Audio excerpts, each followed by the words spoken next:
Grimes, Present. Councilmember Smith. Present. Mr. Mayor, you have a quorum. Thank you. Mr. Gibson, this time looking for a motion to excuse those members not present. Councilwoman Grimes. I'd like to motion to excuse those not present this evening. Councilwoman Allen Thomas. I second the motion. Thank you. I have a motion and a second to excuse those members not present this evening. Is there any discussion? Seeing no request for discussion, we'll take a roll call vote. Councilmember Madera, Yes. Councilmember Allen Thomas, Yes. Councilmember Noble, Yes. Councilmember Guardiola, Councilmember Guardiola. Yes. Thank you. Councilmember Hurst, Councilmember Grimes, Yes. Councilmember Smith, Yes. Mayor Pro Tem Frank, Yes. Mayor Huseman. Yes. Passes 8-0. Thank you. At the May 4th meeting, Council approved having all public comment occur during citizen communication except for public hearings. Persons who registered to speak under multiple items will be allowed to speak multiple times. Public hearing testimony will occur during the public hearing portion of the meeting. We will continue this practice unless council member wants to make a motion to go back to having public comment on resolutions and ordinances separately. Is there any council member wishing to make such a motion? Seeing none, we will proceed to citizen comment. Citizen communication. Per council policy, citizen communication is the time on our agenda for the public to address council on business and affairs of the city. The city council is not able to hear any comments at this time on land use matters that are before or may come before council. Please reserve such comments for the appropriate public hearing. As a reminder, council must wait until administrative council business to take action in response to citizen communication. The city needed advanced registration in order to participate in citizen communication for this meeting. If you are currently in this meeting to speak during citizen communication, please listen for me to call your name and the clerk will unmute you so you may begin. If you do not respond or are disconnected, you may miss your chance to comment. Please give your name and address for the record and keep your comments limited to 3 minutes. Thank you. At this time, would like for Mr. Hayter to advise council on comments being made tonight related to the warehouse at 104th Avenue. I think it may be me, Mr. Mayor. I thought Mr. Hayter was filling in for you. Yes, that should be. Not quite yet, but thank you. Yes, I just wanted to note, we noticed that a number of written comments were submitted and a number of people have registered to testify or to give comment about a pending land use matter that is currently undergoing an administrative process and is not likely to come before council. Therefore, I think it's okay for them to speak to council. However, there's a chance that matters can come before council like this, I believe a subdivision plat. And so while the citizens may speak, their comments should not be regarded as testimony and shouldn't be taken by council as evidence should the matter come up before council. Council is also cautioned not to express opinions as to the outcome of that case. Thank you very much. I'm here if there are any questions.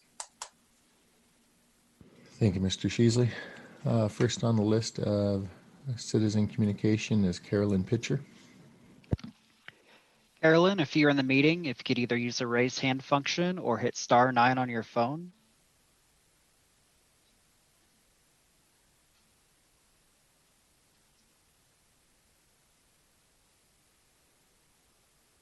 Mayor Huseman, I do not see Carolyn Pitcher using either of those functions. Thank you. Next on the list is Megan Landreth.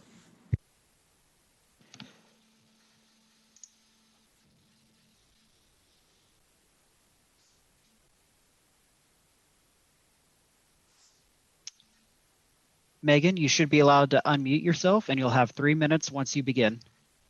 Okay, thank you. Thank you for the opportunity to express my concerns with the proposed 90-acre industrial warehouse district at 104th and Joliet. I live at Bonneview. It's one of the many expanding communities in the area. I live right next to the site though, and I'm very much against this new build. Building a warehouse district cannot create enough community wealth and good to justify putting it 200 feet from Bonneview. You as city officials have the power to protect the quality of life for tax-paying residents and should help build an economy that works for everyone. The 104th and Joliet development will bring noise and influence future economic and community development around us and negatively impact traffic patterns. Increasing the amount of truck traffic on an already busy street with 2 train track crossings close together that consistently have issues will hinder everyone's commute. Just this morning, 104th was completely closed west of Highway 2 for track maintenance. So how can we expect to stay within acceptable operating conditions with the roadway challenges already before us and all the residential development going on around us? Commerce City has established level of service C as the minimum acceptable operating conditions for intersections. Most intersections in my area are currently at LOSC during AM and PM peak travel times, which means traffic is already noticeably restricted and close to capacity. The traffic impact study for this project determined that the first phase estimates 845 additional daily trips, and by completion of the second phase, the study estimates 1,800 additional daily trips. The study is based off of 2016 traffic volumes and is, I feel, likely underestimated given all the growth in the area over the past 4 years. Another concern is not knowing who and what will be my neighbors and the burdens that come with living next to an industrial park. Will the businesses operate 24/7, causing traffic, light, and noise 24/7? Will the warehouses attract crime, or will it negatively impact our property values?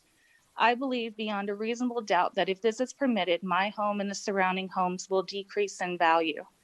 And a study done in Pennsylvania concluded neighborhoods near warehouses could lose 11% of their value, and I imagine it'll be more for Bonneview residents since we are right up against the site. We know this land is zoned industrial, but there are better businesses suited for a location that is next to an expanding neighborhood. I don't want to open my door and see several 4-story warehouses and a fence that meets minimum city code requirements. No one would want that. Please reconsider approving a 90-acre warehouse district 200 feet from the place my family and many other families now and in the future call home. Thank you. Next on the list is Renee Millard Chacon. Renee, if you're in the meeting, if you could either use the *9 function or the raise hand function in Zoom, and we'll get you unmuted here. There they are. Renee, you should be able to unmute yourself, and you'll have 3 minutes once you begin. Thank you. Good evening. I start off by asking, do you truly know the land that you sit on? The land of the Ute, the Arapaho, the Cheyenne, the Jicarilla, Apache, the Navajo, and the Comanche people. My name is Renee Millard Chacon. I'm a mixed Indigenous woman with ancestors from Southern Colorado and New Mexico. I'm a Chicana activist, youth program coordinator at Spirit of the Sun in Denver, founder and cultural educator at Women from the Mountain, but most importantly, I'm the mother of 2 sons. I also teach locally. I'm determined to be an ancestor here for social justice and climate justice for the rest of my life. After 8 years in the U.S. Navy with my husband, we now reside in Commerce City, Colorado, that has become known for the insidious pollution of Suncor and extractive industries choking BIPOC and Indigenous people with plumes of mixed pollutants from fracking sites approved within yards of homes, schools, and families. Learn from the women before me. As an Indigenous woman, we have the resilient perspective of survivorship from realizing predatory targeting. We ask that you consider where you're building around homes. We just bought our home here in Commerce City, and we already have so many industrial sites poking up all around us, with 3,000 fracking wells in and around Colorado approved under POLIS. We ask you, Commerce City Council, to be more representative of the people living in and around these spaces. Our home property values are not the only value, but where our children stand is.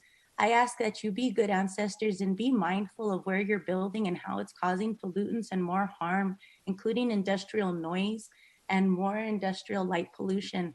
I want to preserve this space for my grandchildren, and I hope you do too.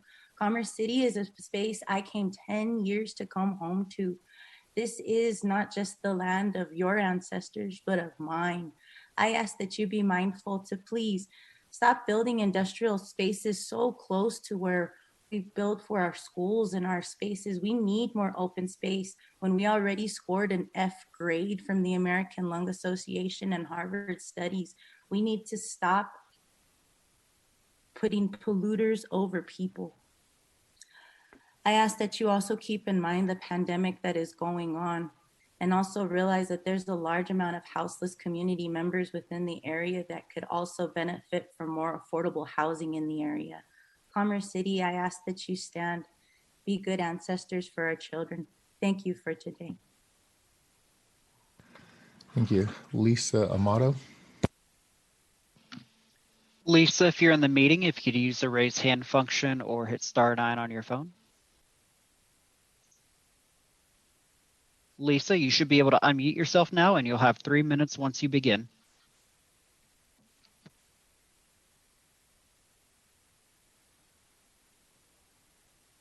Thank you very much for the opportunity to speak with you. I just want to ask that all the council members take all the advice that us homeowners are giving to you by living right here.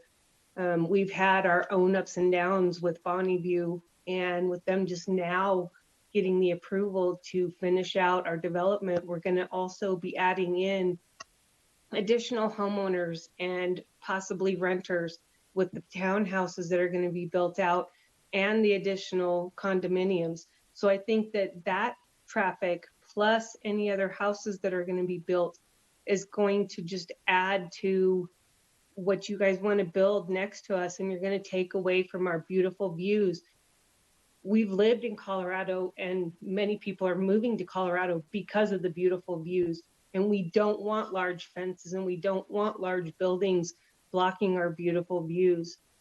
Besides the fact, the pollution of the noise, the trucks that we already hear going up and down 104th Avenue daily, it's getting to be horrendous. The pulling out in traffic is treacherous.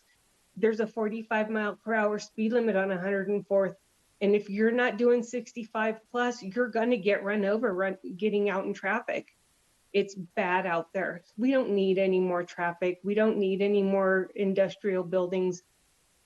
If you want to build something that we can use. There's many things that we can use other than industrial sites, and there's many, many other areas that you could put an industrial site at. Please take into consideration the homeowners that are over here. Most of us are either single or we're raising young families. Please take this all into consideration. Thank you for your time tonight.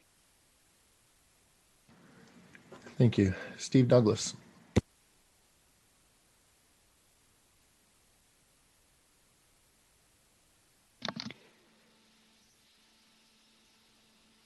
Steve, you should be able to unmute yourself, and you'll have 3 minutes once you begin. Okay, thank you. I want to thank council for the staff for annexing the land on 120th and Chambers. And I hope the plan is to make that a full functioning intersection that will help tremendously with the traffic flow. The other thing I want to talk about is the ethics laws. Back in March 3rd this year, this came up at a council meeting about oil and gas and about the positions that you guys have being an elected official and working for yourself and not for the city. Putting your business in a position where you're going to gain and have a great incentive, especially if the outcome is to have a much more gain financially at your job. And this has to do with Councilwoman Grimes. The ethics laws come into play about transparency. This played out several times to indicate that you're not working for the people, you are working for the company that you now hold employment. And don't take this personal, but when you're in that seat and you're in this position, you need to withdraw or sustain in voting on any oil and gas zoning that deals with your company. Also, would like to bring into the fold too in the comprehensive study that you guys are proposing, well, not proposed, but have accepted going forward. That when it comes to the recreational, as far as the existing rec center in the southern area, that you bring parity in this, as it was with the 5 projects coming in the 5 years, being very successful. And when all projects are presented and used, they're used by the whole city. There is no split. And keep in mind that this is a collective effort to grow our city, and it's not a separation of north and south. So please withstand by saying the south is taking care of the north. We take care of each other. Thank you. Thank you. Elizabeth Fuhr.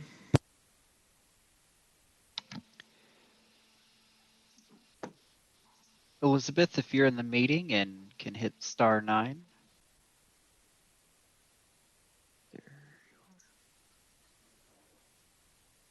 Elizabeth, you should be able to unmute yourself and you'll have 3 minutes once you begin.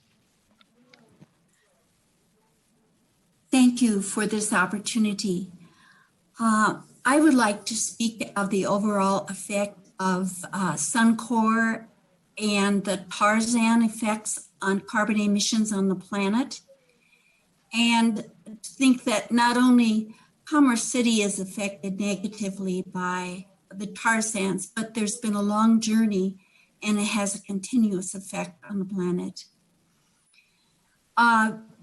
The extraction and refining of tar sand produces considerably more greenhouse gases emissions compared to the traditional oil production, as much as 37% more emissions than conventional crude oil, including additionally, the mining and extraction process emits toxic nitrous oxides, sulfur oxides, hydrocarbons, and other fine particulates into the atmosphere.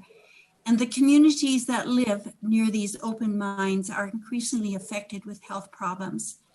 Cancer causing chemicals from the production of the tar sands has been found in the air, water, and affects the people around there. In the Alberta tar sands operation, most of the operations were to clear the land first, so the trees had to be removed. And this really affects the biodiversity of the region that has many wolves and grizzly bears and lynx and nestling migratory birds and thousands of species of plants. So also there's much leakage into the water. In 2008, a large flock of ducks landed in a tailing pond in Canada. Over 1,600 of them drowned because of the toxic exposure they received from the water. The Cree First Nation tribe believes that leaks from the tailing ponds and other tar sands operation is increasing the risk of developing rare and significant cancers in their population. It takes a lot of water to run a tar sands operation. For the Alberta tar sands project, it takes up to 4.5 gallons of fresh water to be able to produce 1 barrel of oil.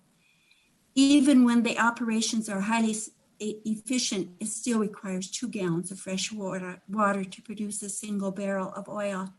In times of drought or famine, or times like now when we're heating up rapidly, this really raises ethical questions. So I want to have people think of the overall effects of tar sand plants. Thank you for the opportunity of sharing. Thank you. Sarah Kettler.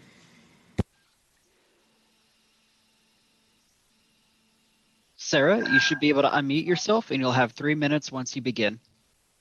Thank you. My name is Sarah Kettler. I live at 15722 East 107th Avenue. I am speaking on behalf of my family and neighbors regarding Animal Codes Section 4-2010 and 4-2011. On August 21st, 2020, there were 2 dogs that escaped from a backyard up the street from our house. It was around 1 p.m. and my mother and I were about to take our 80-pound Labrador Retriever, Dakota, for a walk around the block. I had Dakota by her leash. We were just a few steps out of our front door when we spotted 2 unleashed dogs across the street. Both dogs immediately made a beeline towards us, and we turned to try to get back inside the house.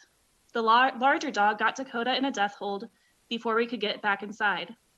The other dog tried to attack Dakota too, but my mother was able to kick that dog away for the most part.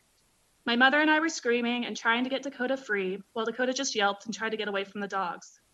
A handful of neighbors came out to try to help, but this psychotic dog was completely unresponsive and wouldn't unclamp its jaws.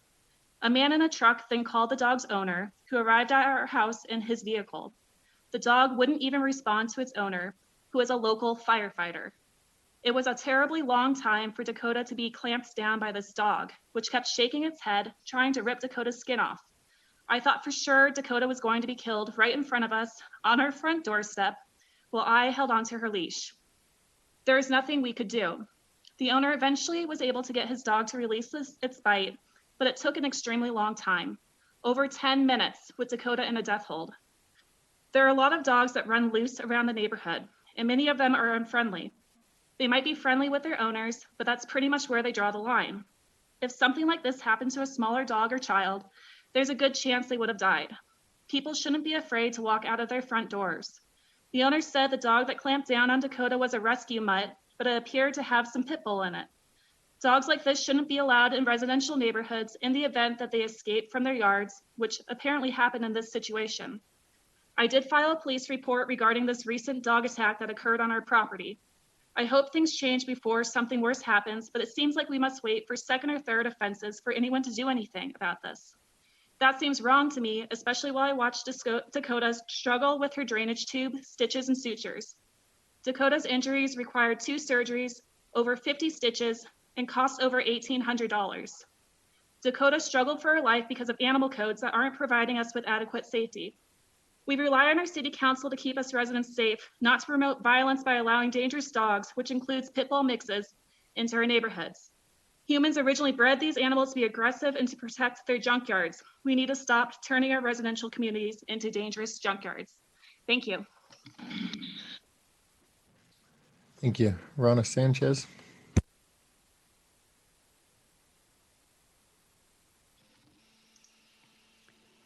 Rana, you should be able to unmute yourself and you'll have 3 minutes once you begin. Okay, thank you, Mayor Huseman and City Council members for providing me with this opportunity to address you. LegalDictionary.com defines conflict of interest as a term used to describe the situation in which a public official or fiduciary who, contrary to the obligation and absolute duty to act for the benefit of the public or a designated individual, exploits the relationship for personal benefit, typically pecuniary. That word means money because I had to look it up. I strongly believe there is a conflict of interest with a member of City Council that needs to be addressed. Councilwoman Grimes should not be allowed to vote on any issues related to any rules or regulations related to oil and gas, as she has a direct financial interest in this area. As the permitting and regulatory manager at POCO Operating, she has a stake in whatever decisions the council makes.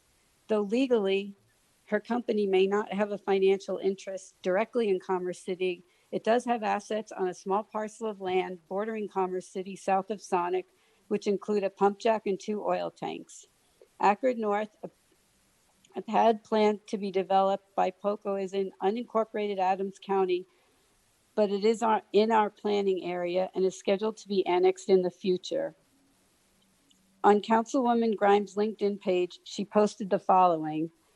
At the COGCC, as the COGCC considers a 2,000-foot setback, it's a critical time to make sure Governor Polis hears the voice of the Colorado residents who voted Proposition 112 down just 2 years ago. Here is an easy way to make your voice heard. Please take a moment to follow the ExxonMobil outreach link below. Also, please like and share. On social media, Ms. Grimes is a supporter of Energy Strong, an organization dedicated to supporting the oil and gas industry. The president, Dustin Case, also is an employee with Extraction Oil and Gas. you know, the one Commerce City is currently contracted with, and he's been with them for 6 years. Councilwoman Grimes is doing this because her paycheck depends on it. It is one thing to have an opinion on an issue, but when your paycheck depends on the outcome of the issue, that is a conflict of interest. Councilwoman Grimes will not be voting for what is best for Commerce City in any oil and gas issue, but instead will be voting for what's best for Councilwoman Grimes. If Ms. Grimes does not recuse herself from any discussions or votes, then I recommend the council take the step necessary to file an ethics complaint or whatever the process is. Thank you. Thank you. Mr. Douglas, you have requested to speak on resolutions 2020-78, 2020-65, 2020-77, and ordinance 2293, 2285, and 2290.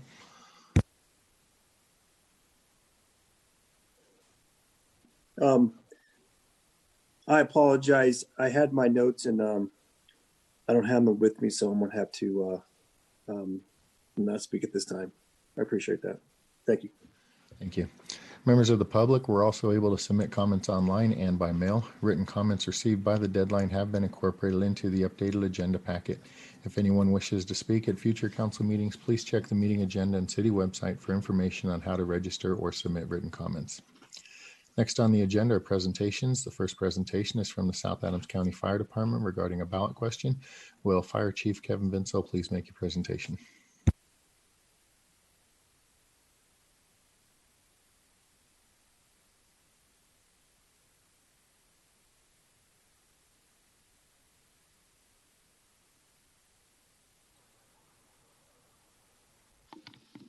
Chief Vinsel, you should be able to unmute yourself and begin your presentation when you're ready.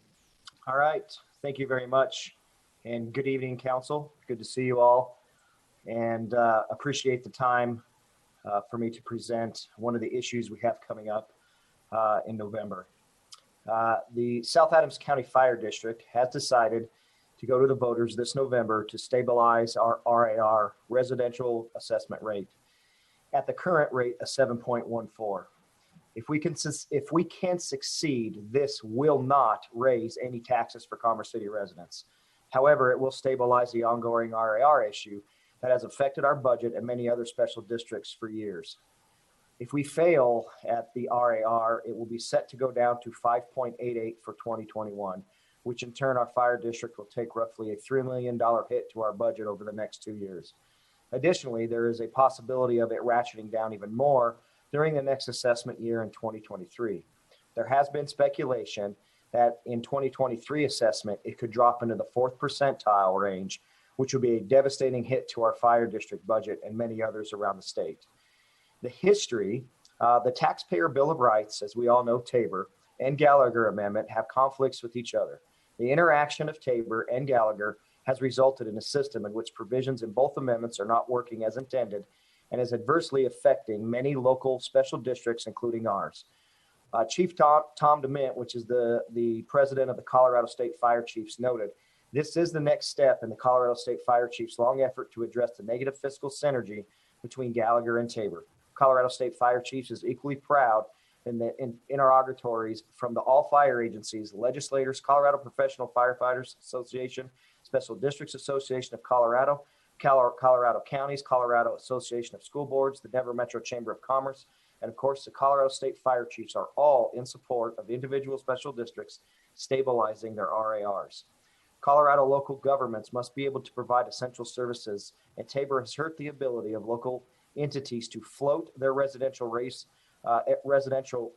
tax rates upward under Gallagher ratio without a public vote. The two amendments, Tabor and Gallagher, create an irreconcilable conflict in Colorado's Constitution in the way they affect calculation of property taxes. Most of all, the fire service in Colorado relies on the property tax, and right now we are getting crushed. Superimposing the Tabor system on the system of the Gallagher Amendment created and caused the system to collapse, and effects have become so severe that they have started to cripple the ability of local fire districts to provide essential services. With the recent challenges due to COVID, severe fires across the state, South Adams calls increasing every year, and Commerce City's current and future growth, it is crucial we stabilize our RAR to sustain South Adams County Fire Department's future and keep providing excellent service to our citizens. We very much appreciate council considering the potential adoption of the resolution in support of the South Adams County Fire Department ballot question. We decided to put this on the November ballot for various reasons that I listed. And it doesn't raise taxes whatsoever, but it does stabilize, again, the residential assessment rate and helps us move forward, with planning budgets and everything else. When I say we take a $3 million hit, there's the budget that I had to develop this year. I do a sustainability. So my sustainability goes out 5 years, 5 to 7 years. We had to do 2 of them this year, one under the 7.14 and one under the 5.88.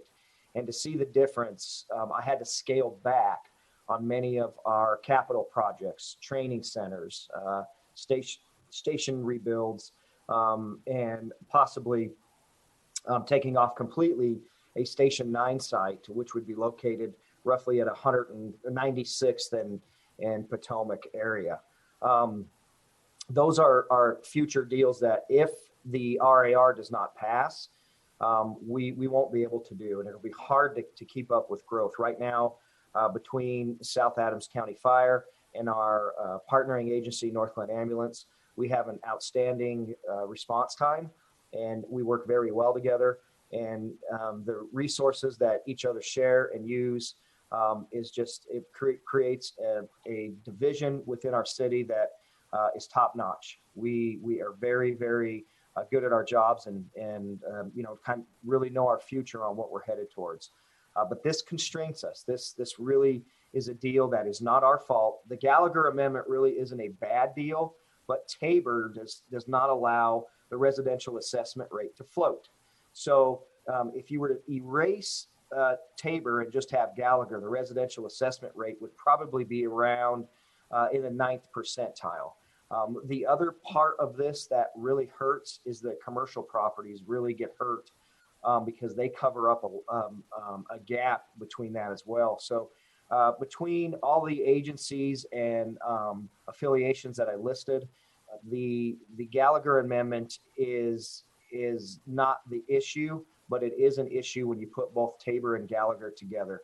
And we have to go to each individual district, which there'll be a slew of them around our state that are going to the voters and able to stabilize their RARs. Because if not, and this goes into the 4th percentile range in the future, we would be looking at over a $6 million hit to our budget. So this is an ongoing issue that we hope we can get support over. And I'm asking you as council if you would support this as well as we move towards this election notice, and which would be under ballot issue 6A in the November election.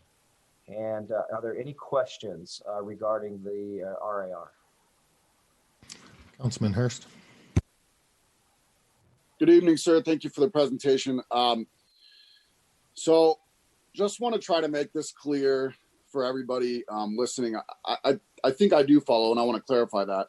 But, the Gallagher and the Tabor conversation gets brought up in a lot of different situations. And it can get quite confusing quite quickly.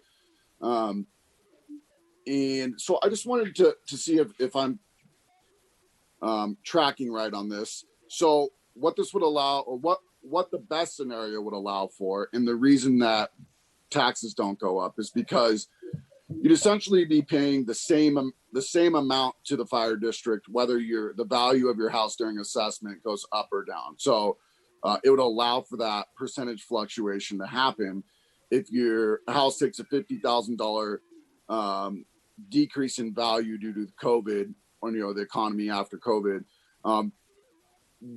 the percentage that you'd be paying to the fire district and your property taxes would go up a bit, but the actual number on the check that you would write essentially would stay the same. Is that correct? In a sense, so the 7.14% locks it to where the house value and the mill levies with the RAR is going to equal your taxable value. And the issue is as it stays now, that stabilizes it. So that doesn't change.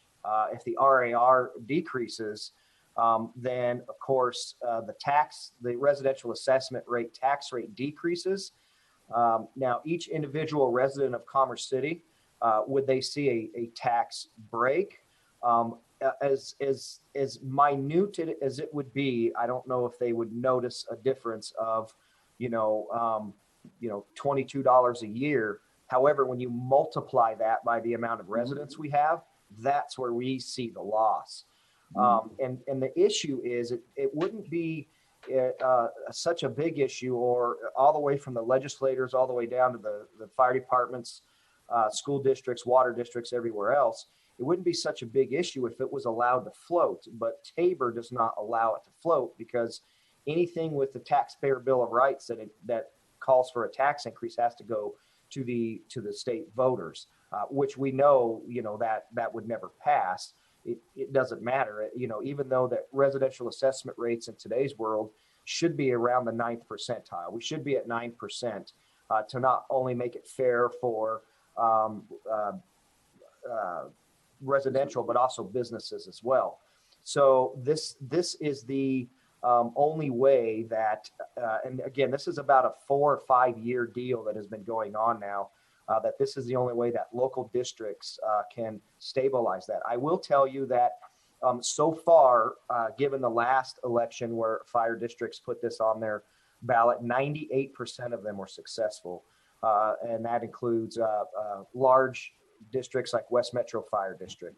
They were able to pass the RAR. So it's just very important. It stabilizes the RAR, and of course taxes don't increase. And that's about how it works. Perfect. Thank you for that explanation. Councilwoman Noble. Thank you. Yep. I'm a huge supporter, of course, of the fire department. Thank goodness you're here. My question, though, has to do with how do we justify cherry picking when it comes to Tabor and Gallagher? Tabor was a proposition that was passed by the voters of Colorado. Gallagher was passed by the state legislature. It seems like this should be legislative rather than this method, because any agency that relies in any part on tax money would want to do the same thing, including the city.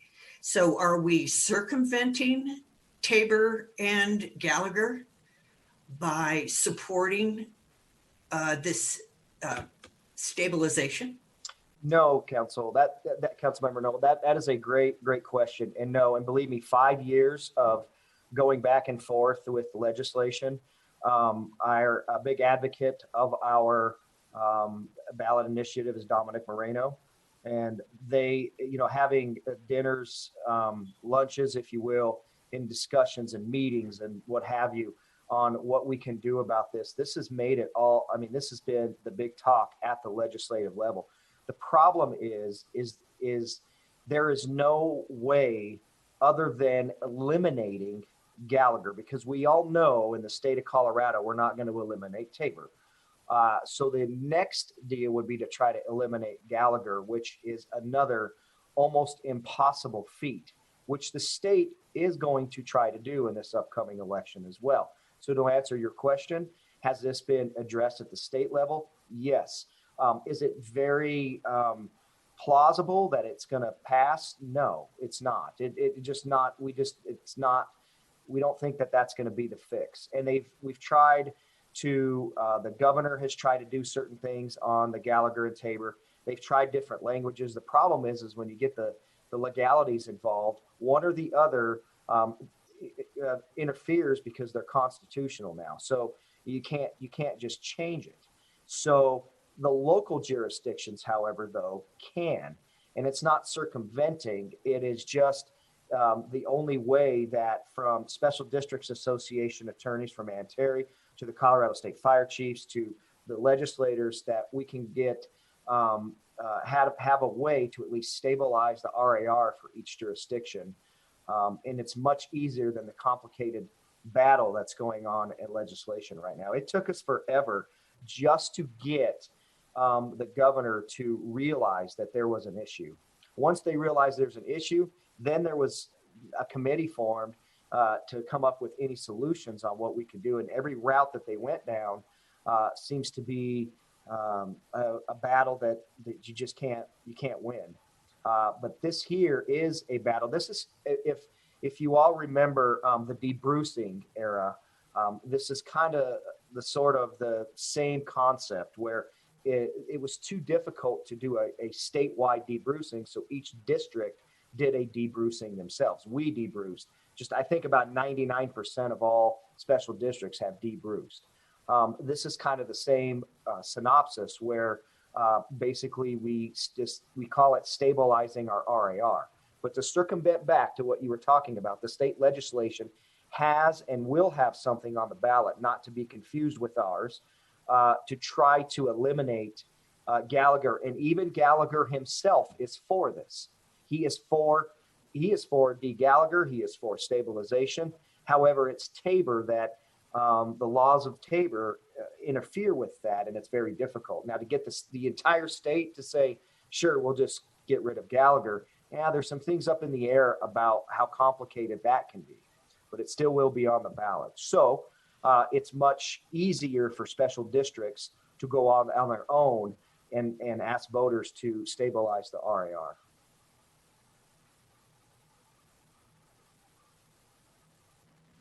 Any other questions for staff on this matter?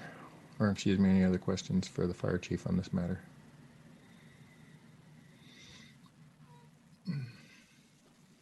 Seeing none, just a couple comments. For most everybody who is living in a metro district, the ability to stabilize the residential assessment rate is kind of built into the service plan. There is a clause in there that allows the metro districts to Gallagherize the mill levy that is allowed on them. So as the residential assessment rate goes down, the mill levy in that district can actually go up, allowing that district to make sure they can pay their obligations. The fire department and other districts like the school district don't have such provisions in their ability. So this allows them to do that. So this time I'd like to make a motion that staff draft a resolution in support of the fire department ballot measure 6A so that they can have a better chance of getting this passed. Councilman Hurst. I'd like to second that motion. Thank you. I have a motion and a second for staff to draft a resolution of council support of resolution 6A. Is there any discussion? Seeing none, we'll take a roll call vote. Councilmember Madera, Yes. Councilmember Alan Thomas, Yes. Councilmember Noble, Yes. Councilmember Guardiola, Yes. Councilmember Hurst, Yes. Councilmember Grimes, Yes. Councilmember Smith, Yes. Mayor Pro Tem Frank, Yes. Mayor Huseman. Yes. Passes 9-0. Thank you. Hopefully that can be on our October 5th agenda to vote on and finalize. Thank you, Fire Chief Vinsel, for your time this evening and your presentation, and we will speak with you later. And thank you all. I appreciate it very much. Next on the presentations is a COVID-19 update. Will Interim City Manager Tinklenberg please provide an update on the city's overall response to the COVID-19 crisis? Thank you, Mayor. Just real quickly, I wanted to let you know that we're maintaining at the same level in terms of city operations. We're at level 2 and will continue for some time due to the number of ongoing cases in Adams County. Also, general activity certainly has continued at the same pace as before. With that, I will turn it over to City Attorney Sheasley for anything that he may have for you. I did not have any update for the evening. Thank you. Mr. Smith.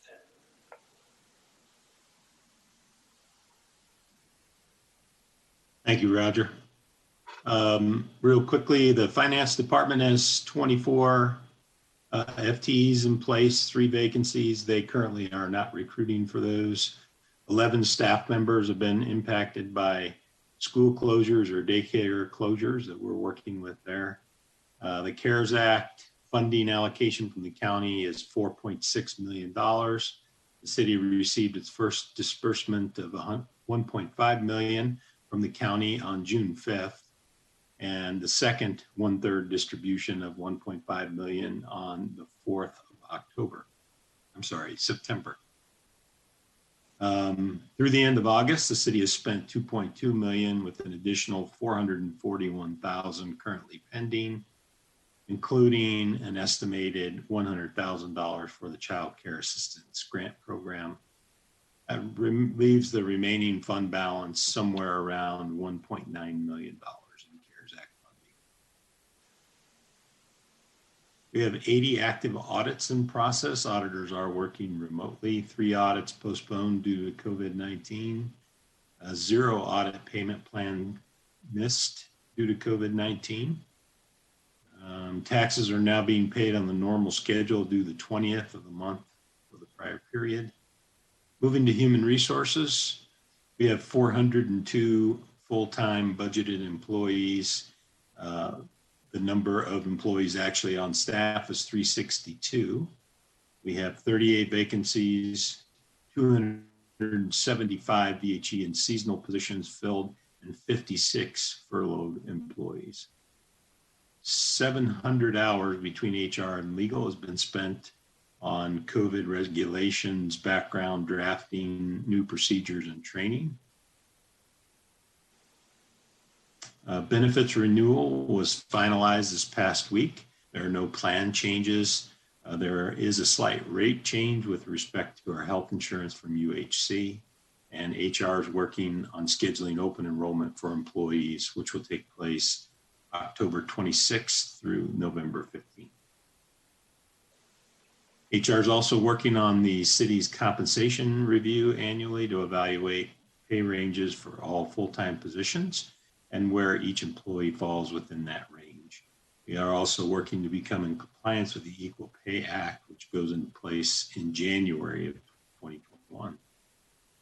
Moving to courts, from the 1st of September through the 18th, we received 416 parking tickets. We served 344 customers at the counter, 433 over the phone, and 271 via email.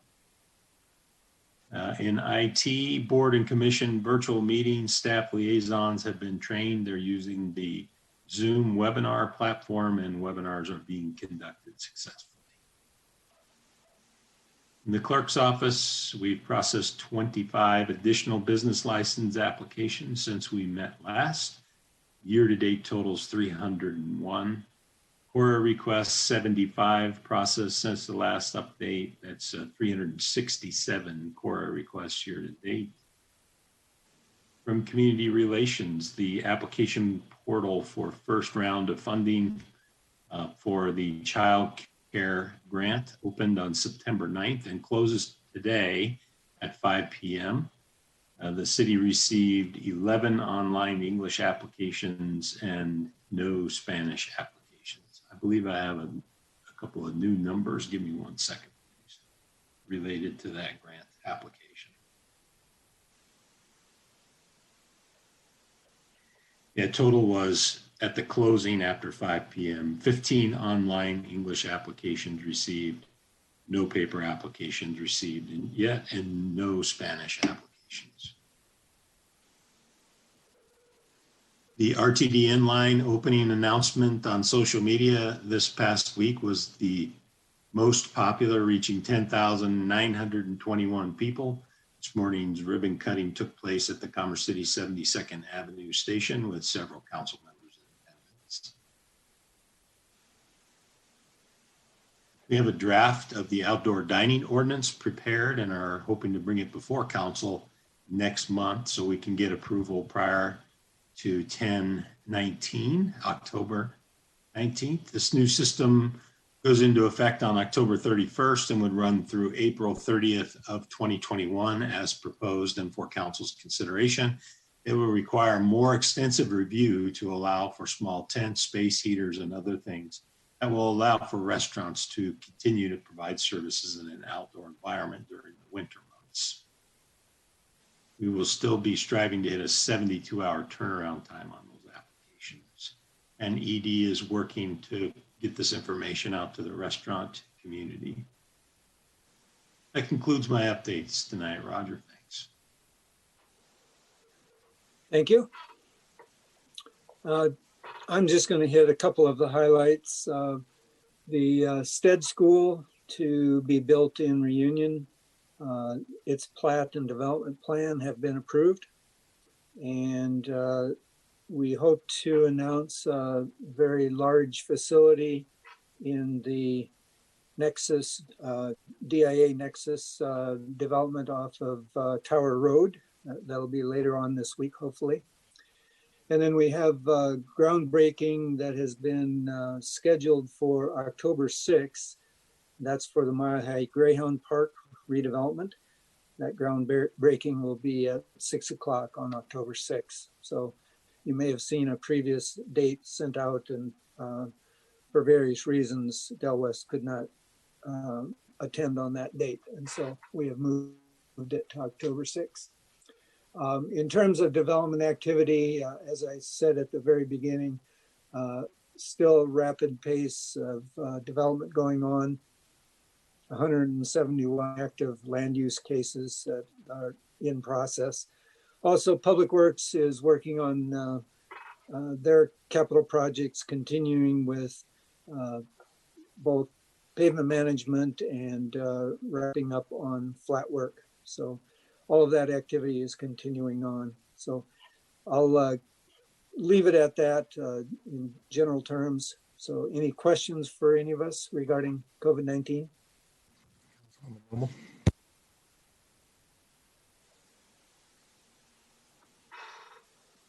I just wanted to let everyone know that we reached a milestone on Friday, 1,000 cases in Commerce City. So I think it's incumbent on everyone to continue to wear masks until we hear otherwise. And the sooner that we can bring our numbers down, the sooner that we'll be able to open everything up, which will be great for our residents and great for our economy. Councilman Hurst. Yeah, first and foremost, I want to say a thank you to the city staff. I think, the course of the last 6 months or so, quite honestly, if anything, I've heard that you guys have done your job too good in certain situations. And so that's a huge, it's a tumultuous time. And there's been change in leadership. There's lots of different things going on. And I just want to first come out and say, great job so far. And I appreciate those things. And we just heard from Roger just saying development's picked up. We're going, a mile a minute. There's a lot of things, a lot of boxes to check when you're running a government and municipal government. And so I appreciate, all the diligence and hard work that the city staff has done.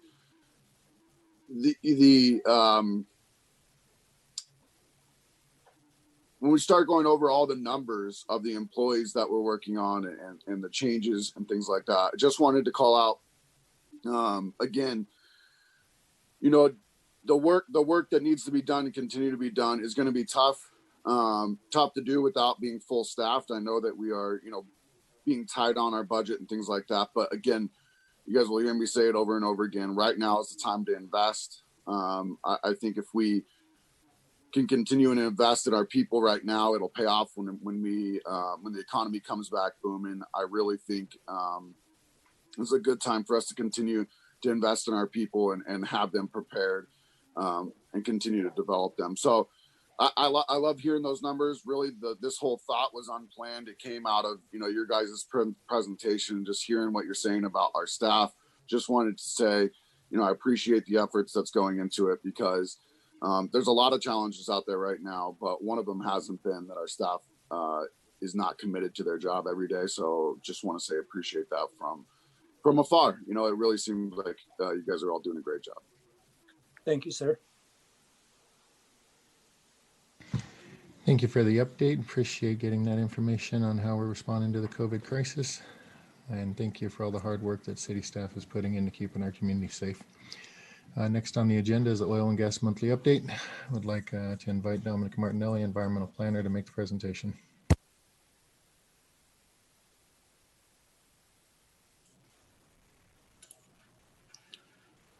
Thank you, Honorable Mayor and City Council. I will be giving the Oil and Gas Monthly Update tonight.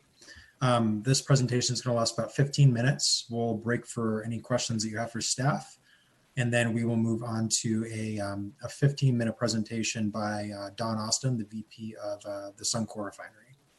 So I'm going to go ahead and share my screen.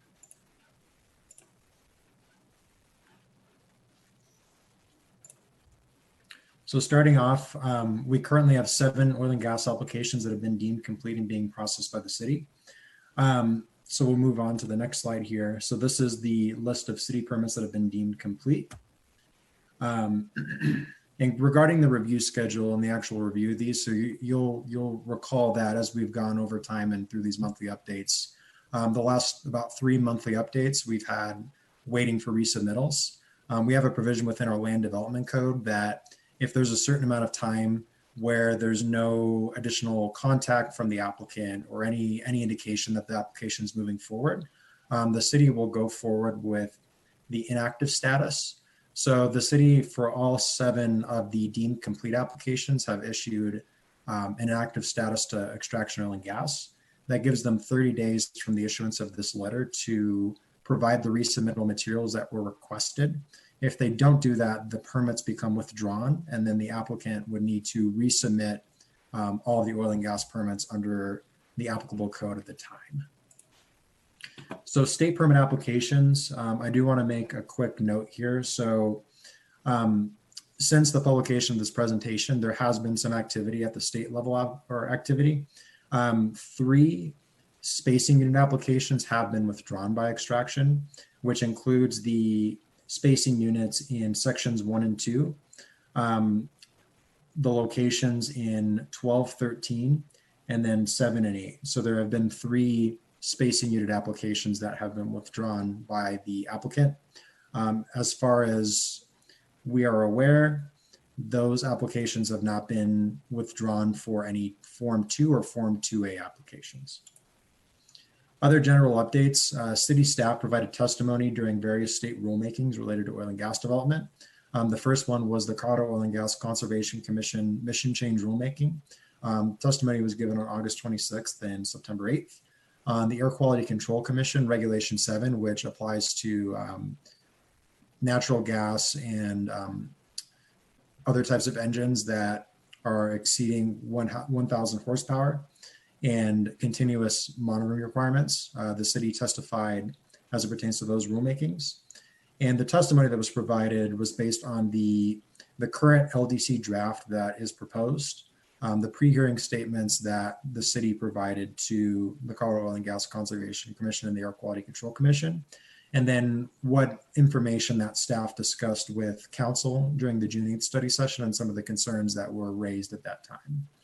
Other updates, so there was a presentation given to you on August 10th regarding deployment of air monitors along Sand Creek.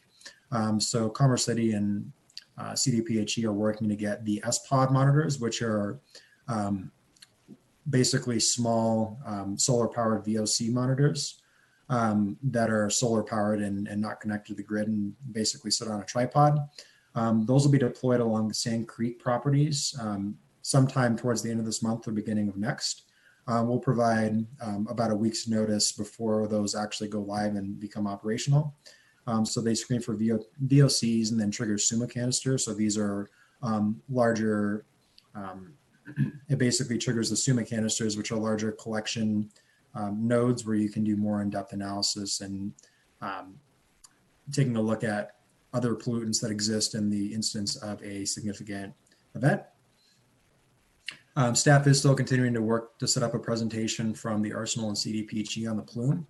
We're working to get that scheduled as soon as possible. That looks like it could be sometime in October. Additionally, there's a presentation that's been scheduled following the September 29th special meeting to discuss an environmental services RFP and RFQ. So this is an RFP that the city had ready to issue prior to COVID, but due to budgetary concerns and the uncertainty around COVID at that time, it was not released. But this is following and in response to the vote that council had on developing an air quality and water quality network within the city.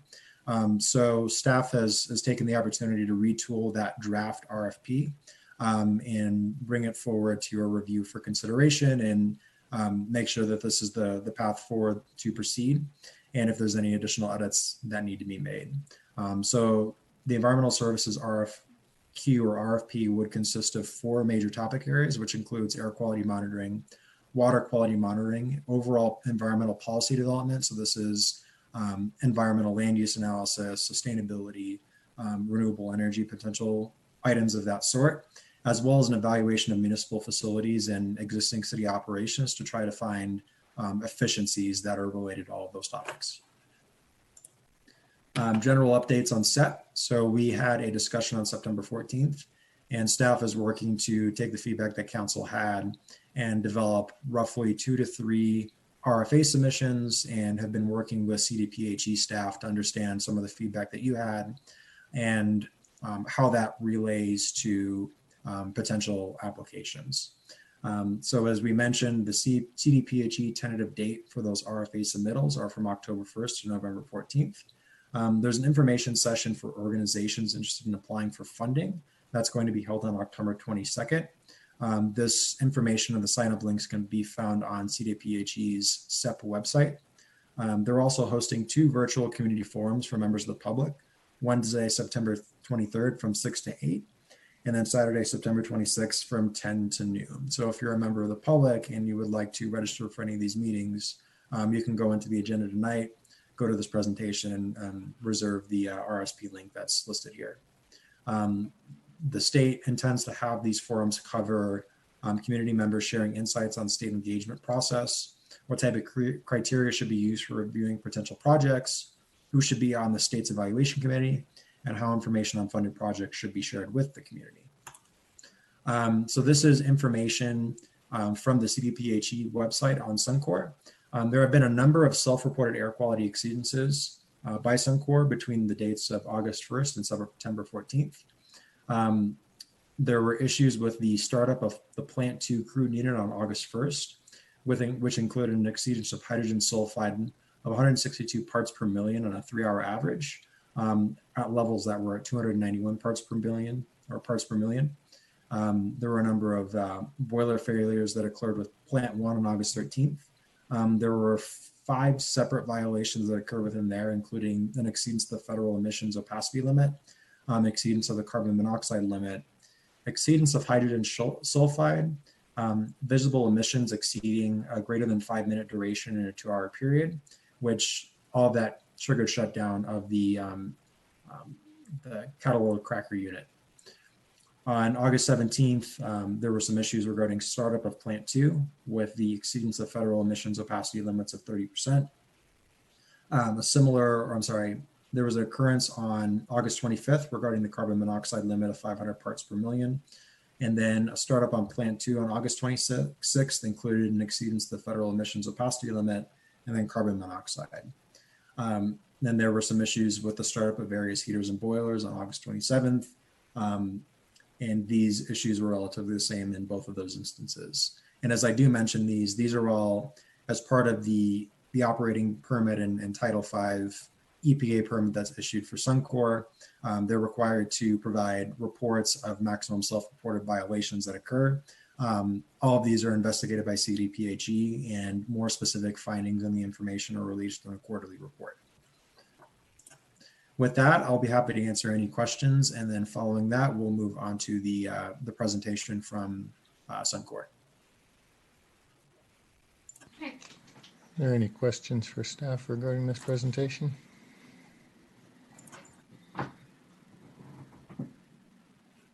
Councilwoman Noble. Thank you very much, Dominic. Appreciate it. I have no questions for you on this report. I do, though, want to raise a point of order regarding our agenda, and specifically the report that Suncor is going to make. I want us to keep in mind that all of those violations occurred when Suncor is not operating at 100% on all of its plants. So that is concerning alone.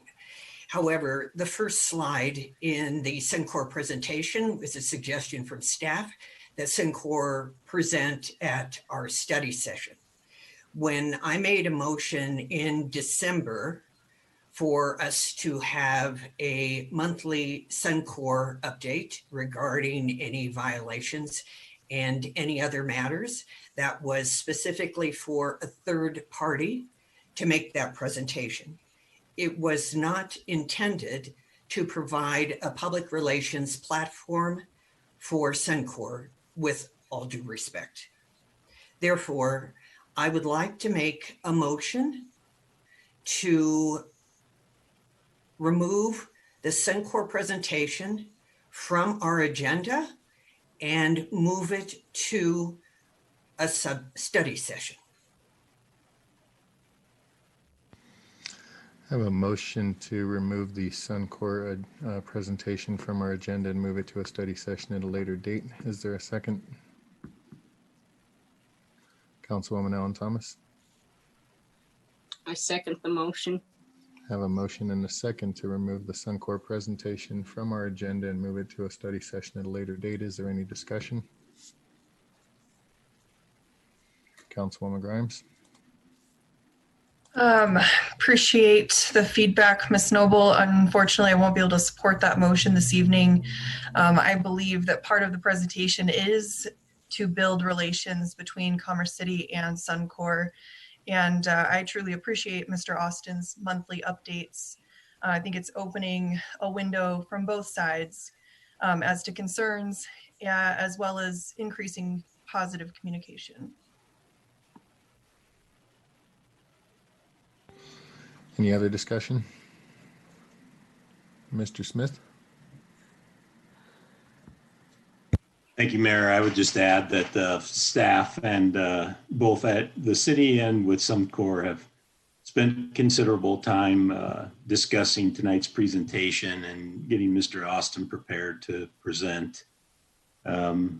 Staff actually will have a recommendation at the end of his presentation to transition to a study session so that Mr. Austin can provide you some more detailed information about some of the things council asked for at the last meeting with Mr. Austin. So in some ways, Ms. Noble's suggestion is in alignment with what staff will be recommending. I'm not sure if she read that in the staff report or not. I would just indicate that staff from both entities did spend quite a bit of time getting ready for tonight's presentation. Thank you, Mayor. Thank you, Mr. Smith. I do agree that in the future, moving this topic of discussion to a study session can be effective and allow for a lot more time to be presented on it, especially with the limited subjects that we have in study sessions instead of trying to cram it into a fully scheduled council meeting, especially with the self-imposed time limit that is about to be imposed on council meetings. So I am in favor in the future of doing that. However, I will not support this motion at this time as Mr. Austin has dedicated time to come into this meeting as well as the staff time dedicated to preparing the presentation. Councilwoman Noble.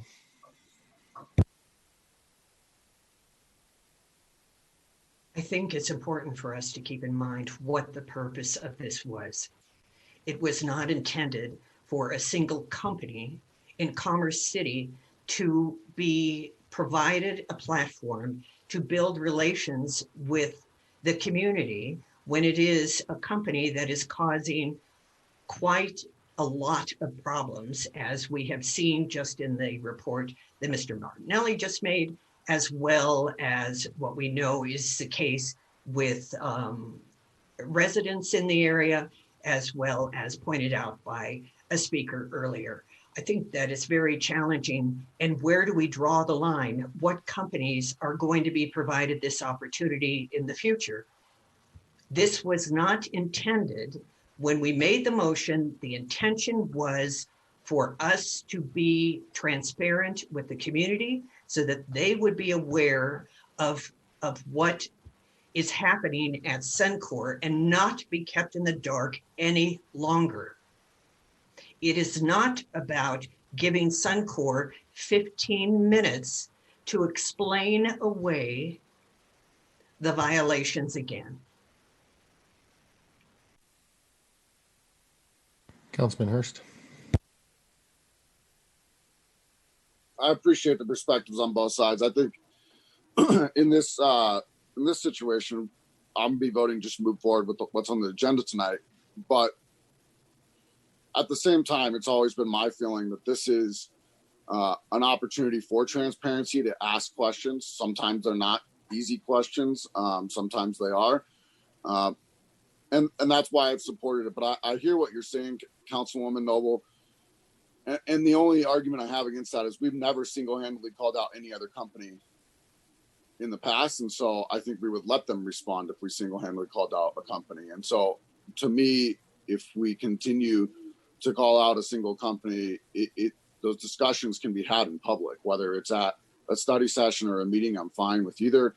I think we do a good job recording and getting availability to both. And we can spend more detailed time at because of the scheduling at a study session. So I'll support that moving forward. But tonight the prep work was done and I'm ready to hear what needs to be said.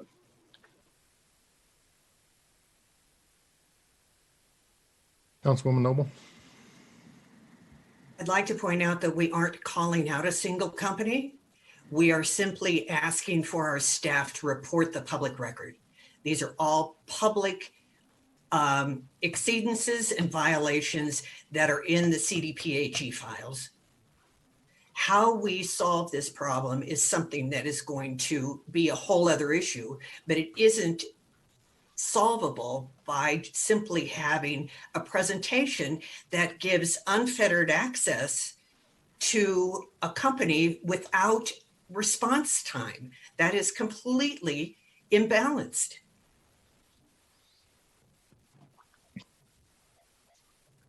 Okay, seeing no other discussion, we have a motion and a second in order to amend the agenda to remove the Suncor presentation from this evening's meeting and postpone it to a study session at a later time. We'll take a roll call vote. Councilmember Madera, No. Councilmember Alan Thomas, Yes. Councilmember Noble, Yes. Councilmember Wardiola, Yes. Councilmember Hurst, No. Councilmember Grimes, No. Councilmember Smith, No. Mayor Pro Tem Frank, No. Mayor Huseman. No. Motion fails, 6 opposed, 3 for. Thank you. Mr. Martinelli, if you want to continue with the presentation.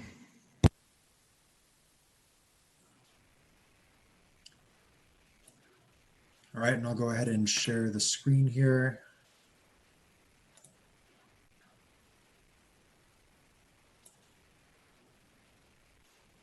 Can I check you can hear me okay?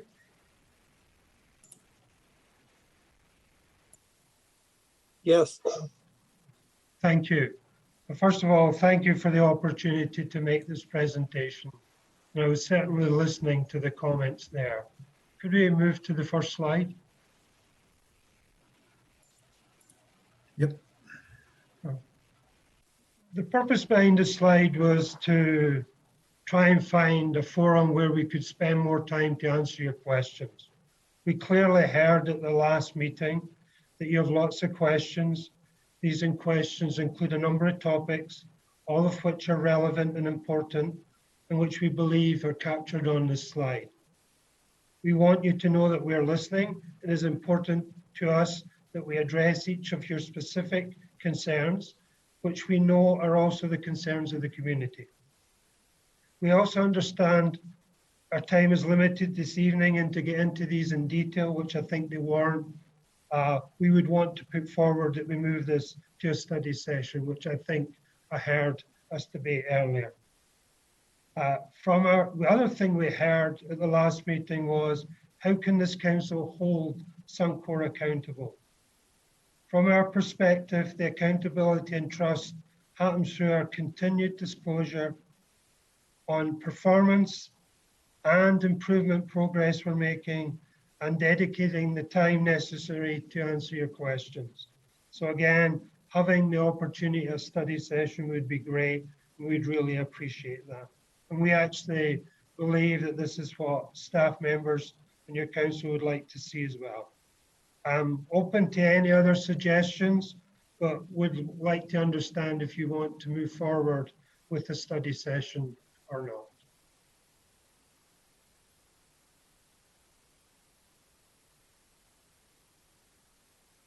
Anyone have, council have any questions for Mr. Austin?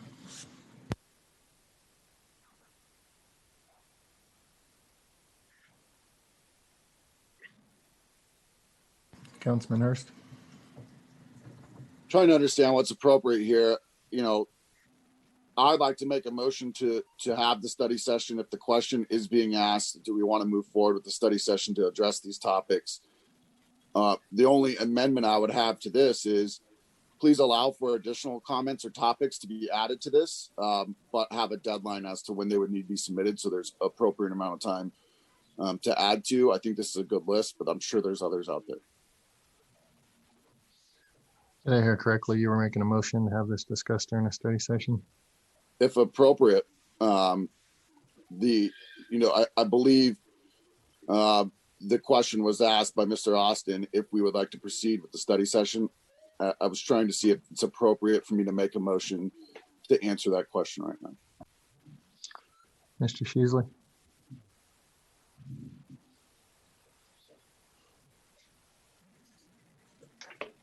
I apologize. Can you restate the question? Yeah, so Mr. Austin asked if we would like to move forward and move this meeting into a study session, not specifically today, but in the future, be able to answer some of these questions in a study session where there's more time to get into the detail. I wanted to know if it's appropriate to answer that question by running a motion and voting on that. The motion has already basically been made this evening. Is that correct? Is what I recall, the motion to postpone this to a study session. And so that failed. So someone would first have to run a motion to reconsider that motion. Essentially, someone on the prevailing side of that, someone who voted no. I believe I'm asking a separate question though. Proceed with tonight's presentation and then move forward with a study session beyond tonight to answer some of these questions. Of course, yes. Yes, you could make that motion. So that would be my motion then. I motion to proceed with tonight's presentation and then allow for a time in a future study session to answer these questions in more depth. Okay, I have a motion to proceed with the presentation as delivered or as scheduled this evening, and in the future move to a study session where we can answer questions more in depth. Councilwoman Grimes? I'll second the motion. A motion and a second. Is there any discussion on this item? Seeing none, we'll take a roll call vote.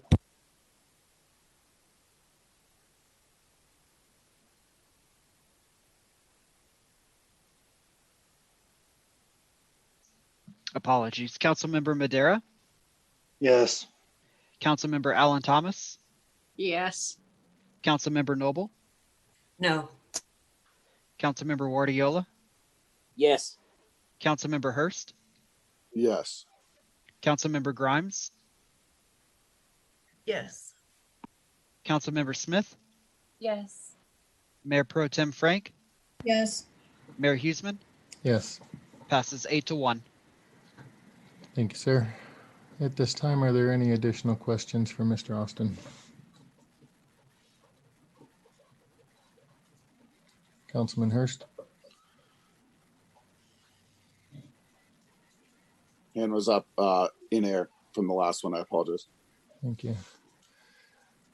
Seeing no other questions, I do have a couple questions for you, Mr. Austin. During the presentation made by Mr. Martinelli, it indicated that you continue to have boiler problems through the remainder of August. Can you elaborate a little bit on those boiler problems, why they continue, and what is being done to address them so that you are no longer exceeding safe air limits? Yes, if we could move to advance the slides, I can also just show a bit about what we've done through a number of events that have happened through the month. So if you move on a couple of slides, please, to the next one. Yeah. The boiler problems you talk about in August are outlined on the bottom there. After the boiler, we did extensive troubleshooting, and we found that we had excessive voltage drop on one of the control panels. We've since repaired that. We've changed procedures.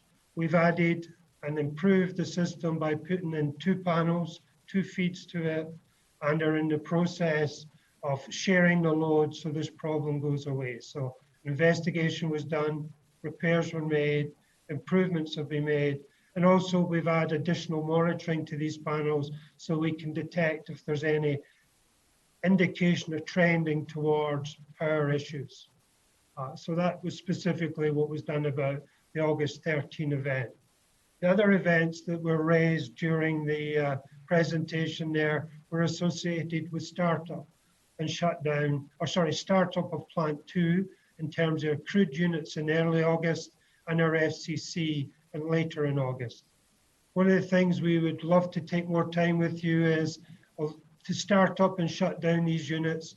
We have to go outside the normal running operating parameters of the units, and these generate what are called exceedances. They're taken under startup and shutdown clauses, because to be able to get into that normal operating parameter, we have to go through these transitions. And that's what was also included in that report as startup and shutdown. And again, we'd love to take you through how the permits work for normal operation and how they deal with startup and shutdown situations. So hopefully, Mayor Huseman, have been able to answer your question around the boiler plants and the other ones we have on the slide, because I'm conscious of your time. We can take more time at that study session and get into the details of these events, also get into how we monitor, what we can do to improve monitoring in the community, and any other questions associated with the ones we had on the first slide, and any others you wish to add at these study sessions. Because I believe study session is a way for us to explain and also inform you about the improvement work that we're doing. Thank you for that answer.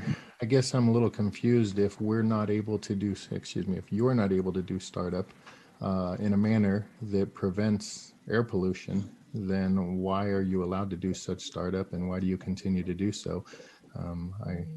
I find it incredulous to think that you go and you start up additional plants and pollute the air knowingly that that's part of the process to do so.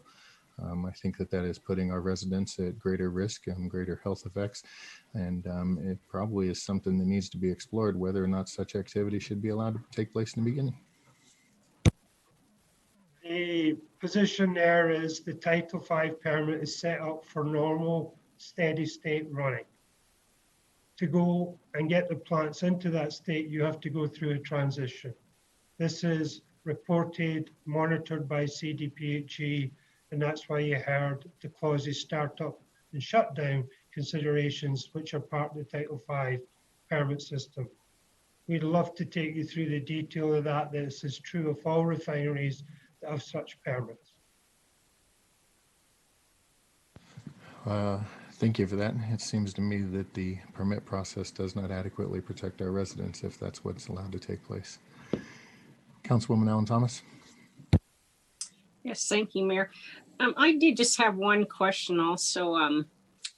Austin, I was concerned on the June 19th, when the sour water leakage, or actually when the leakage occurred, you stated, and the PowerPoint says that you've replaced piping, etc. But what companies outside of Suncor have been contacted to help with environmental cleanup when the leakage occurred in Suncor or into the Sand Creek?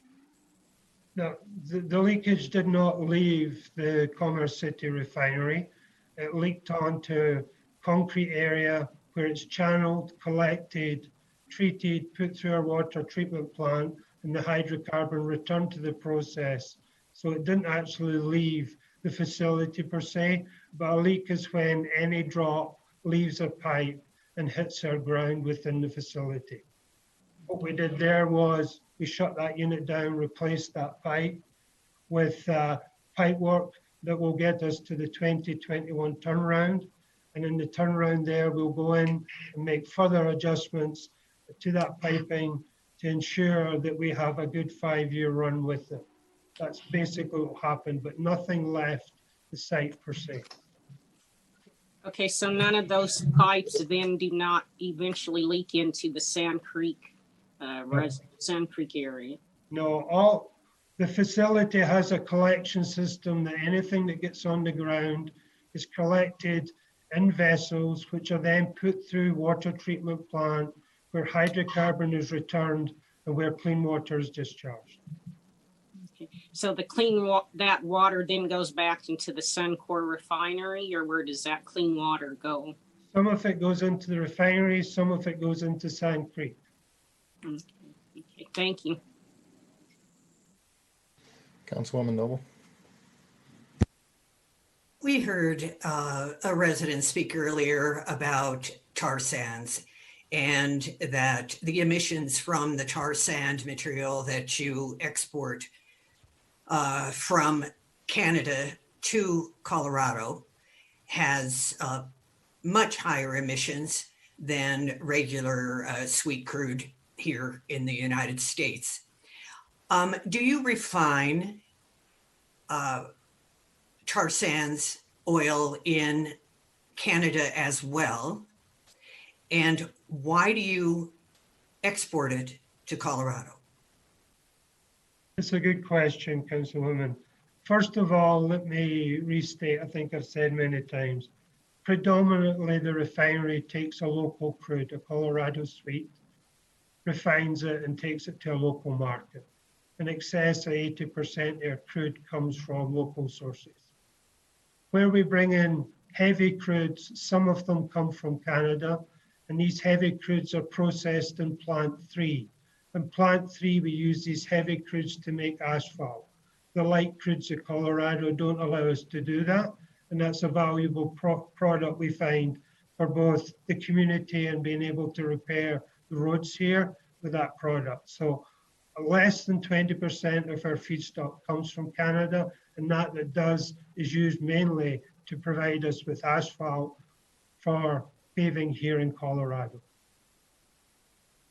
My second question is regarding your pipelines. I'm sure that there are pipelines throughout the area of all sizes connecting plant 1, 2, and 3 and moving materials off-site, on-site, etc. How often are these pipelines tested? They're tested at various frequencies depending on what the duty is.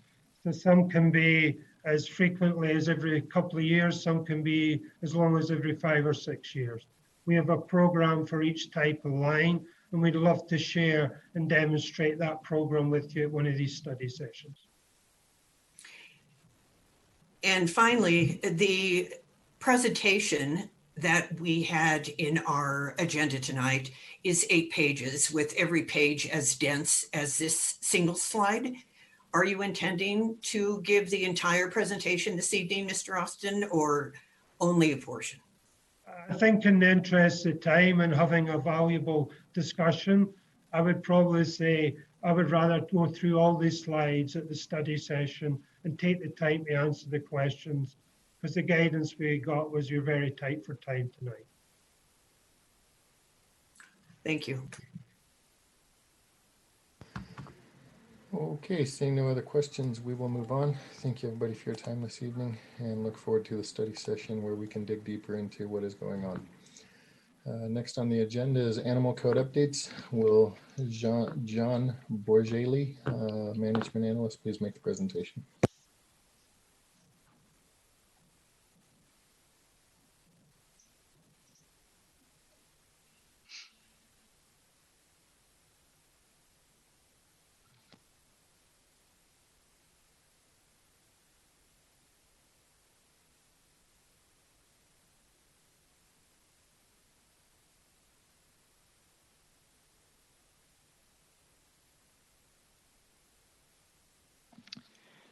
John, if you're speaking, I don't think we can hear you right now. Looks like your microphone's muted.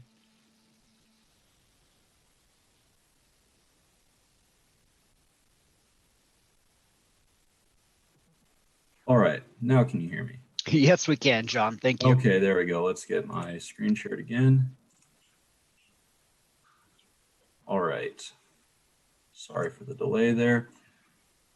Good evening, Mayor, Honorable Council. My name is John Borgelli. I'm a management analyst in the City Manager's office. Tonight, I'll be presenting on the proposed animal code updates. There will be two sections to this presentation.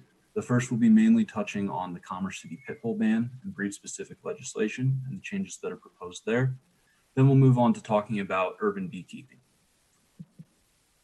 So first is the follow-up on City Council's request to evaluate Commerce City's pit bull ban, and that's section 4-2011 of the City Code. So the purpose of the presentation tonight, City Council had previously requested information about the pit bull ban, its history, pros and cons of such a ban, efficacy and enforcement.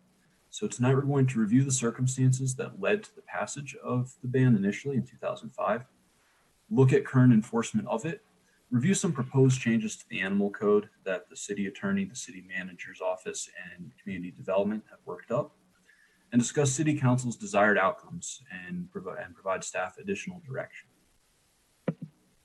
So a little bit of background. In 2005, City Council passed Ordinance 1593, which banned pit bulls from Commerce City. Previously, there were only stricter requirements to own pit bulls in Commerce City. That was a result of a 1987 ordinance. In 2005, other cities had recently passed pit bull bans in the metro area, which was a direct result of a number of high-profile pit bull attacks that happened within the city, within the metro area, and also at the same time throughout the country. When this was initially passed, there was a public hearing and massive amounts of citizen engagement. Over 40 people spoke at the meeting where Ordinance 1593 was adopted. So first, just a quick overview, some basic pros and cons of breed-specific legislation, which is what the type of legislation our pit bull ban is. All of these that have references, the reference material is in the notes section of these slides. These are all publicly available sources that you can find. So some pros, there was a history of pit bull attacks within our community. This was a problem and that this type of legislation tried to address. Studies also show that pit bulls cause more severe injuries when they attack people than do other breeds. Breed-specific legislation, studies also show, is effective at reducing the rate of dog bite-induced hospitalization. So in communities that adopt breed-specific legislation, fewer people are hospitalized with dog bites. It also allows for proactive enforcement. It's something where you're not waiting until something bad happens and then responding to it. You can be more proactive in the enforcement. Now, on the other side, breed-specific legislation unfairly targets responsible owners and animals. Not every pit bull or not every owner is irresponsible. Not every animal is a bad animal. Studies also show that pit bulls have the same temperament as golden retrievers, which are the most popular dog breed in the US. So while a pit bull may do more damage to a person, cause more injury when they attack, they're not inherently more likely to attack than our other dog breeds. Breed-specific legislation also causes owners to hide pit bulls. It doesn't keep all pit bulls out of the city, it just causes owners to hide them. And that can exacerbate health problems for the dog and also behavioral problems if the animal isn't well socialized and it's kept hidden from this kind of legislation. It could make it more likely to be a problem animal. Additionally, with breed-specific legislation, you do also run into Americans with Disabilities Act violations. Service animals, whether it's a service animal or an emotional support animal, do have certain exceptions to breed-specific legislation that you would have to navigate. So a quick overview of the current ban on the book, section 4-2011. It makes it unlawful to possess a pit bull except in these very specific circumstances. Now, pit bull isn't one specific dog breed. There's a collection of dog breeds that are referred to as pit bulls. Our statute currently defines a pit bull as any dog that displays a majority of the characteristics of either the American Pit Bull Terrier, the American Staffordshire Terrier, or the Staffordshire Bull Terrier. And those characteristics are determined by the American Kennel Club. The current code also allows for registration for any pit bulls that existed in the city prior to the passage of the ordinance.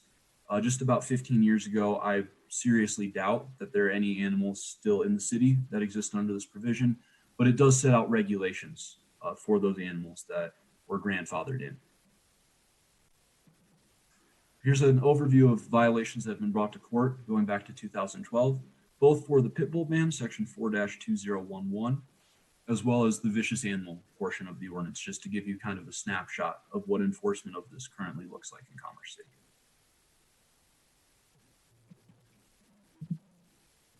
So now, with the overview done, we'll move on to what the changes we're proposing would look like. So basic overview is this would remove the breed-specific language. It wouldn't specifically target pit bulls or animals that display a majority of the physical characteristics of one of those three breeds. Instead, it would replace it with a two-tiered system. First would be dangerous animals, and we'll get into the definitions more in depth. But broadly, that's an animal that has attacked a person or that shows aggressive tendencies. The second tier is a vicious animal, and that's an animal that has seriously injured or killed a person. This two-tiered system would impose regulations on dangerous animals that the owners would have to abide by, and would also allow for dangerous animals to be reclassified as vicious animals if there are subsequent actions. And it also forbids vicious animals from the city. So a little bit more in depth, the distinction between a dangerous animal versus a vicious animal. So a dangerous animal, one that attacks a person causing injury or injures or kills a domestic animal, but also that threatens a person or domestic animal while it's not on the owner's property, shows a tendency to attack or threaten when not provoked, or broadly acts in any manner that should cause the owner to know it is potentially dangerous. And that's opposed to a vicious animal, which is one that has attacked a person causing injury or death, or has attacked on multiple occasions, or has been trained for fighting or is kept for that purpose. So that's the distinction there between dangerous animals, which are allowed but regulated, and vicious animals, which would not be allowed in the city under this provision. So the regulations. So for a dangerous animal, it must be secured in a house or an enclosure, and it stipulates what the enclosure must consist of if it's in the yard, the kind of fencing an enclosure must be in, when it's not on a leash with an adult. The owner must also register the animal, pay fees, and carry liability insurance of at least $100,000 on the animal. Also must be visually identified as a dangerous animal, some sort of harness or visual identification on the animal that marks it as such. The owner has to notify the city if the animal escapes, attacks a person or a domestic animal. If the animal dies, or if they sell the animal, they have to notify the city as soon as they can. And there's a limit of one dangerous animal per household. Vicious animals are determined as such, subject to hearing. And if it is determined to be vicious, one of the following actions may be taken. It may be removed from the city immediately, impounded pending a civil or criminal trial, or the animal may be destroyed. So the impoundment process as laid out in these updates.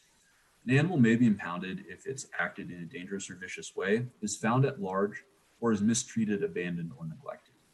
And once animal control impounds the animal, they must submit a request for impoundment and an affidavit within 24 hours of that action. And they also must notify the owner within that same time span. And then the municipal court reviews the impoundment request and makes their ruling. Moves then to an impoundment hearing, which an owner may petition for within 7 days of the impoundment, but they cannot petition for an impoundment hearing if the animal is found at large.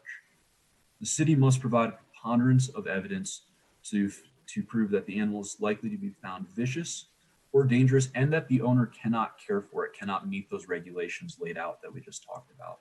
That the animal is otherwise kept in violation of the law, or that the animal is likely to suffer if it is released to the owner.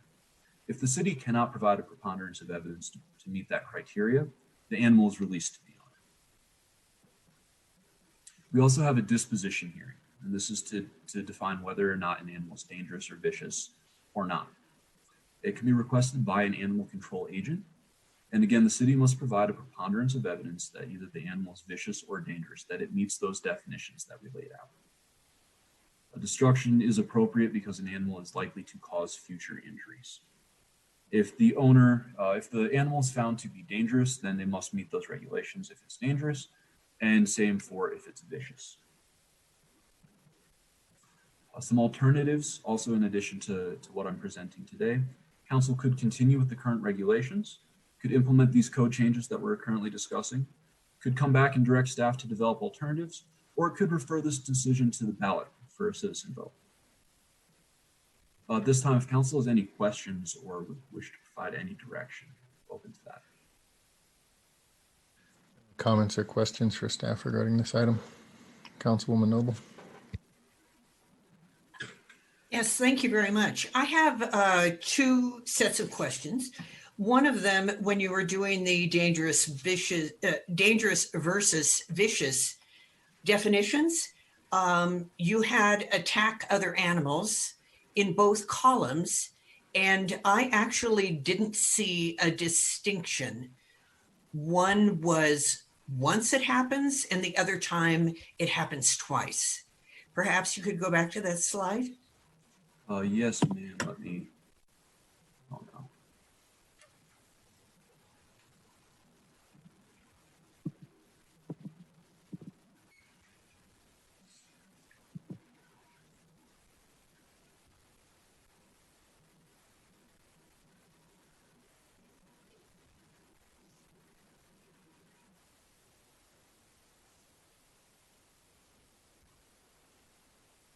I might be able to answer the question there. The definition of a dangerous animal in the draft ordinance includes an animal that has attacked another domestic animal, causing death or serious physical injury.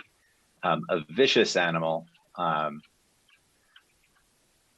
is defined, includes a definition that it has attacked a domestic animal on 2 or more occasions. So it's one versus 2 or more occasions, causing death or serious physical injury to a domestic animal. It could be a different animal, but one of the interesting things to note is an animal becomes a dangerous animal when it does this thing, not necessarily upon its conviction of it.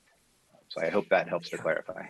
Yes, and I don't think that that's a great definition of dangerous versus vicious, because we just heard a resident speak earlier and about an incident that occurred with her dog, which was not involved in a fight, but simply coming out the front door.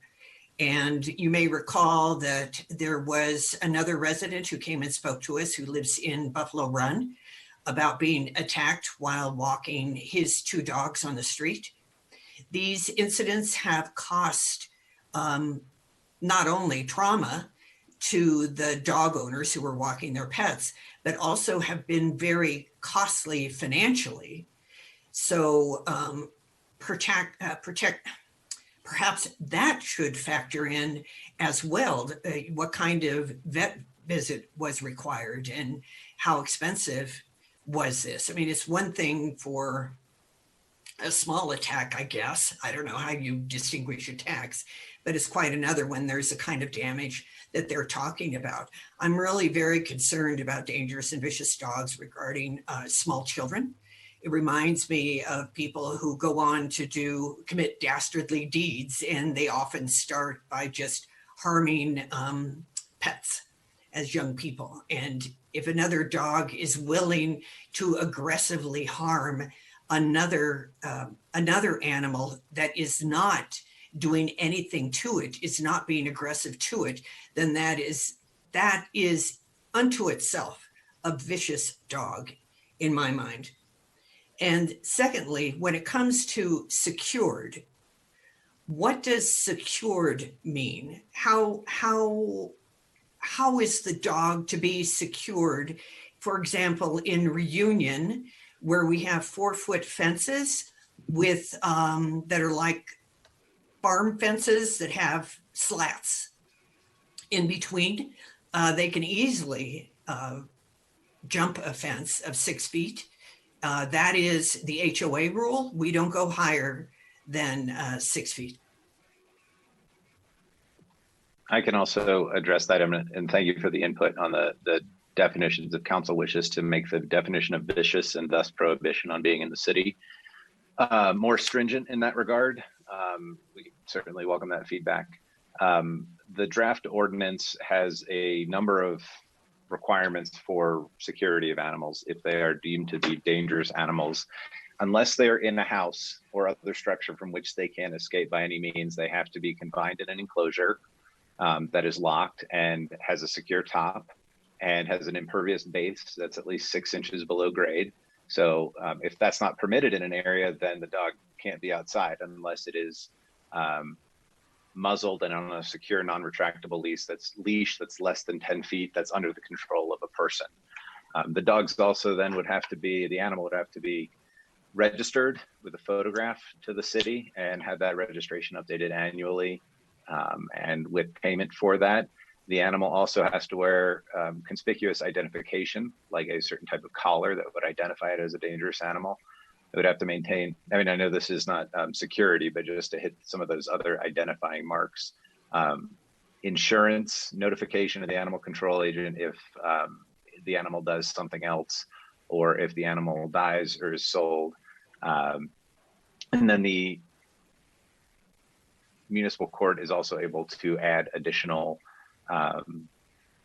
conditions such as microchipping, spaying or neutering, limitations on where the animal can be, such as not being able to go to a particular park or an area of the city, potentially the posting of signage, training, owner training, and other enhancements like that. So keeping in mind that, as you mentioned, the types of injuries that an animal can cause can vary from breaking the skin and not really hurting much, to not breaking the skin and causing severe damage internally to a human or another animal.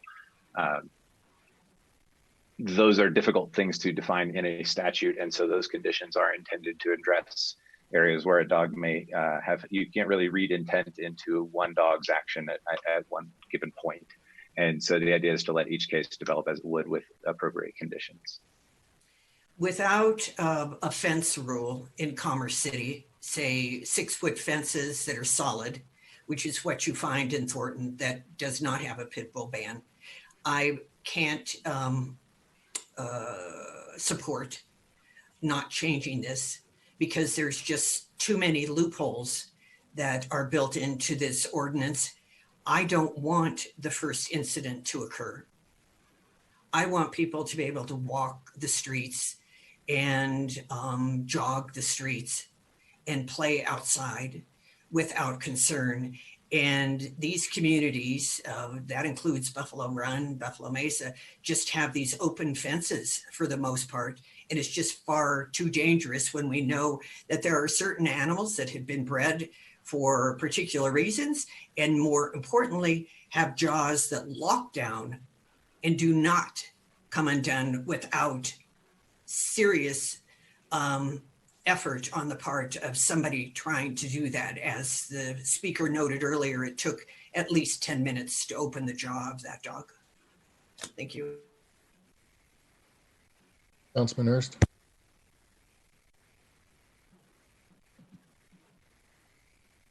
I apologize. I meant to lower my hand. I'll wait till after the enforcement and how we plan to enforce this happens. The only thing I was looking for in this section, there was 2 things, sorry, was what Councilwoman Noble just mentioned, and the other one was, what if a dog is a puppy and goes something like 5 years without any incident? Do they hold this, certificate their entire life? I definitely don't want vicious or dangerous dogs in our communities, but puppies can also be puppies and make mistakes. And so, how do you prove that your dog is not dangerous or vicious after a course of time with no incidents? That would be the only thing I'd like to consider for this section. Mr. Sheasley, is there a provision currently to request a second disposition hearing? There is, not more than annually, and at least a year after the initial designation, the owner of the animal can petition the court to remove the designation of a dangerous animal designation. Councilwoman Allen Thomas. Yes, thank you, Mayor. One question that I'm curious, currently they're banned, but actually in my ward, I see at least a pit bull daily or every other day. So currently, what staff members are responsible for monitoring, the ban currently? That's my first question. That would currently fall under code enforcement, neighborhood services. And again, Mr. Porgelli, I believe it is in the police department, community service officers. Okay. Yes. Okay. Thank you. Go ahead. And again, that's for animals that meet the majority of those physical characteristics of those breeds. Okay. Yeah, because that's just a concern that I have. Do we have enough staff, even as it is, to monitor these, potential attacks? When I see them, they haven't actually attacked anyone, but feature-wise, I mean, people can pretty much verify that they are a pit bull from looking at them. So that's just one concern I have. And, until these attacks occur, that's a concern I have, is we're not currently seen to monitoring the situation currently. Like I said, at least that's speaking on my ward. I have people probably will say on my, in my ward, they do own a pit bull. So I'm just trying to make sure we have enough staff to monitor this, as well as a big concern of mine. And then another question I have, does this apply to homeowners who have just moved in the last 5 years, and how are they going to be notified of the new laws?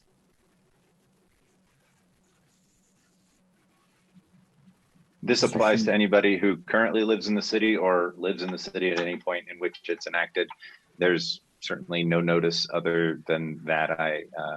The standard notice of any ordinance going into place through council review and approval. There should not be any pit bulls here currently. I know that there are, and I do believe, and I'm not a law enforcement staff, and I don't know if anybody's on the meeting that could address your prior comment about staffing, but I do believe that some of the difficulty in enforcing a breed ban, and this is mostly speculation, is the ability to identify an animal as meeting one of those characteristics in a way that could then establish proof sufficient to take property, destroy property, or cite a person with a crime for violating the provision of law. Thank you. Any other questions? Councilwoman Smith. So at a special meeting with Chief Nichols the other day, we talked about why they couldn't go up to somebody. Would they be able to go up and talk to somebody with a pit bull without a cause for it?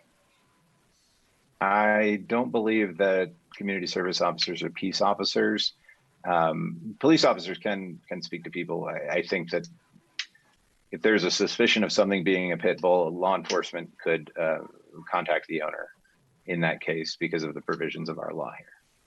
But I don't believe that police officers typically would be called on to enforce this. They may ultimately write the citations. I'm not certain though. Okay, thank you.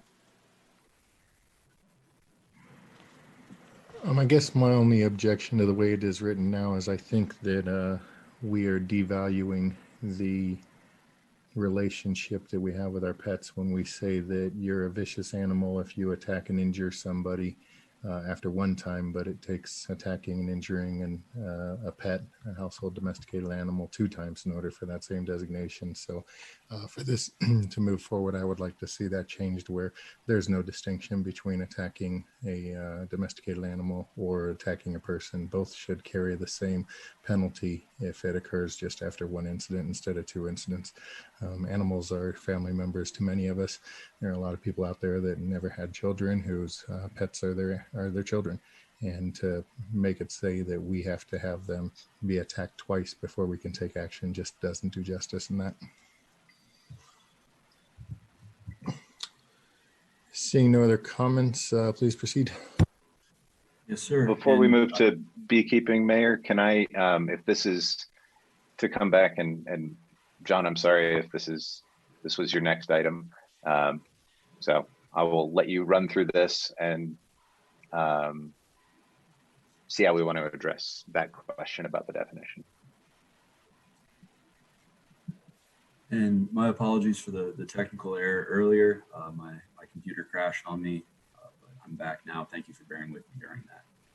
On to backyard beekeeping. Sorry, John. Sorry. Yes. You had a slide about how council wants to proceed.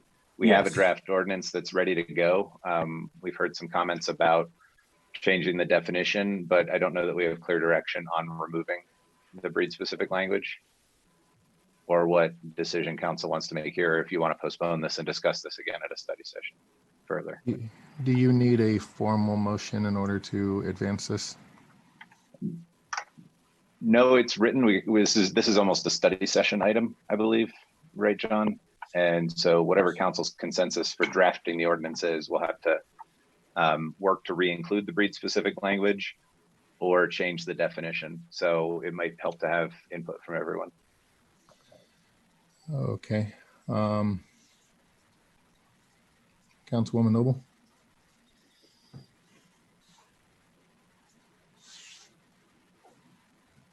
I changed my mind. All right. Well, like I said, I indicated I would like to see this move forward with an adjustment to the vicious animal designation being an attack on an animal after one instance instead of two. Mayor Pro Tem, your preference?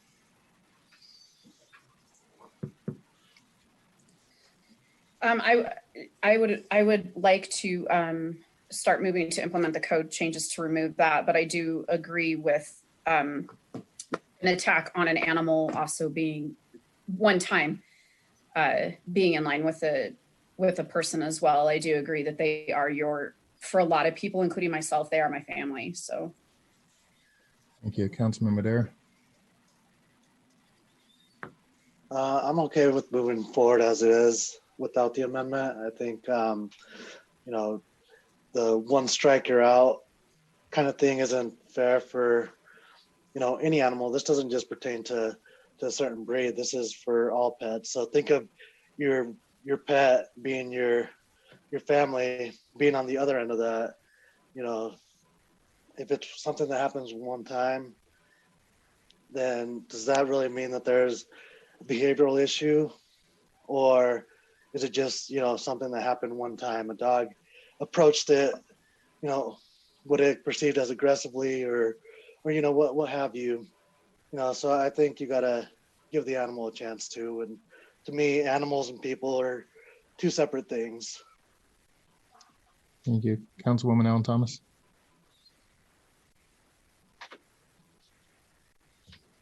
That was a mistake. I apologize. We're seeking your input on what you want to do based on the options that are up there.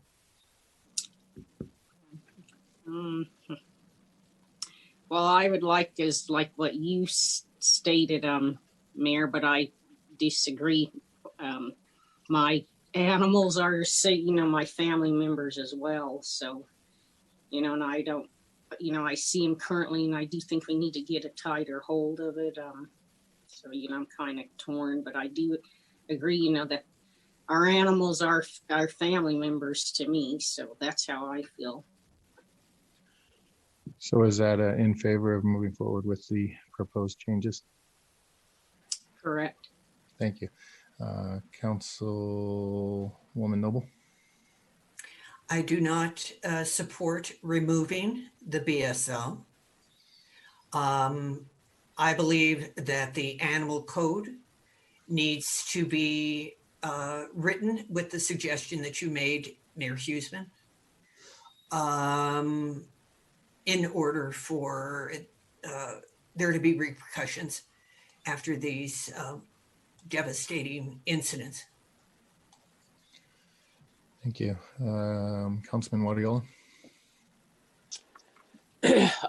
Yeah, I agree with the mayor. I think we need to move forward, and pets are family. So I think we have to put them in that. So I'm good with it. Thank you. Councilman Hurst? I agree that we should move forward. I'm really torn. You know, I think no matter which way we go, I'm ready to hear what the public has to say about this because although I agree with removing the breed specific language because I've defended attacks from other types of dogs, but not a pit bull. I also think there's other dangerous animals out there. But where I'm having a hard time is what happens when you designate a dog vicious, and they're animals, and they really are instinctive animals. And my dog's like a family member to us as well. And, you know, what worries me or concerns me is that a dog protects on instinct, and which might be perceived differently than our instincts.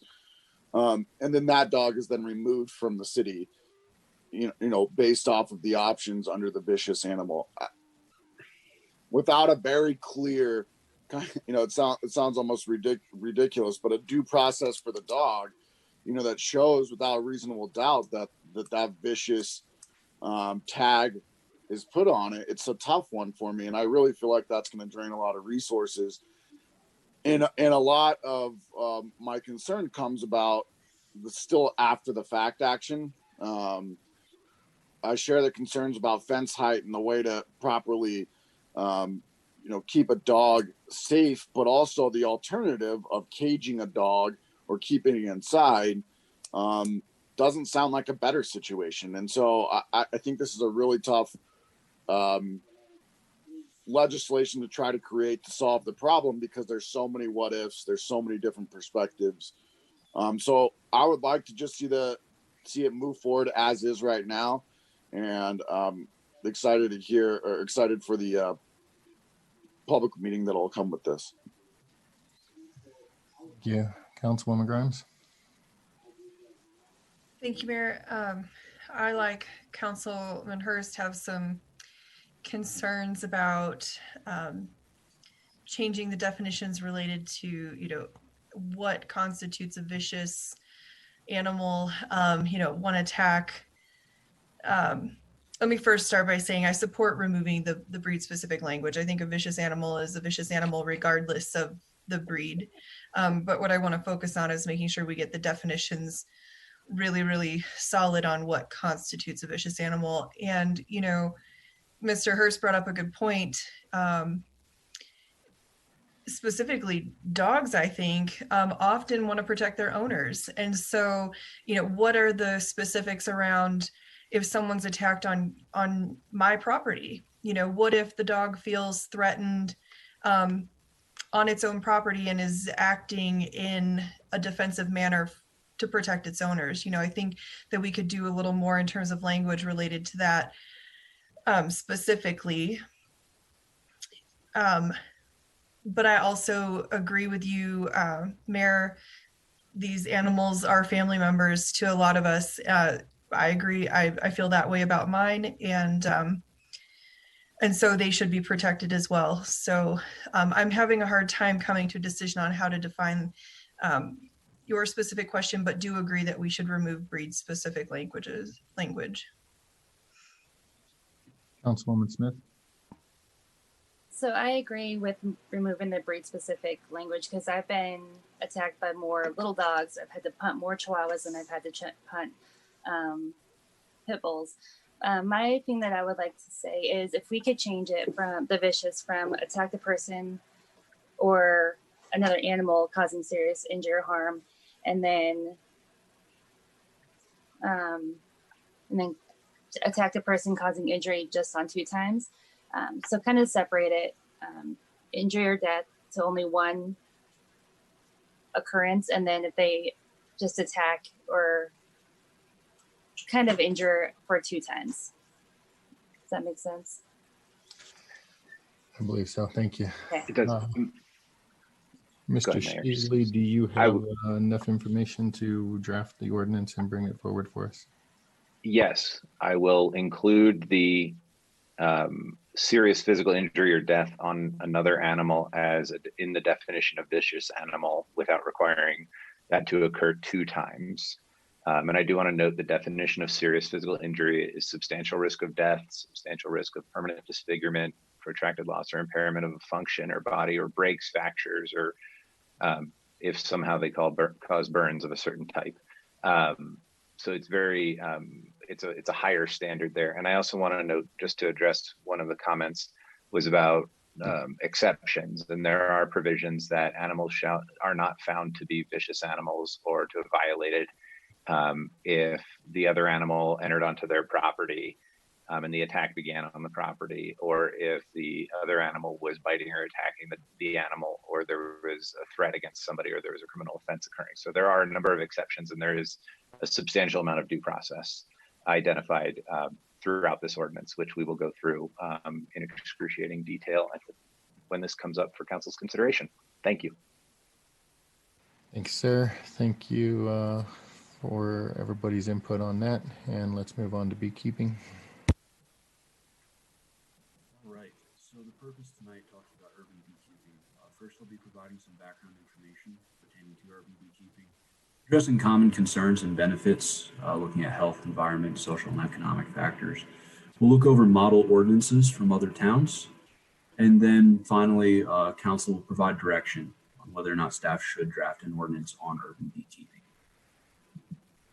So some background, urban beekeeping does have a lot of benefits here. It's laid out in these two columns for food production, for increasing biodiversity. They're good for the environment. It helps offset the significant decline in bee populations that we're currently experiencing, and helps connect people to the food cycle and to nature. The main concern is bees do sting people sometimes. Additionally, there is also the burden on staff for developing a regulatory or permitting regime and for monitoring and regulating that. Currently in the US, there's an estimated about 120,000 beekeepers in the US, and most of those are hobbyists, like we would be allowing under a backyard beekeeping. A little bit of background about beekeeping in Colorado. The Colorado State Beekeepers Association, they've developed some best management practice for urban and small scale beekeeping. And a lot of Front Range communities have adopted ordinances to allow and restrict urban beekeeping. And a lot of these are informed by those BMPs from the Colorado State Beekeepers Association. Some common issues addressed in ordinances laid out below: the species of bees that can be kept, number and type of hives, where they are within the lot, removal of beekeeping equipment and bee combs from the apiary, setback distances for the hives, flyway barriers, which we'll talk about more in a little bit. Source of fresh water. Bees tend to congregate over fresh water, so making sure that there is fresh water within that lot for the bees. They're not flying off in search of that water through other people's yards. Educational requirements and a permit and fee process. These are some typical issues that ordinances address. Just a quick overview of hive types. This is what these would look like within the yard. These are the two most common types of hives. So when we're talking about urban beekeeping, we'd be talking about small structures like this in people's backyards. In a typical hive, we'd be talking anywhere from 10 to 80,000 bees, approximately, depending on the hive type and the number of hives that they had. Permitting considerations as well. Typically, communities do require some sort of permit, but there are some that are starting to shift away from requiring a permit for people to keep bees in their backyards. There's a breakdown of the cities that do and don't. It gives staff right of entry, which is helpful for monitoring, for inspecting these hives. If we also do want to collect a fee with the permit, that's the best way to do that is through the permitting process. And so some concerns that community development has raised during this process is a permit necessary?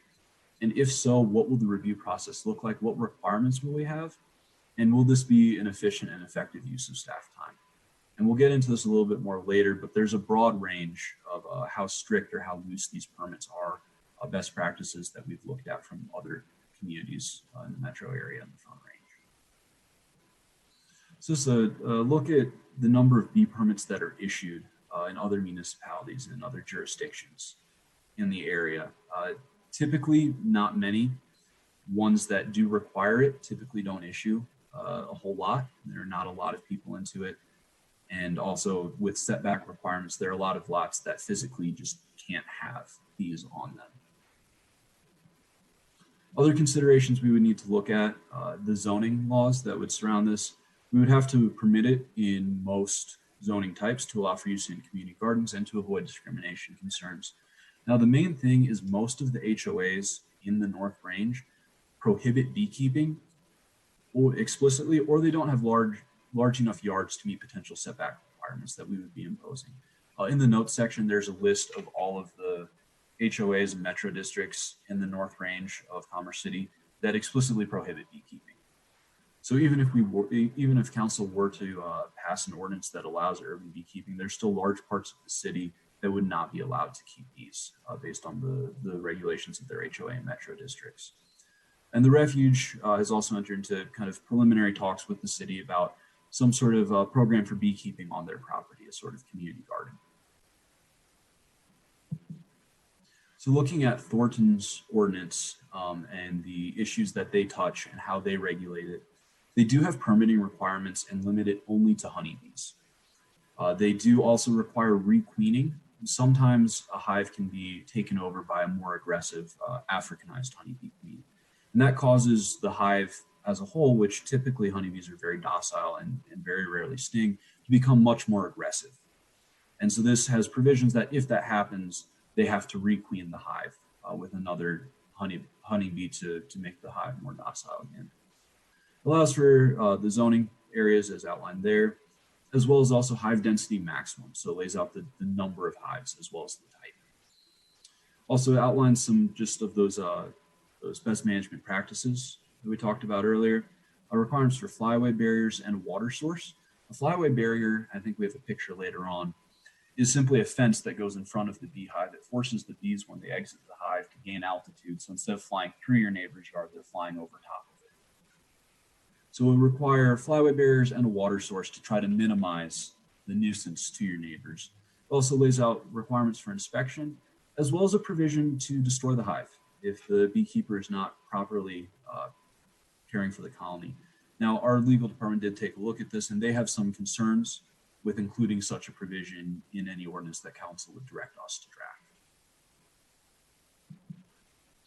Another alternative is Wheat Ridge, which has much fewer regulations in their allowance of urban beekeeping. It's allowed on any type of land, regardless of zoning, as long as it meets those two requirements.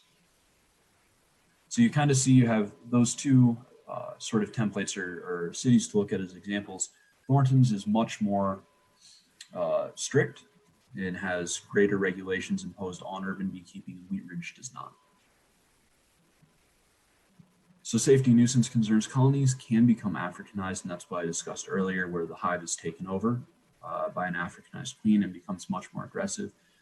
This doesn't happen very frequently. There haven't been any incidents in Colorado since 2014, which was a non-fatal incident. It's been even longer since then that there's been a fatal incident. And across the Front Range, bee-related concerns typically generate under 5 calls for service a year. So while there is definitely potential for safety concerns, that's not something that so far we have seen in Colorado and within the Front Range. So some of those safety concerns, talking about bee stings. Honeybees are bred to be very gentle. They typically don't exhibit swarming behavior unless they are Africanized.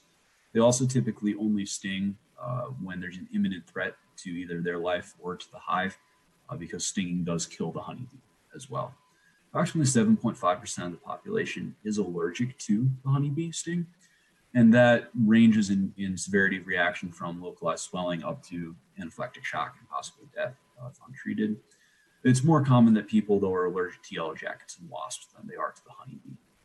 And so this is where we're talking about regulations such as a flyaway barrier or having that water source in the lot are ways to prevent bees from flying through people's yards, force them to fly over your neighbor's yards, and that they will be gathering for water in your yard. So trying to limit the interaction of your hive of bees with your neighbors. So currently staff doesn't have the expertise or the equipment to properly handle inspections of beehives.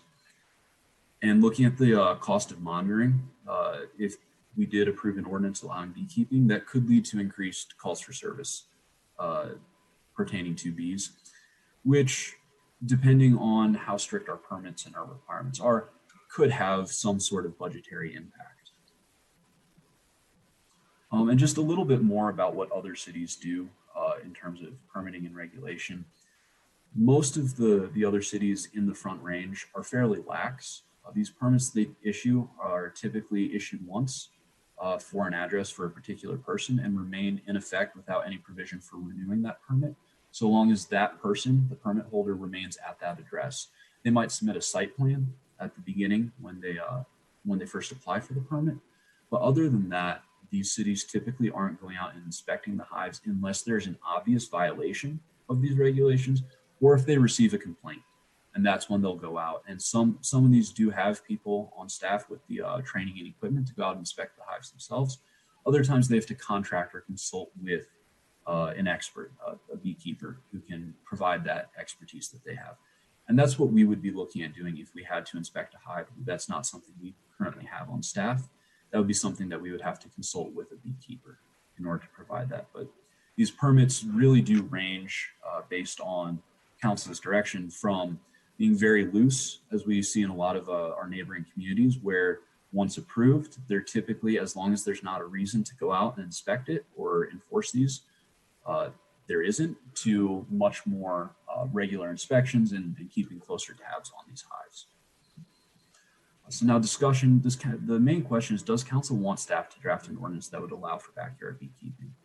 And if yes, then would council want staff to develop some sort of permit regime? And also, would council want staff to then carry out inspections based on these permit applications? Or would it be more of the ad hoc as potential complaints come in or as staff notices obvious violations?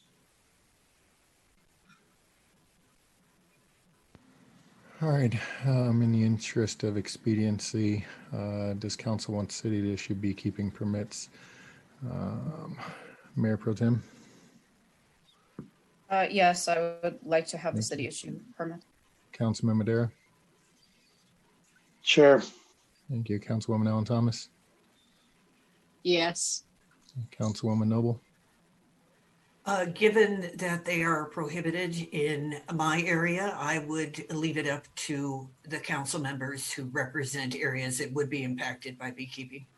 Councilman Wadiola? Yes. All right, we have enough people to advance that issue. Next question, does council want the city to inspect hives regularly as potential complaints come in? This is for the purpose of drafting the ordinance. Mayor Pro Tem? Just as potential complaints come in. Councilman Madera? As complaints come in. Thank you. Councilwoman Allen Thomas? Agree as the complaints come in. Thank you. Councilwoman Noble, I'll skip you unless you'd like to weigh in on this one. Councilman Wadiola? Yeah, potential complaints. Okay, there's enough people that want potential complaints, so we'll go with that. Thank you, sir, for your presentation, and we will move along in the agenda. Next on the agenda is the consent agenda. The consent agenda includes items that are routine, procedural, informational, self-explanatory, and non-controversial. They are presented to council for a single motion and vote. Any member of the council may ask to remove a specific item for further discussion and a separate vote. Tonight, there are 12 items listed under the consent agenda. Does anyone on council wish to remove an item off the consent agenda for further discussion?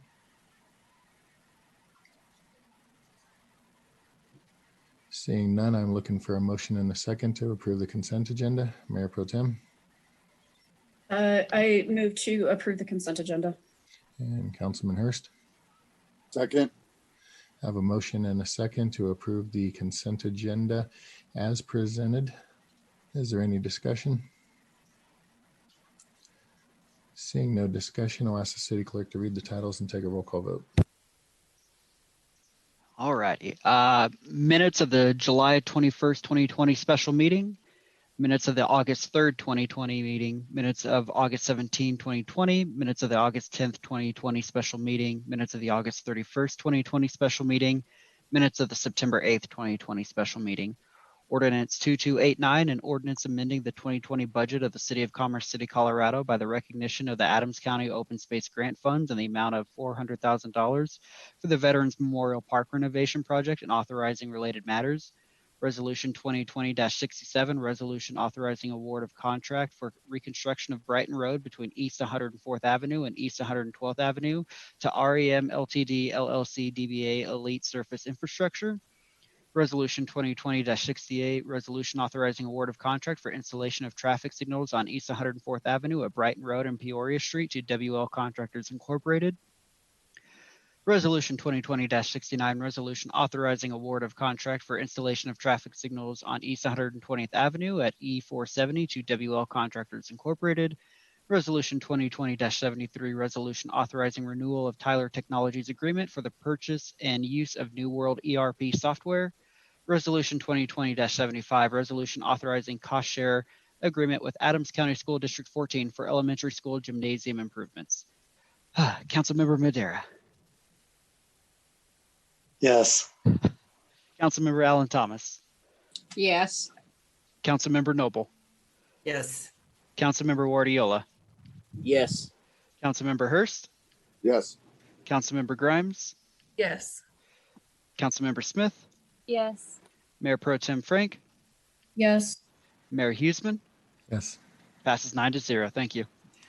Thank you very much. Next on the agenda is a public hearing for the Metro Wastewater Reclamation District Pipeline Project. This time I'd like to inform council we're currently running about 20 minutes behind schedule. The public hearing will be for Metro Wastewater Reclamation District's request for a conditional use permit for a 6.4 mile long wastewater pipeline along Second Creek and upgrades to a small portion of the Sand Creek Interceptor. I remind council to use the public hearing only to ask questions, but not to express opinions or indicate how you will vote. Council members are not to provide testimony if you wish to participate in the decision. I remind you to rely on facts developed in this hearing and in the record and apply those facts to the criteria in the Land Development Code. This time I will open the public hearing. Unless there is an objection from council, the applicant will present before staff in this matter. Are there any objections? Seeing no objections, would like to invite Jenny Oxmacher, City Planner, to introduce the applicant and the applicants to make their presentation. Good evening, Honorable Mayor and members of council. As you're aware, tonight's presentation is going to go a bit differently. I'd like to invite Steve Poole, the applicant's representative for Metro Wastewater, to share his screen and begin his presentation.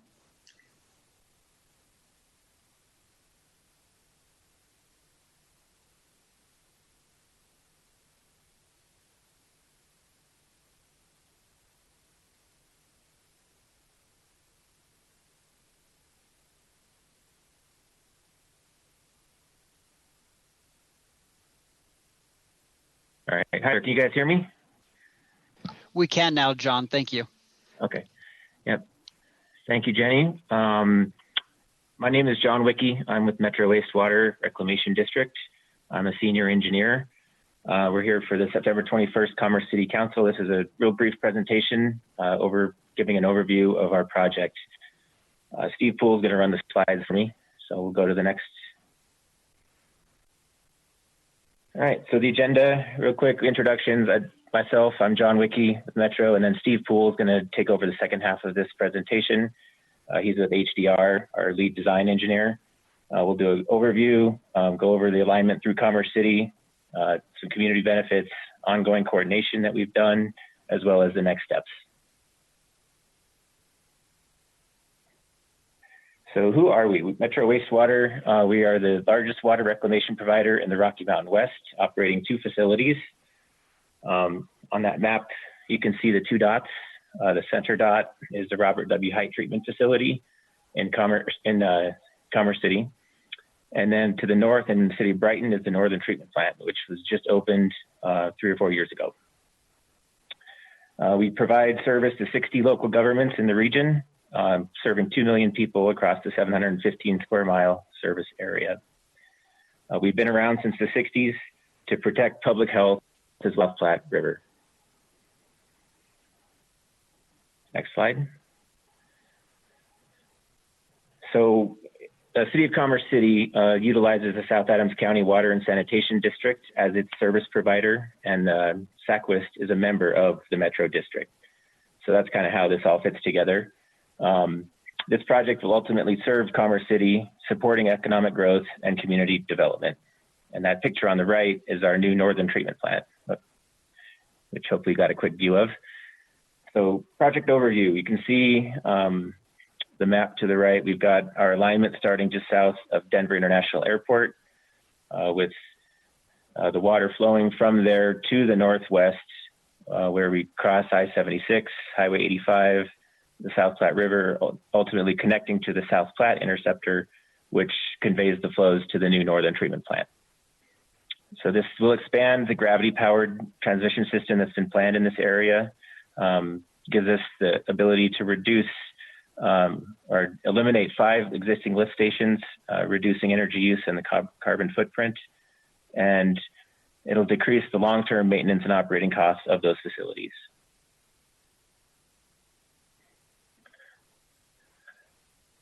So a real quick slide here. In building this pipeline, it'll offload some of our flows that are currently going to the Robert W. Height treatment facility, which will allow us to do improvements to that Sand Creek interceptor system, which is mainly on our facility in Commerce City there.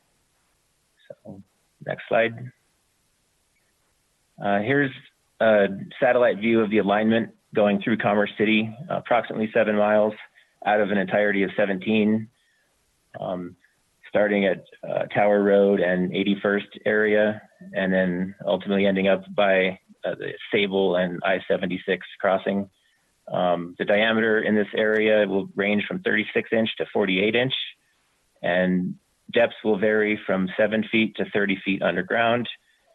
And we've generated an alignment that avoids developed areas and traffic corridors wherever possible. So the comprehensive planning document was given to us at the very beginning of this project, and we've done our due diligence to keep in line with your views as Commerce City, supporting existing and planned development, preserving the natural character and landscape of the surrounding community, and doing a sustainable design for a long-term regional solution for your city. And here's an overview of our project schedule. We're in the tail end of the permitting and design phase, looking to begin construction later in 2020, completion in late 2023, early 2024. And an important thing to note on this slide is that we've been communicating with the communities affected since the beginning and will continue to do so throughout the project. So I'm going to turn it over to Steve Poole to touch on some of the more technical aspects of the pipeline. Thanks, John. Just a quick mic check here. Everybody hear me okay? We can, Steve, yes. Cool, thank you very much. As John mentioned, our pipeline is implemented to prevent or to provide low impact sustainable construction and material practices. We've hired a industry leading team of highly experienced construction professionals. Garney Construction. On the next slide, I'll hit on them a little bit. We are avoiding developed areas and traffic corridors, as John mentioned, and minimizing community impacts. We're following strict standards and diligent monitoring to meet public health and environmental regulations. So the district has selected Garney Construction out of Littleton, Colorado. They have a long history with the Metro District implementing multiple projects on their Robert W. Height treatment facility plant. They've done the north secondary improvements as well as the digester complex. And they recently completed the northern treatment plant, as John alluded to on the first one of the first slides there up in the city of Brighton. So we've selected Garney Construction to implement the project, and they've been providing constructability advice and throughout the design progress here. The majority of the pipeline will be constructed via open cut construction methods. In most areas, we need about 120 foot wide working area. Obviously 120 foot wide is pretty large and needs to be narrowed down in constrained areas. So we work through that. We are requesting 40-foot permanent easements for the pipeline.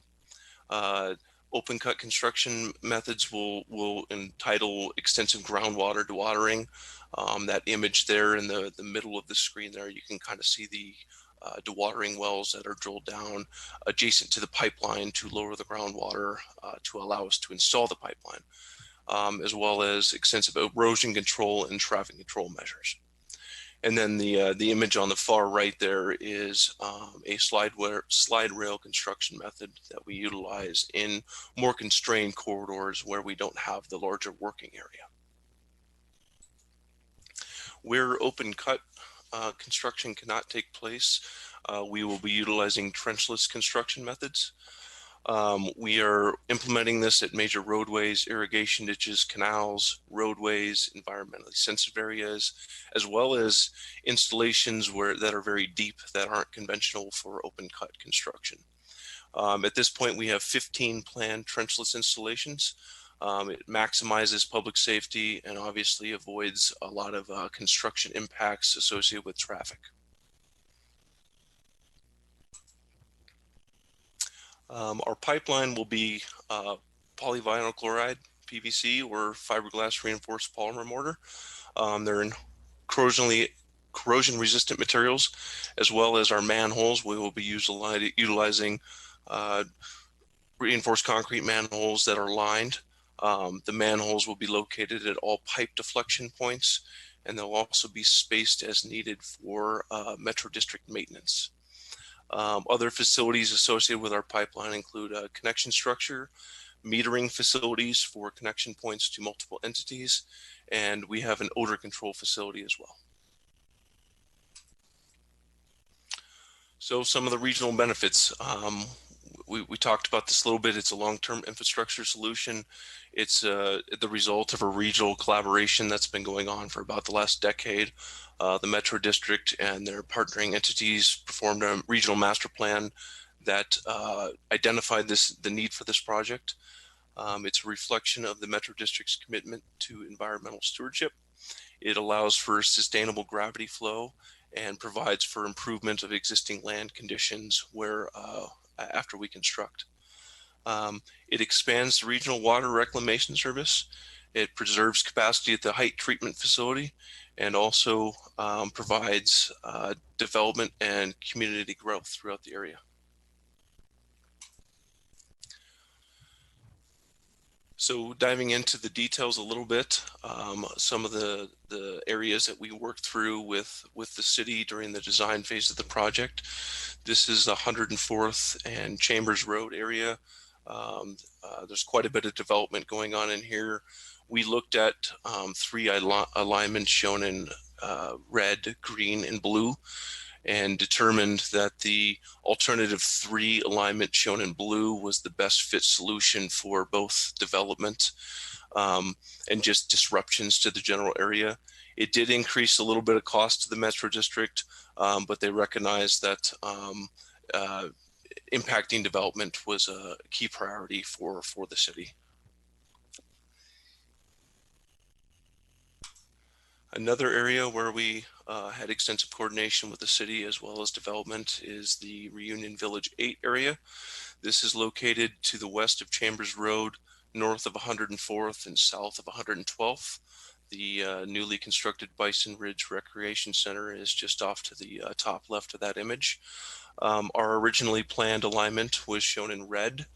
After discussions with the Reunion Village 8 development as well as the city, we've elected to utilize the blue alignment, which allows for minimizes wetland disturbances, protects sensitive wrapper habitat, and ensures efficient operations by kind of smoothing out the alignment. So the blue alignment ended up being kind of a best fit solution to minimize impacts to the Oakwood development as well as environmentally sensitive areas.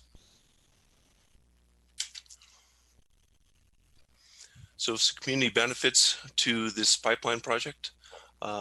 It's compatible with the future Second Creek Park Master Plan Trail System.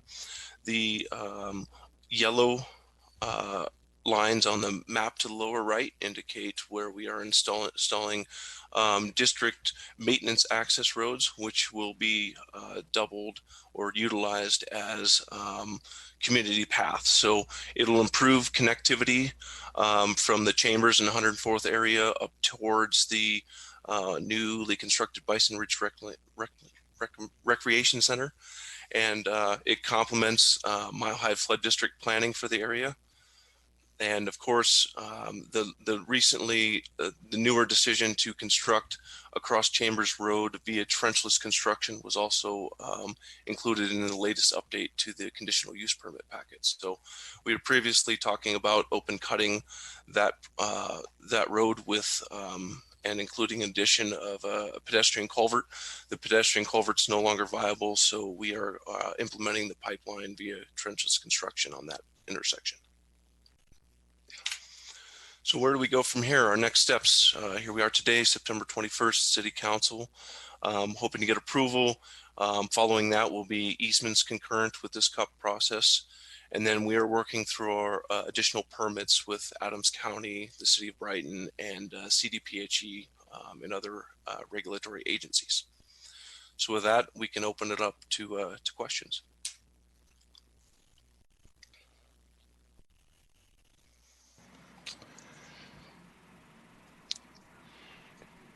Is there anyone on council, actually, before we get to that, please, Ms. Oxmacher, would you please make the city's presentation? Yes, Mayor, I'd be happy to.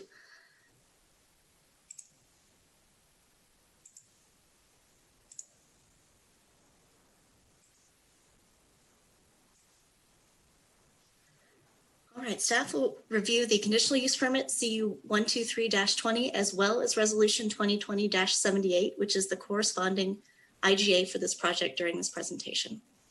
As described earlier by Metro, the pipeline extends across the city along Second Creek and crosses properties zoned public, agricultural, and PUD.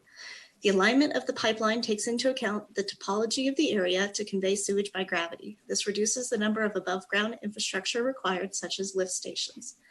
And the improvements to the Sand Creek interceptor, which is also a small component of this conditional use permit, are shown in the bottom left inset and only impact Metro's own Robert Height facility, as well as the adjacent Suncor refinery. Metro needs a conditional use permit based on Article 5 of the Land Development Code, requiring a conditional use permit for public utility installations. The overall pipeline, The overall pipeline is 17 miles long with approximately 6.4 miles in the city. It varies in diameter between 36 and 60 inches throughout the entire pipeline with a permanent easement width of 40 feet. The pipeline depth varies between 5 and 50 feet. Construction is scheduled to begin this fall and is planned to be completed within 3 years. It is going to be phased into segments to reduce the potential impacts to the surrounding properties. This is a regional project, so Commerce City is just one of many regulatory agencies reviewing this project. Other federal, state, and local governments are all reviewing the project, including the Army Corps, CDPHE, CDOT, Adams County, Denver, and Brighton. And I believe the City of Brighton actually approved their conditional use project at the beginning of September. The approval criteria for a conditional use permit considers if characteristics of the site are suitable, if the use will be served by the city, if the impacts are mitigated, and considers the ongoing maintenance for the project.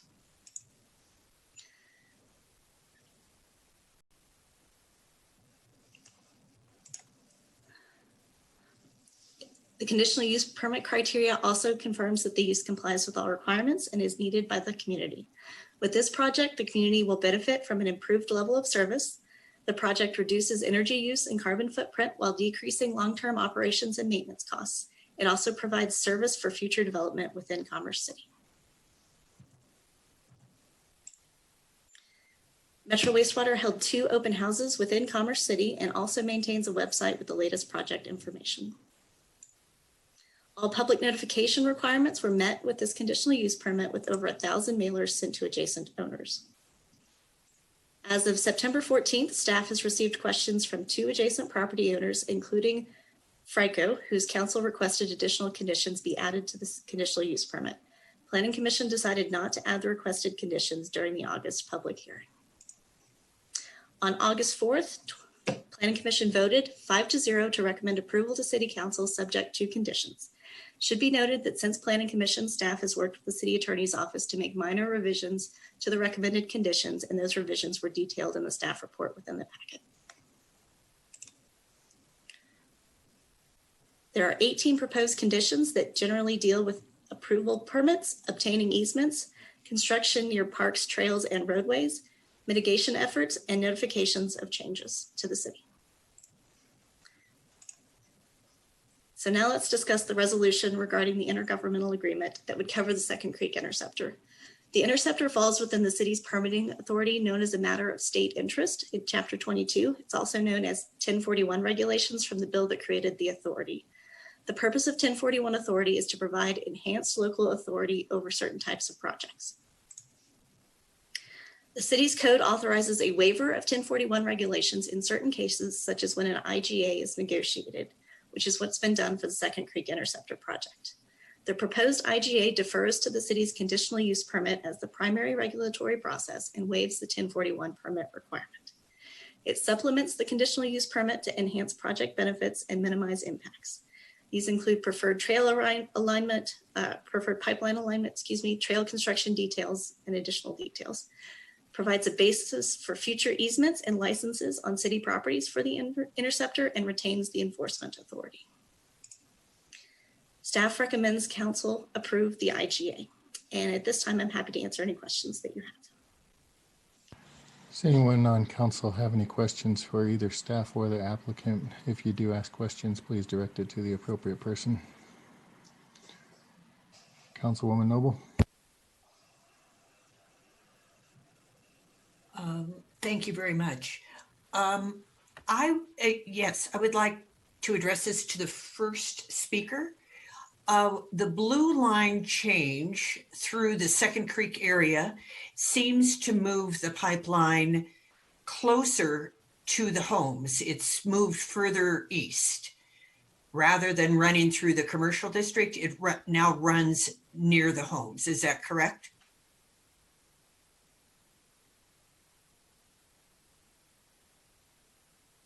So I'll jump in real quick. I think you were asking John the question, but I'll weigh in. What the pipeline has to do to convey via gravity flow is follow the creek corridor. And unfortunately, yes, that does kind of follow where the houses are, but we're following the natural topography of the region to collect wastewater and flow by gravity. So that's why it follows the creek. So this is wastewater that's coming from Denver and Aurora. Are we anticipating with all of the construction of new homes in that area? I'm just curious why they don't have a wastewater treatment for the wastewater treatment plant for DIA, Denver, and Aurora. So the Metro District is contracted to serve Denver, Aurora, South Adams County, as well as many others. They're the wastewater treatment provider for the area. So they all have contracts with Metro, and Metro is required to provide them service. And I will add that this pipeline is serving South Adams County as well by preserving capacity in the existing interceptor that South Adams County operates along the same corridor. So we're kind of following the same path South Adams has, and it's allowing them to delay future improvements and offload flow into our pipeline. Is there any other community along the track that has residential areas as close to the pipeline and the 40-foot setback on either side than Commerce City? Yes, the city of Brighton has similar impacts. Okay, and now I'd like to ask a question of Jenny. Yes, ma'am. Okay, this is regarding the O'Brien Canal and the Burlington Ditch. And I know that these are extremely valuable water resources. Shares in at least one of them sells for $2 million each. I thought that the arguments that FRICO made were quite compelling. What was the reasoning for the Planning Commission to discard their arguments?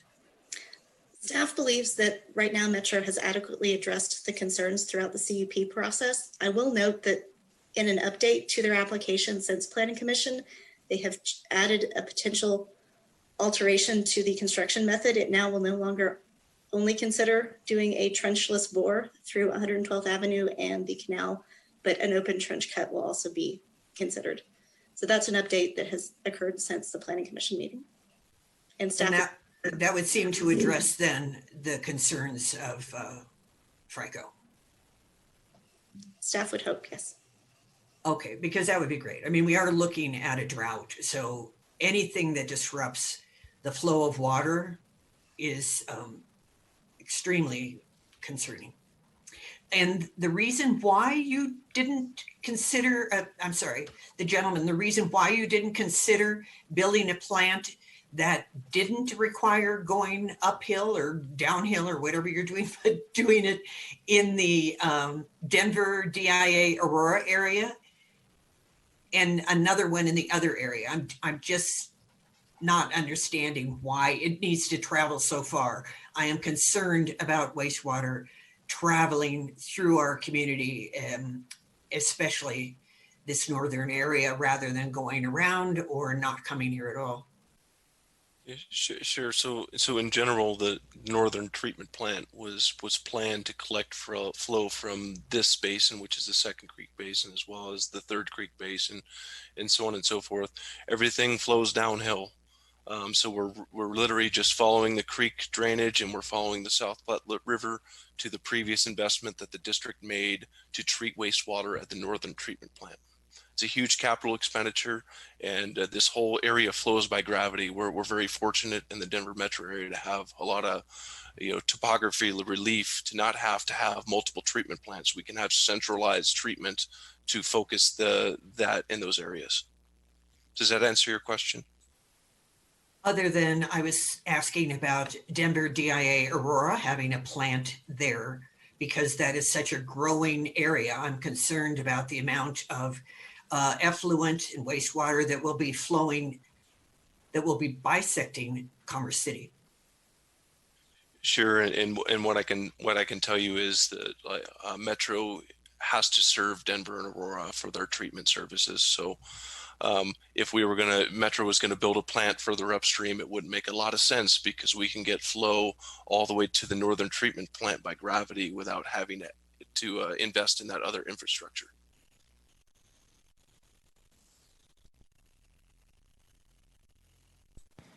Councilman Madera. Yeah, I have a few questions for the applicant. You mentioned something about groundwater dewatering and having wells to lower the groundwater. Will this affect South Adams County's wells or water quality? No, so the dewatering I was referring to is localized for just our trench to install the pipeline. So it doesn't have far-reaching abilities, so to speak. It's very localized in that specific area to allow us to have a dry trench to put our pipeline in. So no impacts to South Adams County wells or anything like that, or water rights. Okay, and can you speak a little bit to the timing of the project? This project is following a quarter where we've invested a lot of money in new infrastructure, new rec center, restoring the environment in and along Second Creek. So can you talk to just a little bit more about the timing and the impacts to some of these investments that we made? Sure. So I'll speak in general about the construction schedule, and maybe that'll answer your question. Our contractor's proposing to have 2 crews. We're going to start on the north end, approximately at 112th Avenue, and work our way south. So we won't be in Commerce City on that particular heading. We have a second crew starting at 88th Avenue. And the reason we're starting at 88th Avenue is to work our way south towards 81st and Tower Road, because there's a lot of active development right now, and we're trying to get ahead of that. So like kind of 2 crews working simultaneously south, one from 112th and one from 88th Avenue. And then when we get back up to I-76, will likely be in the winter of 2021, spring of 2022. Okay, and what plans do you have to remediate, Second Creek and any damage that may be caused by this construction, to streets and other infrastructure? Sure. So part of our permitting process requires us to restore everything to pre-construction conditions. So roadways that we cross in Commerce City or Brighton or CDOT, they're all restored to pre-construction conditions per the jurisdictional standards.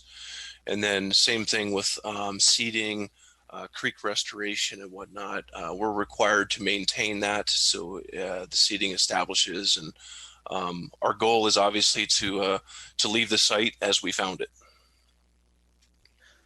And what steps are you taking to minimize the impacts during construction? So a lot of that is just going to be outreach. The Metro District has hired GBSM, which is a communication outfit, to help us with community updates and outreach. And so as we move forward, it's a very large project and it's going to take 3 or 4 years to construct. So we just need to reach out to these communities as we move along and give them heads up. We do have a website that we're using for active updates. So that my answer is we're just community outreach. Okay. Thank you. That's all the questions I have. Are there any other questions for council or staff on this issue?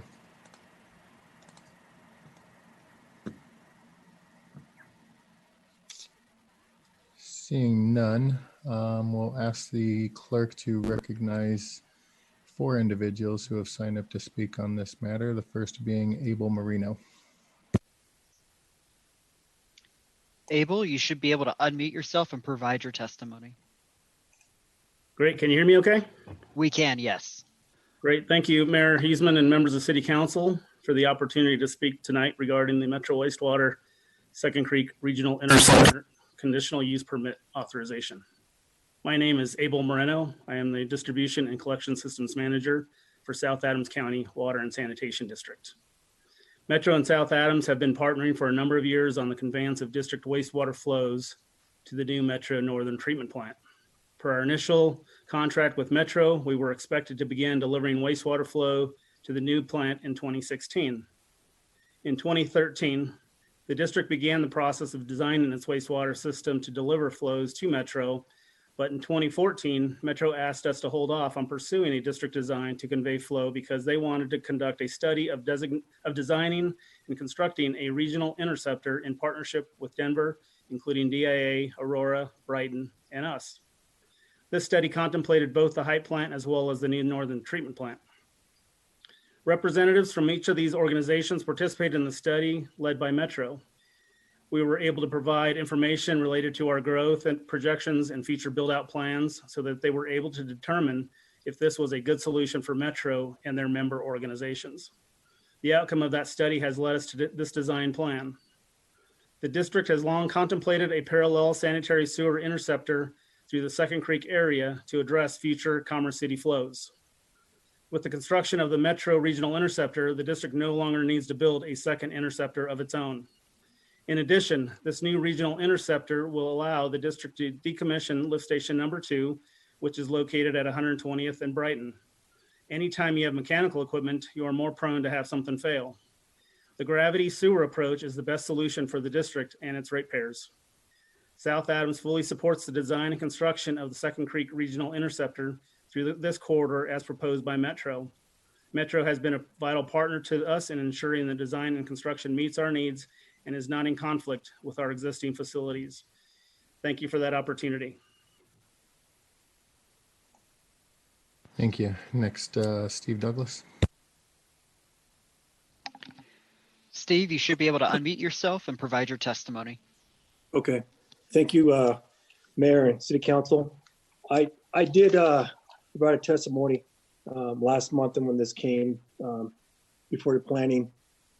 And my question was, why couldn't this run along U470? There's a utility corridor on both sides.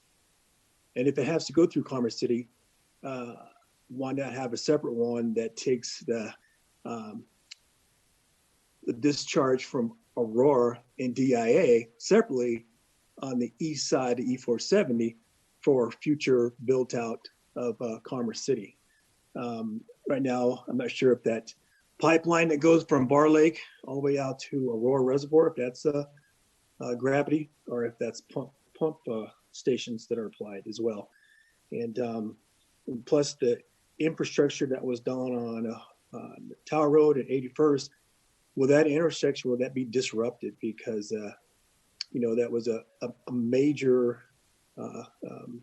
portion of the road that was widened. And will that be disrupted as well when it comes to putting the infrastructure in? So just a short comment there, because I gave testimony earlier, and just want to note that Commerce City always has to take the brunt of other cities and counties' problems. And we have our own growth to deal with as well. But then when you incorporate taking Aurora's waste and DIA's as a small city itself, and they are growing as well, as so is that northern portion of Aurora. So like to know the future growth, that they're going to do a separate interceptor in the near future, like not near future, but within another 10 to 20 years, what that timeline's like. So that's all I have. Thanks. Thank you. Todd Messenger.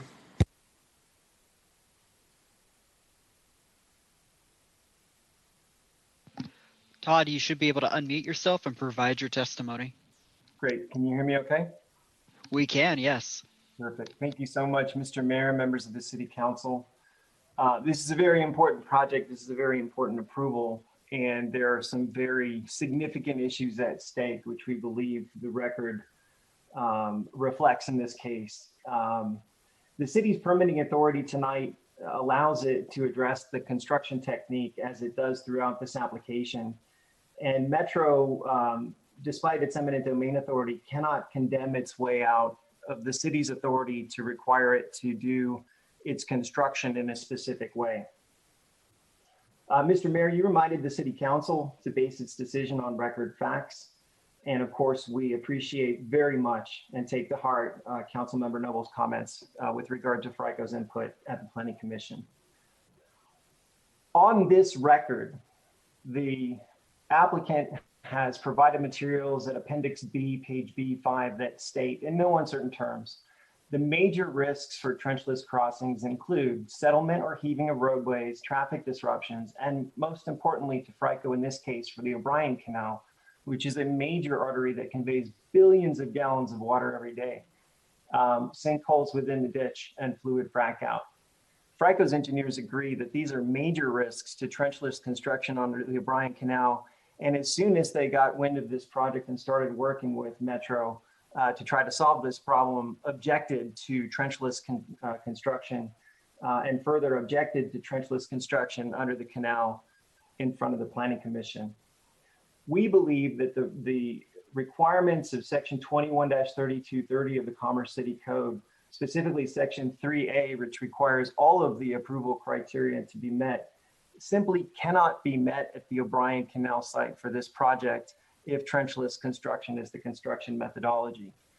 Those requirements provide, first, that the proposed use will not result in a substantial or undue adverse effect on adjacent property, the character of the neighborhood, traffic conditions, parking, and so forth, either as they presently exist or as they may exist in the future as a result of implementation of provisions and policy of the comp plan, this code, or any other plan, program, or ordinance adopted by the city. Substantial and undue adverse effect of a blowout on the O'Brien Canal would be the loss of an untold amount of water. The O'Brien Canal could flood a football field in less than a minute at a foot depth of water if it were breached. The consequences of days of destruction on the canal due to a frac out would be unbelievable and very difficult to comprehend. With regard to the second criterion, any adverse effect has been or will be mitigated to the maximum extent feasible. There's no mitigation in the construction plans whatsoever for the risks that attend to trenchless construction. Trenchless construction is not a best practice, as Troy Thompson, who's coming up next, who is FRICO's engineer, will testify to. And at these canals, these earthen canals that are more than 100 years old, it's downright dangerous. It does not at all maximize public safety. And those are the only two things that the applicant has submitted into this record with respect to the benefits of trenchless construction for this crossing. It is simply convenient for them, and convenience for Metro is not an approval standard under your code. We do think this is a very important project, and so we would like to propose a solution of an open cut at the O'Brien Canal. FRICO is willing to work with the applicant to make sure that an open cut could happen. But on this record, this application tonight, if the applicant continues to push forward with trenchless construction, it is a huge problem, unmitigated problem for the O'Brien Canal. And we would respectfully request that this city council require an open cut construction in coordination with FRICO at a time when water is lower in the canal, which would be November, December, and January timeframes, in order to get this done. And we would work expeditiously with Metro to reach appropriate agreements to make that happen. The request we think is reasonable. We think again that the applicant's evidence is insufficient, and there's no competent substantial evidence on this record that the crossing at O'Brien complies with the standards of your code. Yet it could, with a condition of approval for an open cut. And with that, we just respectfully request conditional approval of this CUP based on working out an open cut scenario with the Farmers Reservoir and Irrigation Company. And with that, we're prepared to take any questions. Otherwise, I would defer to our engineer, Troy Thompson, to address the technical issues of the applicant's request. Thank you. Troy Thompson.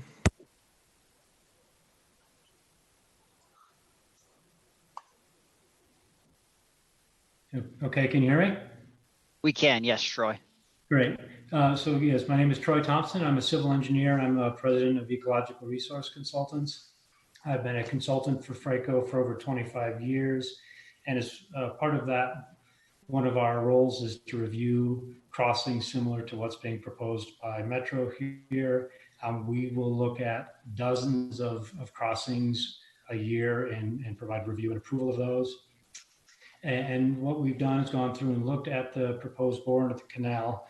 And just so people understand it kind of in layman's terms, as the trenchless technology is proposed, essentially what they're doing is proposing to tunnel a hole under FRICO's O'Brien Canal. The tunnel would be about 7 feet below the bottom of that earthen canal that's been sitting there for about 100 years. The hole they'd be tunneling is more than 5.5 feet in diameter. And just to give you a feel for what the O'Brien Canal is like, it can carry up to 1,500 cubic feet per second. And sort of for comparison purposes, the South Platte River at the 64th gauge in Commerce City has only been at 1,500 CFS 4 days in the year 2020. So we're talking about a canal that carries as much water as the South Platte does on its high flow days. So obviously when you're looking at digging a hole 7 feet below such a big canal, there's possibilities for things to go wrong. One sort of on sort of the low end of the spectrum, what could go wrong, and this is more an impact of FRICO, would be as they're tunneling the canal, they would be dewatering to make their process easier. And in doing so, they're going to be dewatering right below the canal. And so water that they're going to be taking is sucking out of water that belongs to FRICO. Other things that could happen is, one, as they're going through and creating the tunnel, they could create these little fractures in the soil or little paths for water to flow. And those might not even be noticed at all because the canal would be running, and water could start flowing. And that in some ways is even worse than knowing that FRICO is losing water, because they could create these little flow paths that would mean for weeks, months, years, FRICO could be losing water as a result of the tunneling.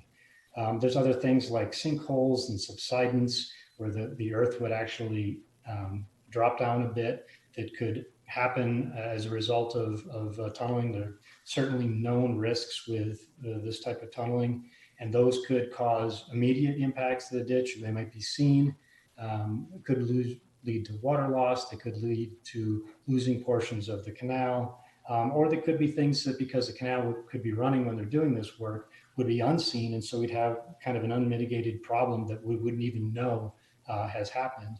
And then sort of at the extreme, what has happened, thankfully not on the O'Brien Canal, but on other canals, there could be a full ditch failure.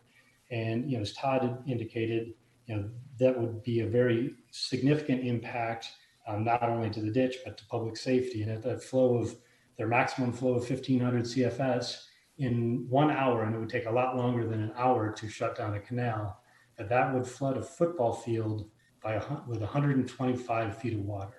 So we're talking significant potential for impact in public safety. Some of the impacts we'd see would, like a ditch failure, obviously would be immediate, things such as the small fissures in the ditch, could be long-term that we wouldn't see.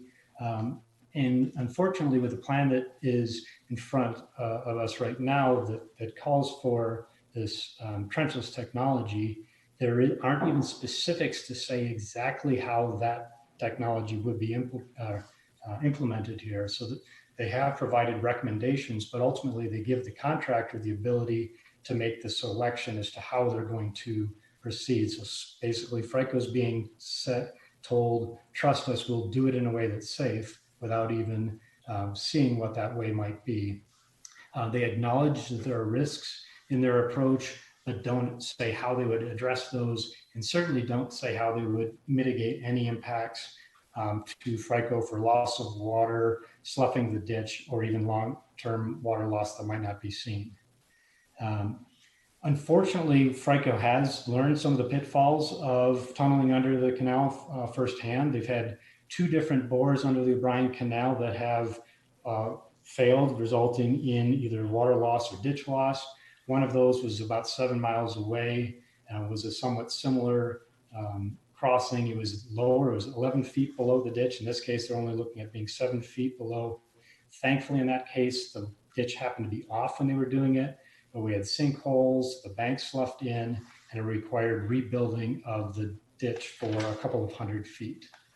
The good news to all of this is that while trenchless technology is really a potential for having impacts to FRECO and public safety, there are ways to make this crossing occur in a way that does protect the canal and the public, and that, as Todd had mentioned, is an open cut. Open cuts would happen when there's not water running in that section of ditch. Either the water is bypassed to another area or the ditch would be off. What happens is, as I believe Steve had put a picture up, you could see there's basically a trench that is cut, the pipe is installed, the soil around the pipe gets compacted so that we know it's good and secure. They would install types of soil that would make sure that if there was any leaking of the pipe, it would be mitigated by some flow retardants, and then they would fill the ditch back in and restore the canal. There's a lot of certainty in that type of design because you see all of the soil that's going back in. FRECO has had countless numbers of open cut crossings on its more than 350 miles of canals, and not a single time has there been a issue with any one of their open cut crossings that has led to any kind of water loss. As an example, last year on the same canal, on the O'Brien Canal, there was a 48-inch line that was put in with open cut. The work was relatively quick and easy. It was completed within 3 weeks. Very, very low risk. Everything went well, and there was no impacts to FRECO, and the installation went in quickly. And so our recommendation would be that the city not allow the trenchless technology and instead require an open cut. So as was talked about before, I think by in Steve's presentation with HDR, is trenchless technology is a technology and it's used where open cut is not feasible. And in the instance of the O'Brien Canal, an open cut is feasible. And certainly when possible, open cut, not trenchless, is your best practice from an engineering standpoint. That'll conclude. Thank you for the time. Thank you. For the applicant, I would like to address one question. Why didn't you guys follow E470 on the outskirts of town that doesn't basically run through any communities instead of disrupting a community?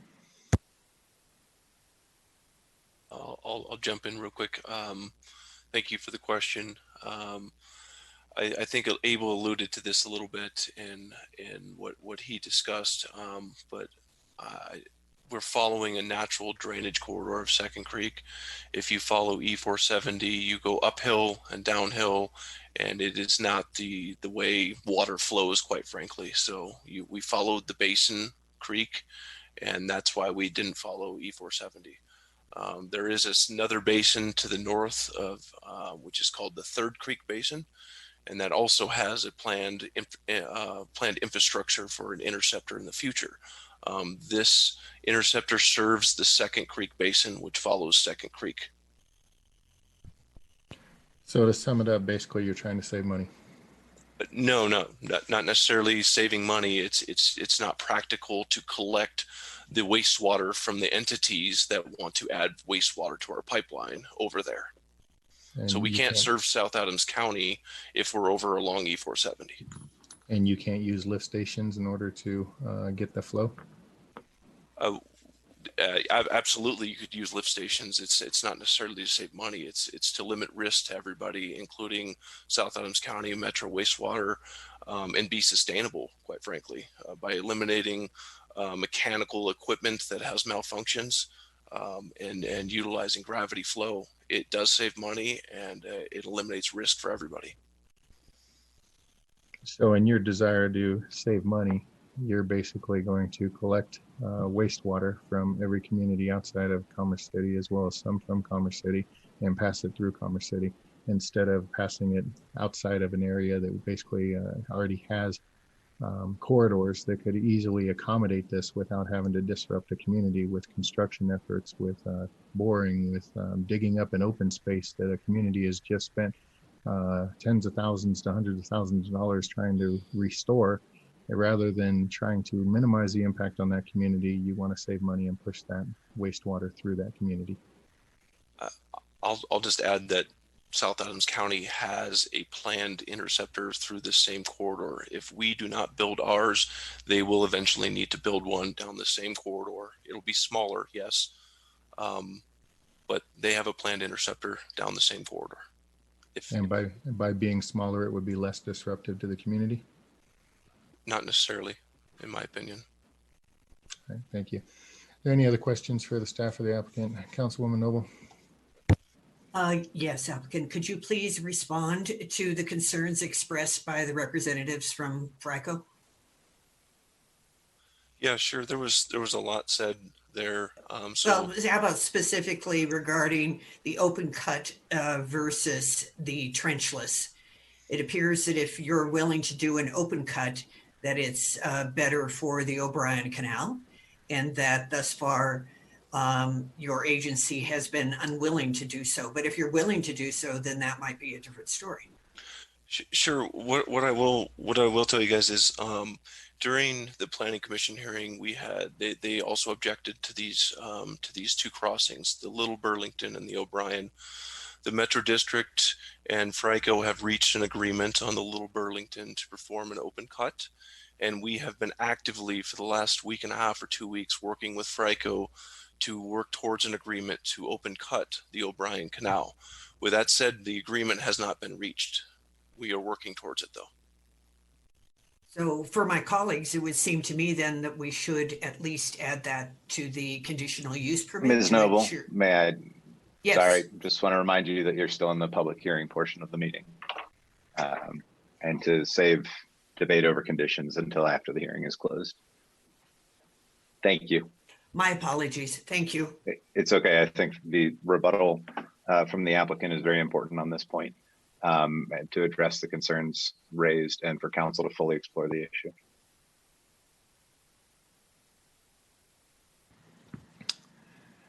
Thank you. Mr. Gibson, are there any written comments submitted for this matter? Mayor Huseman, written comments were received by the deadline and they were incorporated into the updated agenda packet published earlier this afternoon.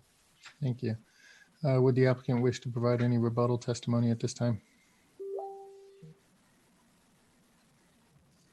No, we do not. Thank you. At this time, I will close the public hearing. First on the agenda is looking for a motion and a second to accept the findings and recommendations of the Planning Commission on case CU 123-20.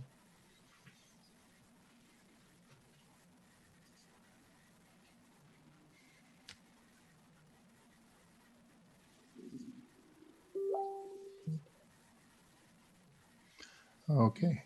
Mayor Pro Tem.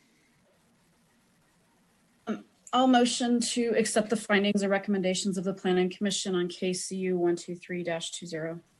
Thank you. Councilman Madera. Second. I have a motion and a second to accept the findings and recommendations of the Planning Commission on KCU-123-20. Is there any discussion? We will take a roll call vote. Councilmember Madera. Yes. Wait, excuse me, I have my hand up. Councilwoman Noble. Is this where we could add a condition, or is this not where we add a condition? No, Ms. Noble, this is the just simply a formality of accepting the recommendations of the Planning Commission to say you've received them. The next vote is on the permit itself, and that would be the time for adding conditions.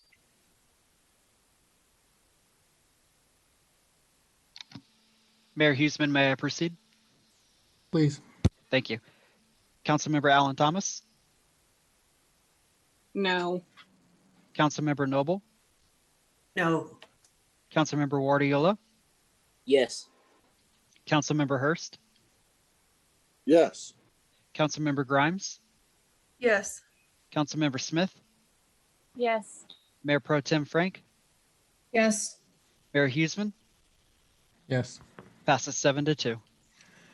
Thank you.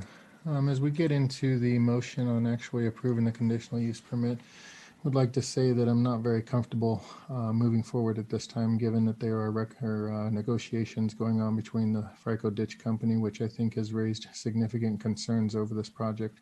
My preference would be that we continue this item for a later date until we see how those negotiations bear out, in order to ensure that we are taking into account everything that needs to be considered for this.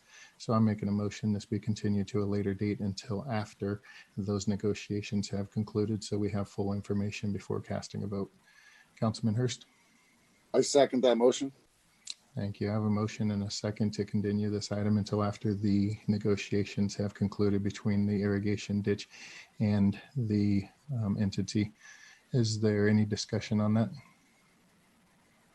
Mayor, while people are raising their hands, and may ask, would you be reopening the public hearing at that point? My assumption, in order to take in new information. Yes, I would reopen the public hearing at that point after the negotiations have taken place. In doing so, though, I would caution all council members not to discuss this item outside of this meeting or the next meeting that has, because it is a land use case and you do not want ex parte communication. Councilman Madera. I'm sorry, go ahead, Mr. Sheasley. Thank you. Just thank you for that caution. Also, while Frico and the applicant are engaged in negotiations, it's always possible that those negotiations may not be successful. There's pending litigation between those two parties regarding the district's use of eminent domain, and that is possible that they could solve that. So I think staff would likely take this as a,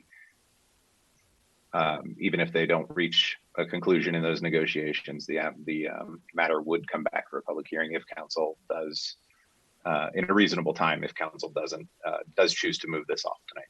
Thank you. Thank you. Councilman Madera. Yeah, would it be possible to restate that as a condition that they work together to come to an agreement, and instead of, just prolonging the whole permit on our side? I mean, it just seems like a little bit unnecessary, getting into the disputes of two other entities and holding up our entire process in that process. And I understand your concerns. However, in my position, I would prefer to know what the results of said negotiations are going to be before I cast a vote. Although we could make it a condition that they have to negotiate, that doesn't mean that said negotiation is going to result in an answer that suits both parties. So I don't see that being a thing. Yes, we could make it a condition that they have to do open trench cutting, but I don't believe that I have enough information at this time to warrant that be a condition for approval, and would rather continue this. So I guess my question is, what is the desired outcome of having these two entities negotiate if we don't have a preference either way. My desired outcome would be that they reach a solution that is amicable to both parties. So why can't we just make that a condition and move on? You know, if that's your desire to do so, then you don't have to vote in favor of the motion to continue. Councilman Hurst. Yeah, I just, you know, I feel like both arguments are credible. And so I hate being pitted against two engineers that know about a subject a million times better than me. And so that's why I kind of support moving this to a later date, is to allow those differences or those opinions to be settled in the appropriate playing field, if you will, before it comes back to us. Because although I know a little bit, I'm not comfortable taking a position or side on this. But I also see Councilman Madera's point that we want this to move forward once that's settled. But at the same time, I think there could be some change in votes based off the outcome.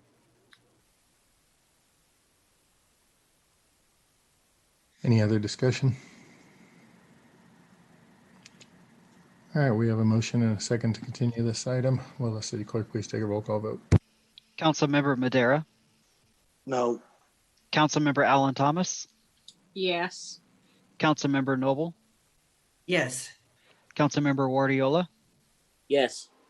Councilmember Hurst, Yes. Councilmember Grimes, No. Councilmember Smith, Yes.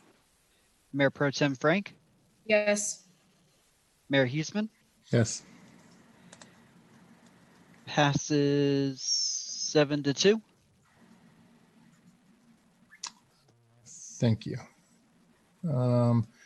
Next on the agenda, resolutions. The first resolution is 2020-78, which is approving the IGA with Metro Wastewater Reclamation District.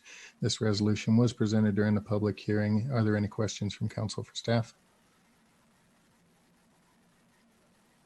Seeing none, I'm looking for a motion and a second on how to deal with this resolution. My recommendation would be it be continued for the future meeting that we retake up the conditional use permit. Councilwoman Noble. So moved. Thank you.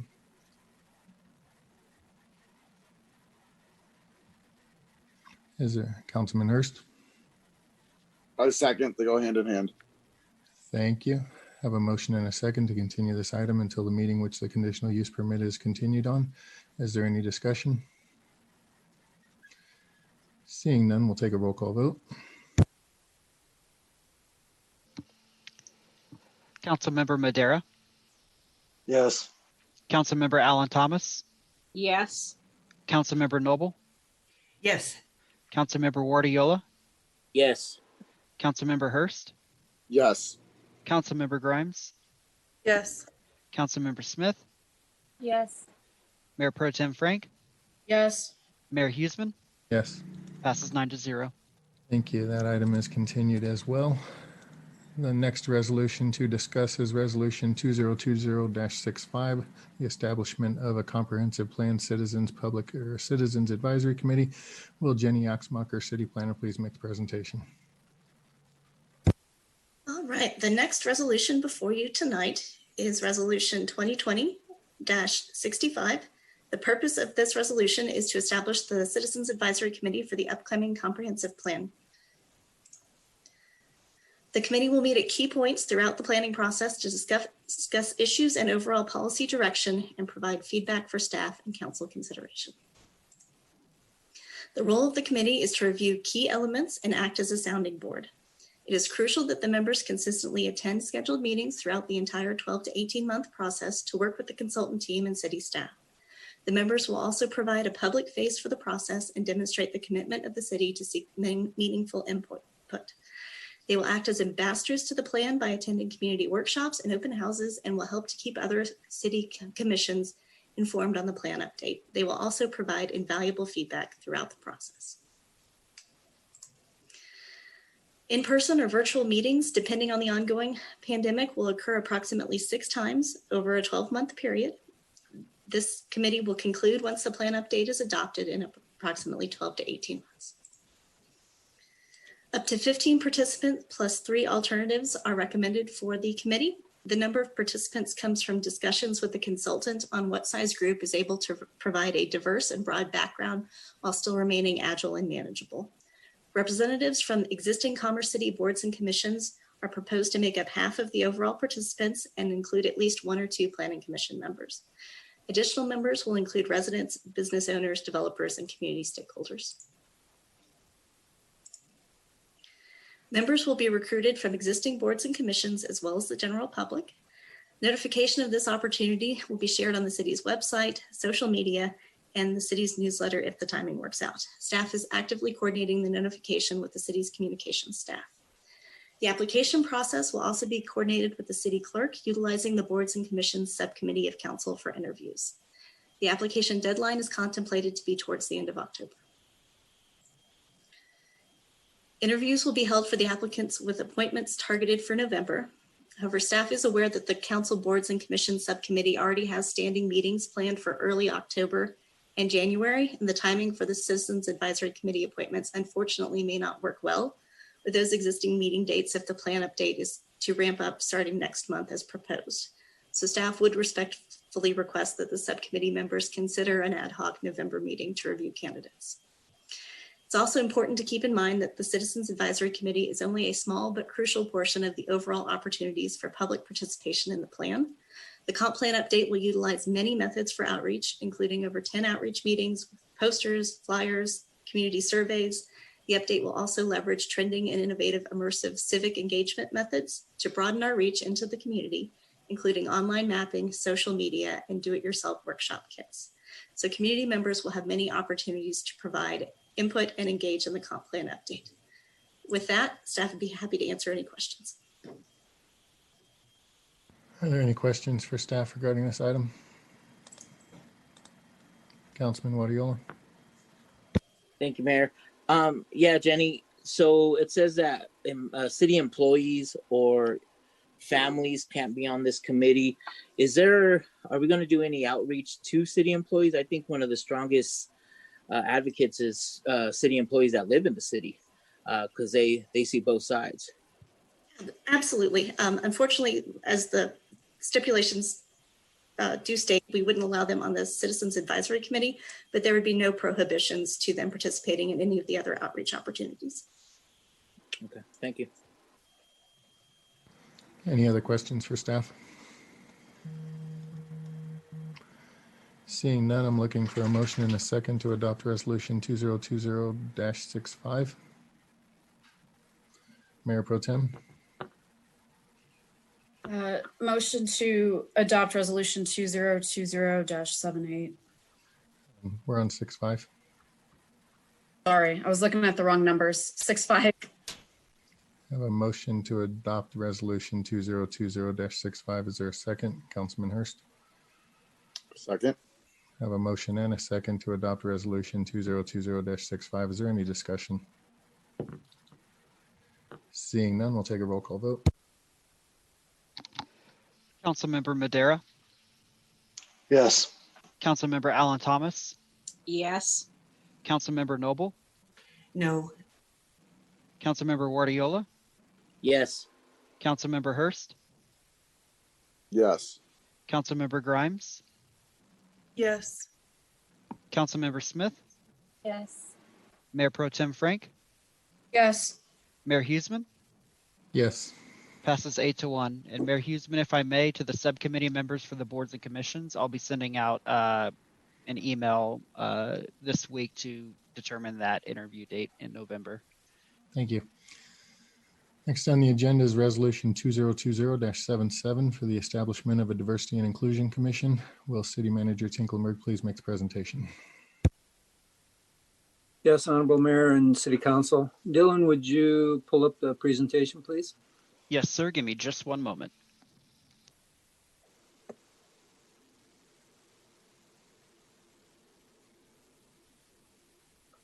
As he does that, I will start introducing it. So basically, this came about through council request as a result of events across the nation Next slide, please. And those conversations have surrounded race, social justice, and equity. And that's been in the forefront with the American public, and council identified a desire to take action. Next slide, please. This is the definition of diversity and inclusion. Next slide, please. So in response to the council motion, the city attorney's office has drafted a resolution that would authorize the creation of the Commerce City Diversity and Inclusion Commission. There are two other alternatives. One would be to incorporate diversity, equity, and inclusion, basically statements, tenets, as defined in the existing resolution within the Cultural Council's bylaws and commission. And that would be to further integrate diversity and inclusion into their actions and recommendations. So that would take a slight modification to the resolution that's in your packet. A third option would be to require all council authorized boards and commissions to incorporate a focus on diversity, equity, and inclusion. And what we would do then is define standardized outcomes and actions that each board would undertake to achieve council's desired goal. So it really comes down to how you want to approach this. And we can do it any one of these three ways, but we thought we would offer you alternatives in case you wanted to go a slightly different direction than was originally included in your motion. What is the desire of council?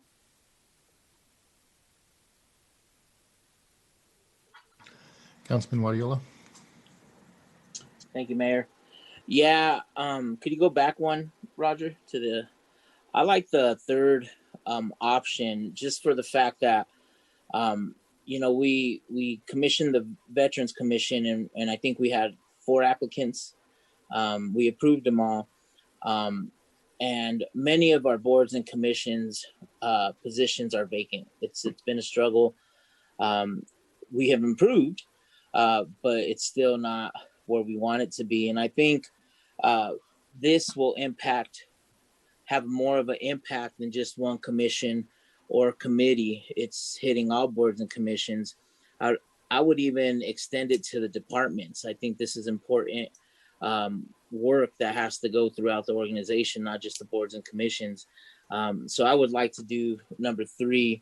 I see where we wanted to go with this. Definitely understand it. But I think if we do diversity and commission, we don't know if we're going to get members, where it's going to be. With this, I think if we can make a subcommittee with council members leading the way on what we really want to see for every board and commission department throughout the organizations, I think will make a further impact for our city. So I would like to go with number 3 or option 3. Councilwoman Noble. I support number 1 and number 3. So number 3, because that's simply logical. It should be part of every board and commission that is consideration. And number 1, however, because we have, nearly 50-50 population. And I have talked to many residents since this all first came up who would be eager to participate. I don't think that it would be an issue. One of the problems that we've had have been with the what's seen as a north-south division. And this is a perfect way to bring people together to discuss all of these issues and the basics of diversity, equity, and inclusion. And I do keep wanting to correct the spelling to T-E-N-E-T, but I think that you already recognize that, Roger. So 1 and 3 make sense to me.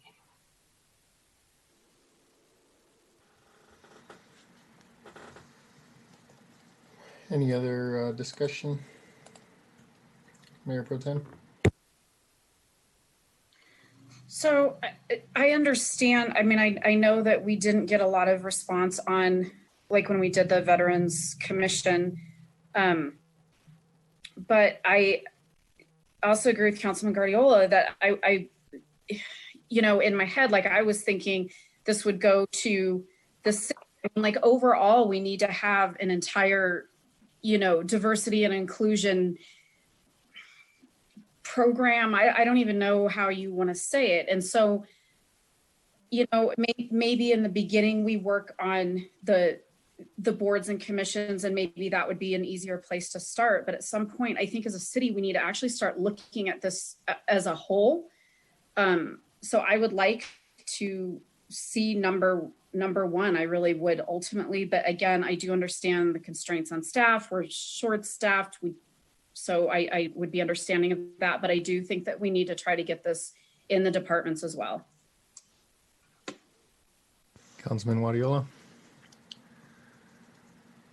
Thank you, Mayor. Yeah, no, I definitely think now looking back, I think maybe number one could really help direct what we do in the other boards and commissions and the departments, to have a solid commission that really outlines what we want to do throughout the city. So I could definitely support 1 and 3.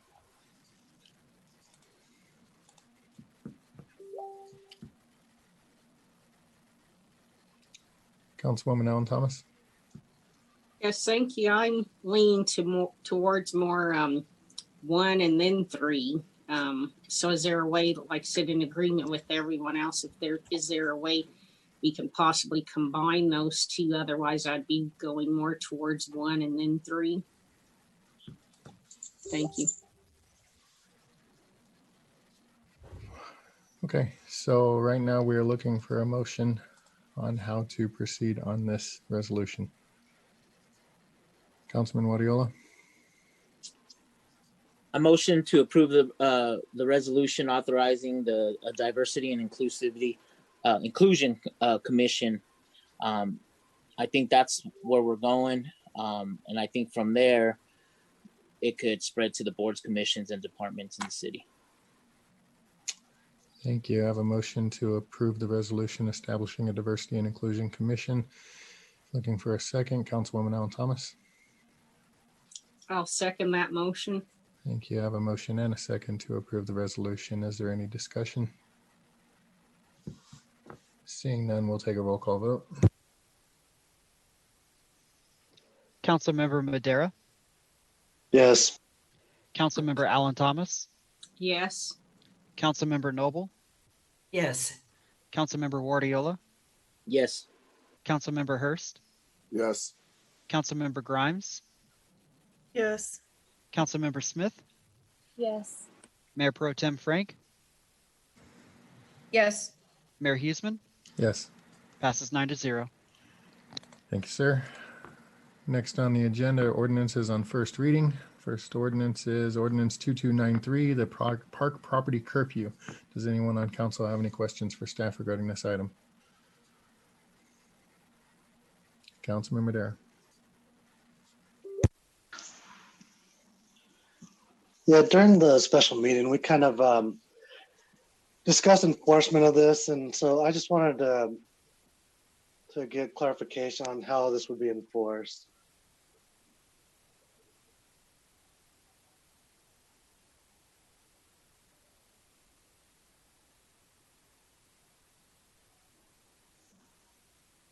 I'm looking to see if we have a police department representative. I know the chief is not able to join us.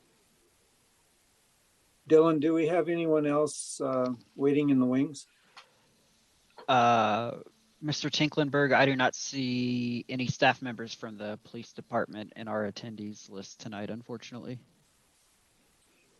Then I don't really know the specifics in order to answer your question, but I certainly can get that information to you after this meeting, but unfortunately I don't have it for tonight. Okay. Yeah, it's just, there's just some concern about, whether this would be fairly enforced across the board, you know, in terms of parking and towing cars, you know, for people that are parking around all parks, or just selectively enforced, which, you know, that could be considered systemic, and depending on how it's enforced and when it's enforced. And I just feel like, you know, that could get us into a lot of trouble. So I would like to hear from the police chief or someone on the police staff on how this would be enforced, and whether this is going to be evenly across the board, or if this is just going to be a tool used at their discretion.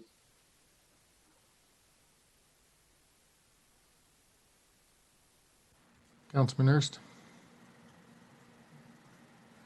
I have a similar concern. I understand the need for this, for a tool for the police department for situations that we have seen or are continue seeing. I haven't heard any very recently, but I know there were still events after our last presentation from the chief. What I worry about the most is just the potential side effects that we're going to be affecting the people that we're actually trying to help in this situation, meaning those that live, you know, right at a park. I don't want the negative, you know, the potential side effect of, you know, you go there, you have to park across the street for whatever reason, you have people over, whatever, and now your car's getting towed, and you're you know, you miss work the next day because your car is gone, whatever the case may be. It's expensive to get it out of the tow yard, so on and so forth. I want to find the best solution to continue to help our police department handle the situations that we were trying to address. I just would really like to hear from the chief on, you know, more thoughts after our initial concerns were brought up, because again, you know, I want there to be a solution. I just don't want it to have negative impacts or negative side effects that we're not necessarily considering or haven't worked out if we pass this. So it'd be nice to hear how we plan to address that. Councilwoman Grimes. Thank you, Mayor. I did just want to comment that I had an opportunity to watch the special meeting in full, and so I'm prepared to vote on this ordinance when it is appropriate. I would tend to agree with Councilman Hurst and Madera that I personally have a couple of questions for the chief as well, and would like to have the opportunity to discuss this a little further before passing. Councilman Wadiola. Thank you, Mayor. Yeah, you know, I spoke to a number of residents in the core city and Northern Range that live across parks, and they're really confused of what this ordinance does, especially if, for say, they have a birthday party and they one of their relatives leaves their car across the street, it would get towed, and they didn't understand that why. And so I tried to explain it to them. So I think that's a big concern, knowing that parking is an issue regardless in both sides of the city, and the outreach. Two of them watched the meeting and didn't understand that their car would be towed, or their daughter's car would be towed if they left it overnight across the street at the park. And again, both of them like, why? While this is what we're doing. I definitely think we have to address the situation, but I think we have to be more creative, or see what the chief could say and how we're going to get that out to the residents to notify them that once we pass this ordinance, if you leave your car across the street by a park, your car will get towed. So that was the big concern for myself and the residents that I spoke with. I did pass along the message to our city manager, and hopefully they reached out to the residents, because they are also willing to help educate their neighbors about this ordinance once we get all the questions answered.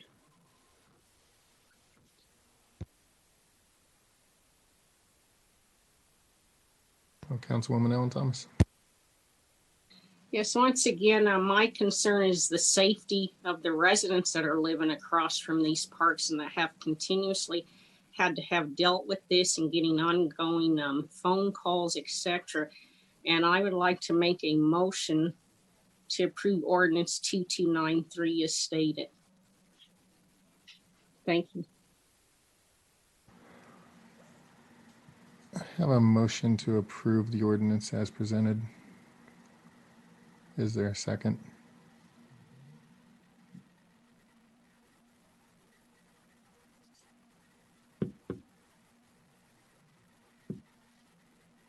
Do not see a second at this time. Councilwoman Noble? Jennifer, would you be willing to, I'm sorry, Councilmember Alan Thomas, would you be willing to postpone this until our next meeting so that these questions can be addressed by the chief? I think that when we have an item that comes before us to vote on that involves the police department, there should be a representative from the police department present at the meeting. Well, I thought that's why we put it on tonight's meeting, because this is the second time it's came before us. So that's my concern. We're talking about it again.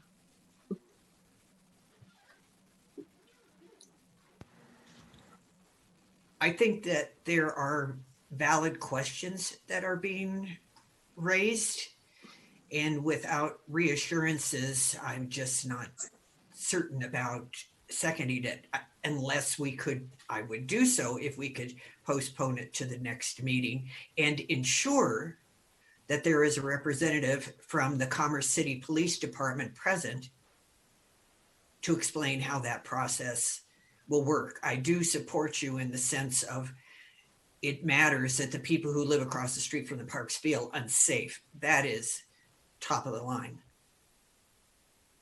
Well, like I said, it's not only the people living across the street, it's all of the residents. And when you hear gunshots, etc., living a few blocks away from parks. And like I've said previously at a meeting, bullets don't have a number or a name on them. It's whoever's in the area. So, I'm going to stick with my motion, whether it's seconded or not. Okay, right now I have a motion to approve this resolution. Is there a second? If you have your hand up, then I take it that your hand up is in order to second the motion. This time I do not see a second, therefore the motion will fail. Councilwoman Grimes? Yeah, I'd like to, I have a question first and then a motion. Is it possible to push this out only 1 week to a study session to get answers to some of these questions, but then schedule a special meeting post-study session to vote on this? That way we bring it a week closer than waiting till the following council meeting. Anything is possible. The only issue is we do not have a study session scheduled until October 12th. Next week is a budget retreat that is for budget. And then the 29th is a joint meeting between us and 27J, followed by a special meeting to discuss an item that may come out of the budget retreat. So we would be looking, if you want to go to a study session, of pushing it out to October 12th.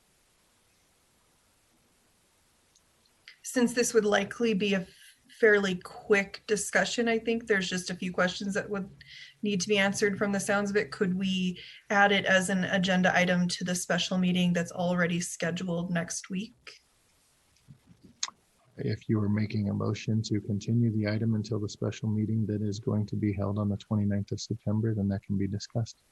So moved. I now have a motion to continue this item until the special meeting scheduled for September 29th.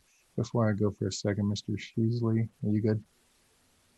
I'm okay, given the motion. Councilwoman Noble? Second. Thank you. I have a motion and a second to continue this item until the special meeting that is scheduled for September 29th. Is there any discussion? Seeing no discussion, we'll take a roll call vote. Councilmember Madera. Yes. Councilmember Alan Thomas. No. Councilmember Noble. Yes. Councilmember Wardiola. Yes. Councilmember Hurst. Yes. Councilmember Grimes. Yes. Councilmember Smith. Yes. Mayor Pro Tem Frank. Yes. Mayor Huseman. Yes. Passes 8-1. Thank you. Before we move on from this agenda item, I want to express my disappointment that nobody from the Commerce City Police Department is here for this meeting. When we have an agenda item that affects the city department and questions may come up, it is reasonable to expect that somebody from that department would be here to answer questions for the council. I think that was a gross oversight and should not happen again.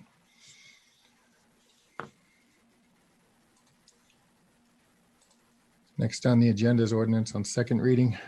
Ordinance 2285 for the Tony Gramscis grant. Ordinance was approved on first reading at the July 20th meeting. Since approval on the first reading, the city received an additional $1,000 from the grantor.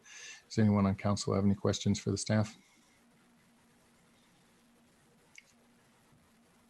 Seeing none, I'm looking for a motion and a second to approve ordinance 2285 on second and final reading.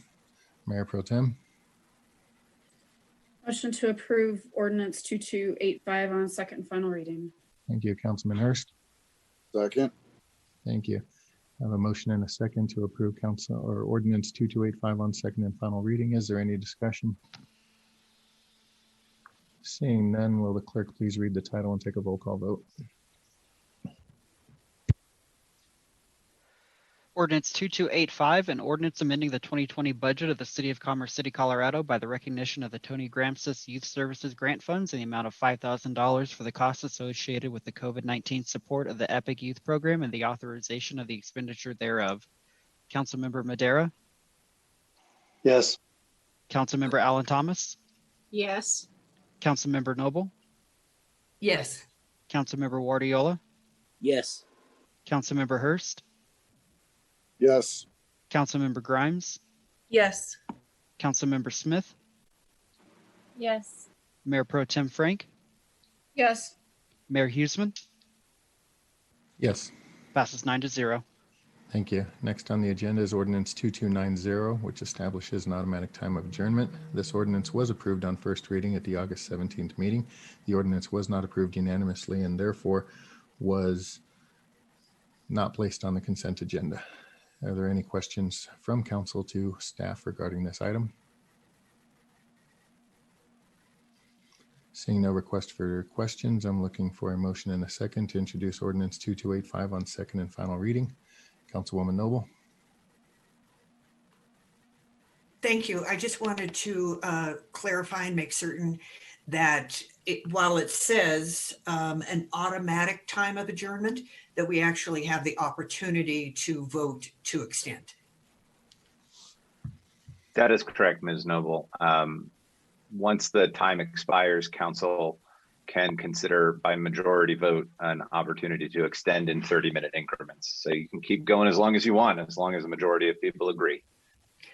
Okay, that's great, because I don't want anyone to feel that they can't ask questions or learn as much as they can during the course of a meeting. So that's important. Thank you. It is also not effective tonight, though I encourage you, of course, to, if approved. Councilwoman Ellen Thomas.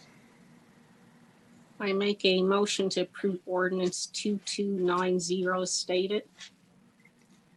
Councilwoman Noble. Second. Have a motion and a second to approve ordinance 2290. Is there any discussion? Councilwoman Noble. Sorry, my hand is up. My apologies. All right, seeing no other discussion, I will not be voting in favor of this. I think that we are severely limiting our ability to do our job as a city council by putting these time limits out there, and do not support this. I think that a majority of the issue why we run late is probably our own personal discipline and to limit the amount of work that can get done and create additional challenges for staff in trying to schedule agenda items and try to meet everybody's desire for action items to be taken care of. This is not the right direction, so I'm not in support of it. With that being said, we will take a roll call vote. Mayor Huseman, may I read the title prior? My apologies, please do so. That's okay, thank you. Ordinance 2290, an ordinance amending the Commerce City Revised Municipal Code to establish an automatic time of adjournment of the city council meetings. Councilmember Madera? Yes. Councilmember Alan Thomas? Yes. Councilmember Noble? Yes. Councilmember Guardiola? Yes. Councilmember Hurst, No. Councilmember Grimes, Yes. Councilmember Smith, Yes. Mayor Pro Tem Frank, Yes. Mayor Huseman. No. Passes 7-2. Thank you very much.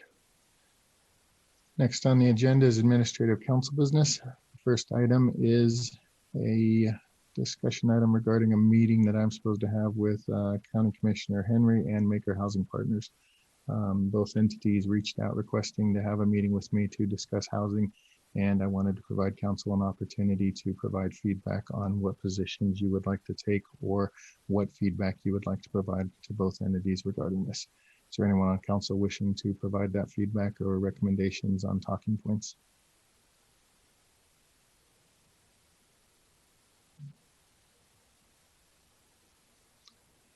Seeing none, we will move on. Next on the agenda is council policy commitment appointment. Mr. Sheasley. Thank you, Mayor. Council, back in, I believe, August, council approved the creation of a policy and governance committee through your council policies. Council can appoint 3 members to that to work with as a subgroup for a variety of purposes. And council needs to appoint 3 members to that at some point. So we put this on tonight as a reminder to see if you wanted to do that this evening. Does anybody wish to make those appointments at this time?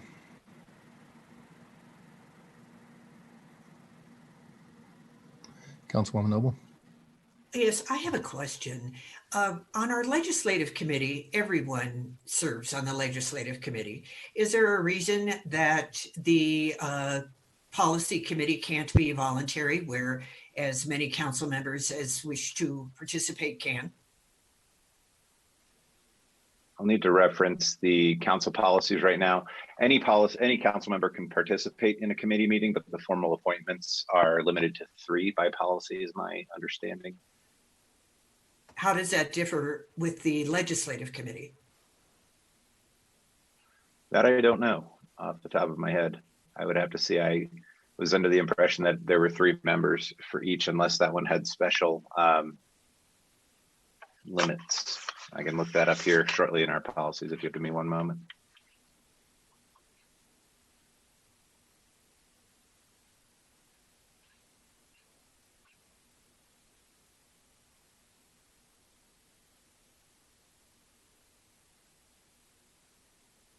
I'm not aware, per your policies, 3 members of council should be appointed to each committee, but that doesn't exclude other council members from participating. So it's possible that there are 3 formal members to that committee, but I don't know if it's been run in that way.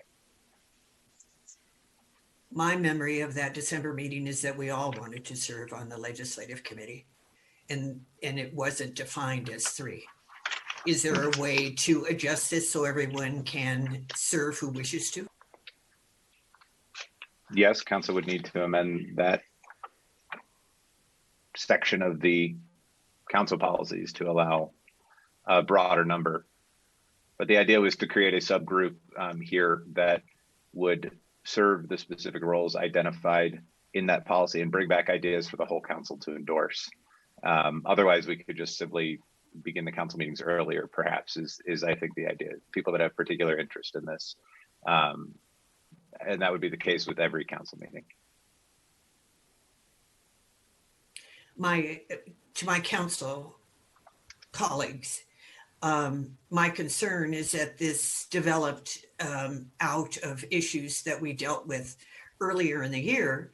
And in order to have balanced representation that everyone would feel comfortable with, that having it open would be reasonable, similar to what we do on the legislative committee.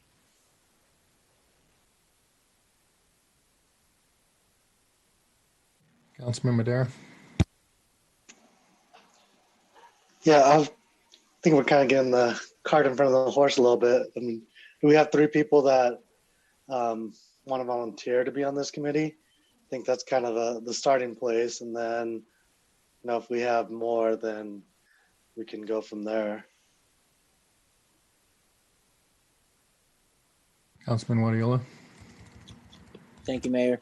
Yeah, I think it's kind of like all the other committees, most of the other committees, the evaluation, the retreat committee, they have 2 members and an alternate, and then, but everybody goes to them if they have that time. So I kind of looked at this committee the same, where you have 3 members and we all get the invites. So I would love to serve on this committee. So I would show interest in it. Councilwoman Noble. I forgot to take my hand down, but I'll put myself forward also. Thank you. That's 2. Is there a third individual that would like to volunteer to be on this committee? Councilwoman Grimes. Yeah, I also have interest. I was also part of bringing up the idea to start this committee and would have an interest in serving on it. Thank you. At this time, I'd like to make a motion to appoint Councilwoman Noble, Councilwoman Grimes, and Councilman Wadiola to the committee. Councilman Madera. Second. Thank you. I have a motion and a second to appoint those 3 individuals to this committee. Is there any discussion? Seeing none, we'll take a roll call vote.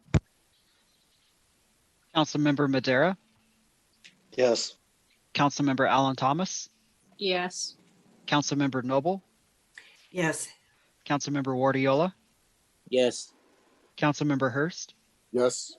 Councilmember Grimes, Yes. Councilmember Smith, Yes. Mayor Pro Tem Frank, Yes. Mayor Huseman. Yes. Passes 9-0. Thank you. Next on the agenda is setting a city council special meeting. As discussed earlier, there's a need for a special meeting for September 29th. That was brought up at the September 14th study session. At this time, I'm looking for a motion and a second to schedule a special city council meeting for September 29th. And just to caveat, this meeting will take place immediately following the joint meeting between the City Council, Brighton City Council, and School Board 27J. Councilwoman Grimes. I move to schedule a special meeting on September 29th following the joint school board meetings. Thank you. Councilwoman Ellen Thomas. I second the motion. Thank you. I have a motion and a second. Is there any discussion? Mayor Huseman, if I may, real quick, I'm sorry. Yes, sir. I just wanted to, for council's information, 27J is offered to host this special meeting similar to how Adams 14 hosted the last joint meeting. So we'll do invites in a similar manner. You'll get an invite from them for the joint meeting, and we will send out the special meeting and start it around 6:30. So whatever time that adjourns, we'll be ready to start the council meeting immediately after. Thank you, sir. Take a roll call vote, please. Councilmember Madera, Yes. Councilmember Alan Thomas, Yes. Councilmember Noble, Yes. Councilmember Wardiola, Yes. Councilmember Hurst, Yes. Councilmember Grimes, Yes. Councilmember Smith, Yes. Mayor Pro Tem Frank, Yes. Mayor Huseman. Yes. Passes 9-0. Thank you. Are there any council members that have administrative business they would like to discuss? Councilman Madera. Yeah, I just have one, and it's more just asking the courtesy of the mayor when you run the meetings to allow council to have the chance to be recognized to make a motion before introducing a motion of your own. Now, I've noticed over the meetings it occurs quite a bit where we don't have a chance to be recognized, and so I just ask you to give us that opportunity. Okay, thank you very much. Councilwoman Ellen Thomas. Yes, thank you. I was just curious, directing our city manager, can you direct staff to look into how we can get HOA requirements for new housing developments such as the dog track and other areas? Because I have several concerns coming in my area. There's a 41 multifamily dwelling unit being built on 64th Avenue and another one on 62nd Avenue. And several constituents have asked me, can city staff look into how some of these future developments can possibly have HOA requirements? And can you, give the mayor and city council information as how, that can occur with all the development going on? Thank you. Typically, HOAs are used with single family or even attached single family, not with multifamily units. But Director Rogers, do you have a response you can provide?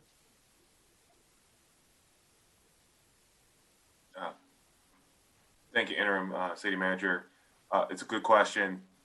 You are accurate in your statement that typically we would find a homeowners association with single family attached or detached product. It's very uncommon with a multifamily stacked product, like an apartment, that we would find that it would be typically held under a management company. If I may ask, Council Member, what particular details may you be looking for with these two new developments that I may be able to do some research and be able to get some answers back to you? Well, I just mean throughout Commerce City, because there are some that are single family, and and from what I believe isn't part of the dog track, but aren't some of those homes single family? So I'm looking into a possible, I would like more information. I don't know if the mayor and other city council feel the same way, but how can we look at those possibilities as making that a requirement then if there is single family homes, and possibility some type of HOA requirements, even if they are multifamily homes. Okay, thank you, ma'am. Councilwoman Noble. Thanks very much. I have a few, actually. I wanted to know the status of the due diligence inspection for 72nd and Colorado, and regarding the agreement dividing costs. That's my first.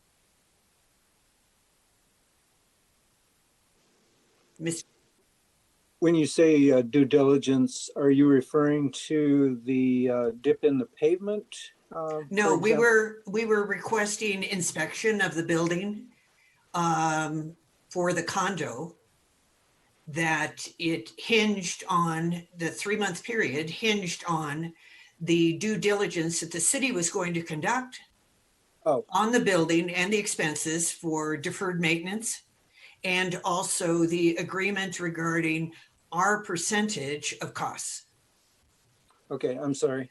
I was thinking of the 72nd and Colorado public improvement project that we just did. And the reason for the confusion, it turned out that Xcel Energy had done a repair underground in that intersection, and their pavement, what they filled in and they paved it, but now the pavement has settled it. So they are having to come back and repair that. So that's the reason for my confusion. Sorry about that. The due diligence on the building, the Platt Place, no, that's not it. Platt Crossing. Yes, the due diligence on that building is in process, as I recall, and that will be part of the report when that comes back to council. Deputy City Manager Smith, do you have any update, anything to add to that? So Public Works looked at the documents that were provided by ULC and their due diligence process that they went through for the building. And they determined that they felt it would be in the city's best interest to do its own building inspection. And so that process is underway. A contract has been signed, and that company will go out and do the site survey and provide us a report, which will be given back to City Council. I am aware there were some concerns expressed about the condition or operation of the elevator in that building.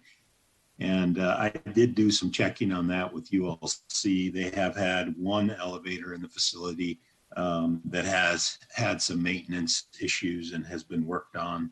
There are 2 elevators in the building, and the second one they said they've not had any issues with. So that's all the information I have for council this evening. Thank you. This evening, there were 8 semi-trucks parked just north of 120th at Chambers by Santiago's and the Shell station. They've sort of taken up residency there. Some of them, I've even seen one on blocks, and so just the trailer is just sitting there and the cab has driven off somewhere. Is that legal use of our streets? It is a bit unsightly looking for the residents and from 120th. So I received complaints about it. Just offhand, I believe that would be legal for short-term parking, but it's probably the result of the difficulty that truckers are finding in finding place to park their rigs. But we certainly can have the police department check it out and verify that everything is legal. Okay, thank you. I had hoped Commerce City Police Department would be here this evening as well, because I've detected anxiety rising among some residents in the north because of car break-ins and break-ins in homes. And I was hoping to be able to talk to the chief tonight about what we can do to allay their concerns, and whether he had, on the other hand, seen an uptick in crime in the north as well. So I hope that we can address that too. Well, the chief and I had a discussion about that this past week, and there's elements of that he cannot discuss, but what I can tell you is that, yes, there was an increase. They also found that it was juveniles from the neighborhood. So that's as much as can be said. And, they caught those individuals. Now, whether that stops it or if there's more, we'll find that out. So I'm sorry, I can't tell you more than that. All right, thank you, that's helpful. And finally, about the warehouses that are going in that are planned or proposed for 104th near Peoria by the Bonneview, can you please just give the history of that project? And it was stated tonight that it's in administrative review, but at what point did it go through the Planning Commission, the City Council itself, or if it ever had to go through the City Council and so forth to reach the point it's at right now? Again, I can give you a very broad overview, and I'll have to turn to Director Rogers for more detail, but that property was zoned for industrial back in 1997 when it was still part of Adams County. And when it was annexed into Commerce City, that zoning was continued at that level. And the residential land around it was changed to residential, I want to say about 2003. So it was later.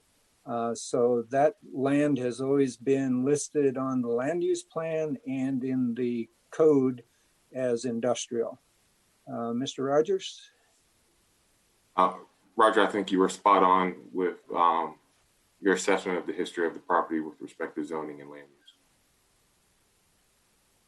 Is there any way that we can look at having buffer zones between residential and industrial in our planning, whether it be retail or commercial or something that doesn't put a 4-story warehouse and a high fence up against someone's backyard unexpectedly?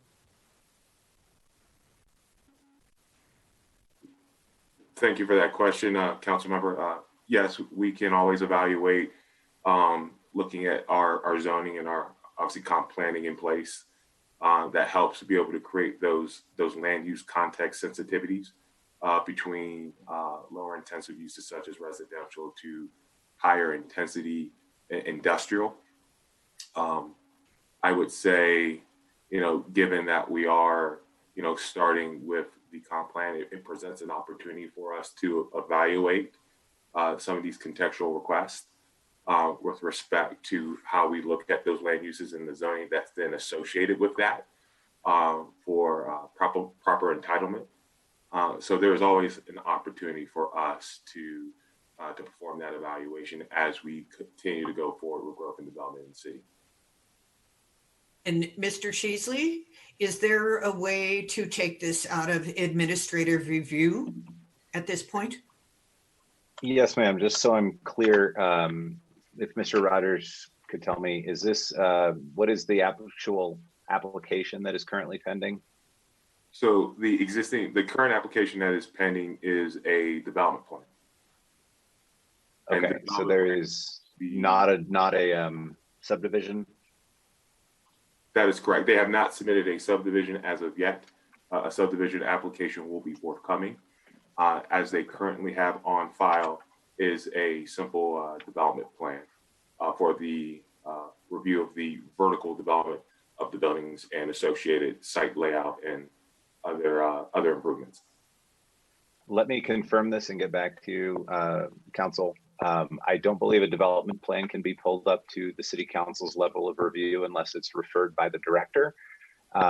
A subdivision and some other applications can be brought to the city council level of review based on a vote of the city council. For example, a subdivision would come to the city council if there's an objection by a person that has a right to make an objection, typically a neighbor or an adjacent property owner, or if the director decides, or if the applicant requests it, or if council votes to bring a particular application up. But I will check and see if that is possible for a development plan as well.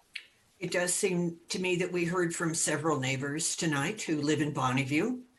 And I am concerned that we are making planning decisions that are counterproductive to a quality community for a lifetime. If we are now allowing more of those condos to go in that area, then we should be making a decision about what we are expecting for that part of Commerce City in terms of planning and development.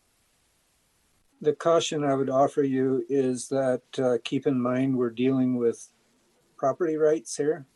And once you start changing the rules, that has some liability concerns, quite frankly. So I would just offer you that caution and keep that in mind. I understand, but we also have floor area ratio, we have facade setbacks, there's all kinds of things that are potentials as well, I would think.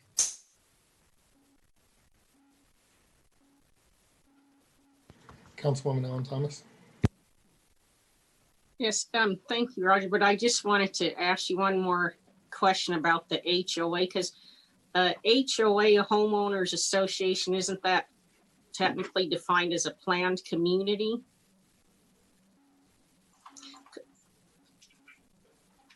I would defer to Jason, Mr. Rogers to deal with that. Thank you, Roger. Council member, great question. I would say yes and no.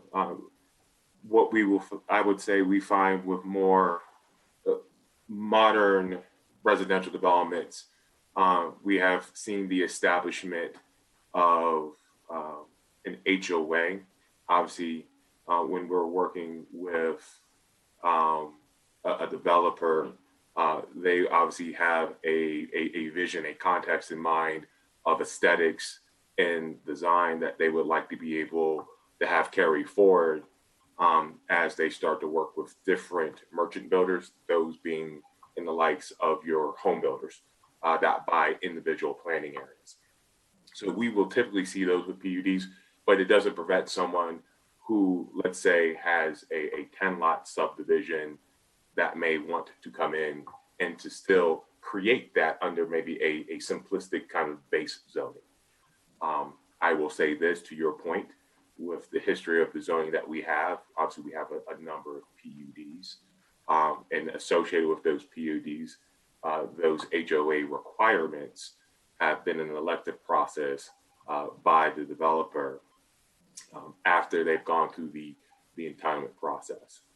I would also add on to your point, there is an ability for local authority to be able to create requirements of a homeowners association so that there is that practice in place for that continuity of aesthetic design, aesthetically pleasing design for the community, and consistent approach.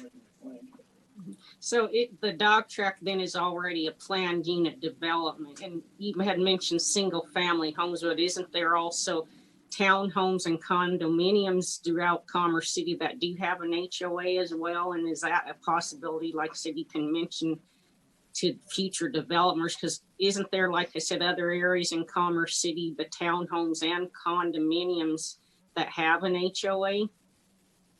Yes, ma'am. Townhomes will have an HOA, condominiums will have a condominium owners association.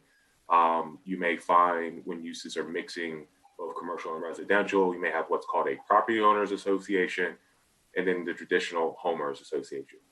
Right now, I think to your question, as I understand, we don't have that as a requirement for every and any development that comes through our doors for review and approval, as that being one of those prerequisites or minimum standards to be met.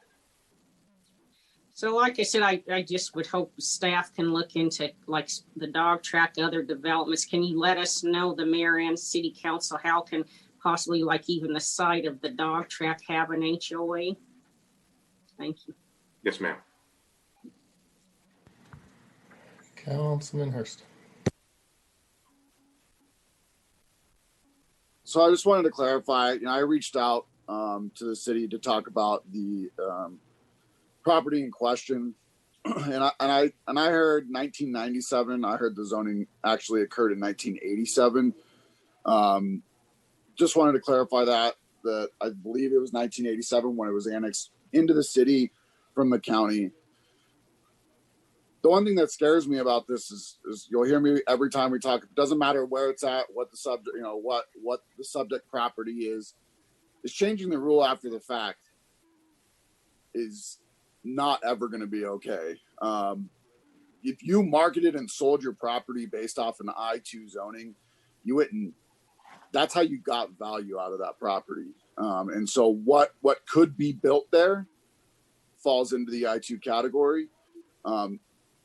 Wish it was a more common practice or even a requirement to sit down with your real estate agent or closing agent, whatever it may be, to talk about land use opportunities in your area if there's undeveloped property.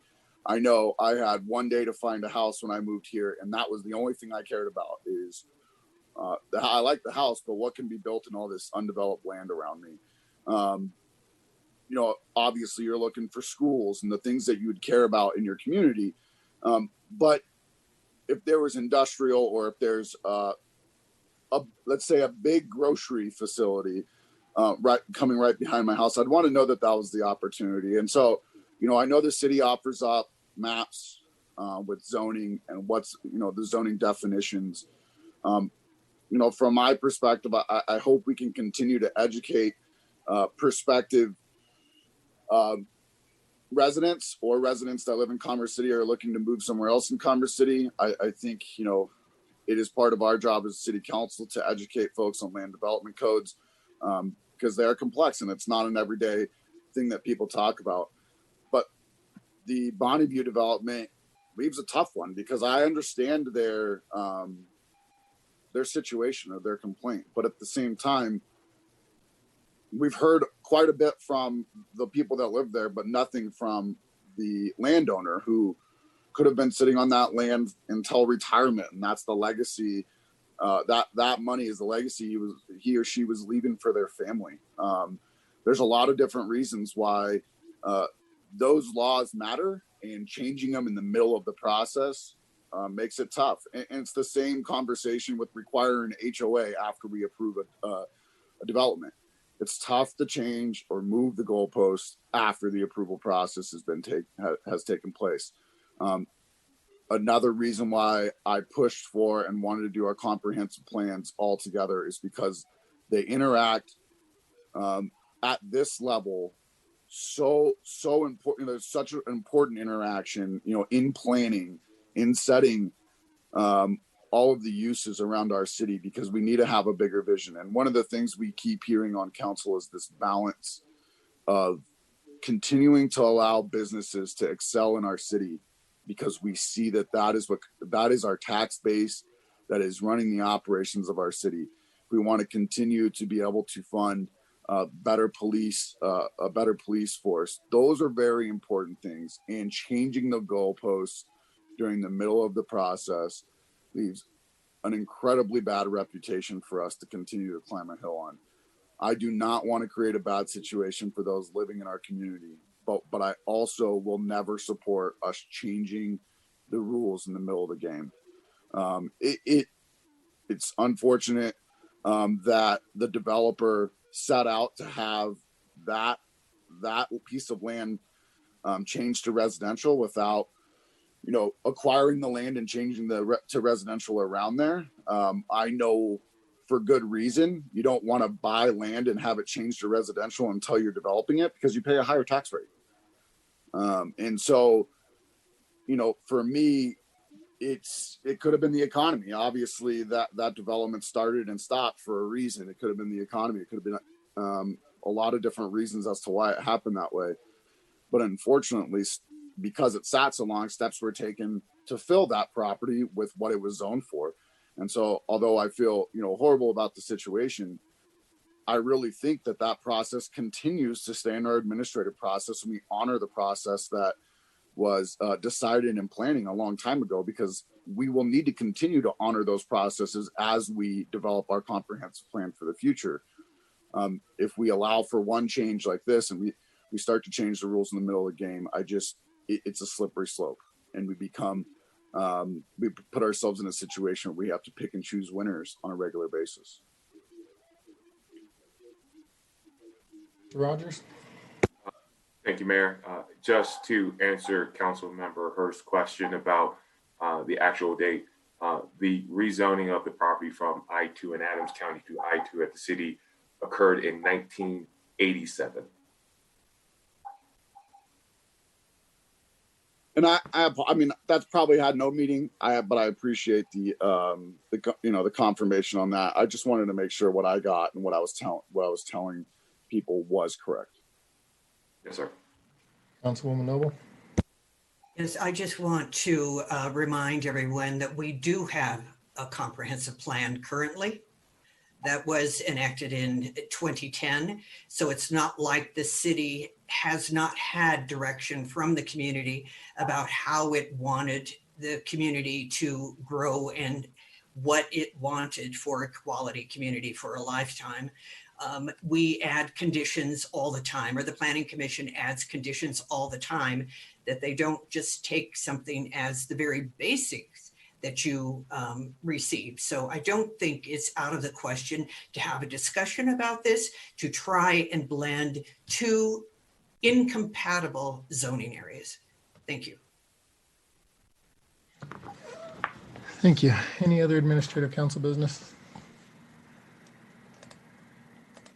Seeing none, I have a few items would like to discuss.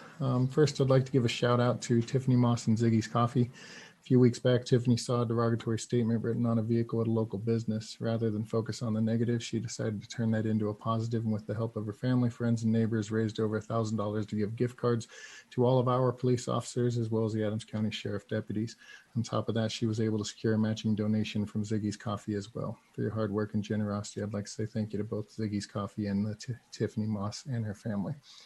Would also like to give a shout out to our community relations department, especially Jody Hardy. I gave her some talking points that I wanted to address this morning at the Endline grand opening, and she did a phenomenal job in weaving those talking points into my script.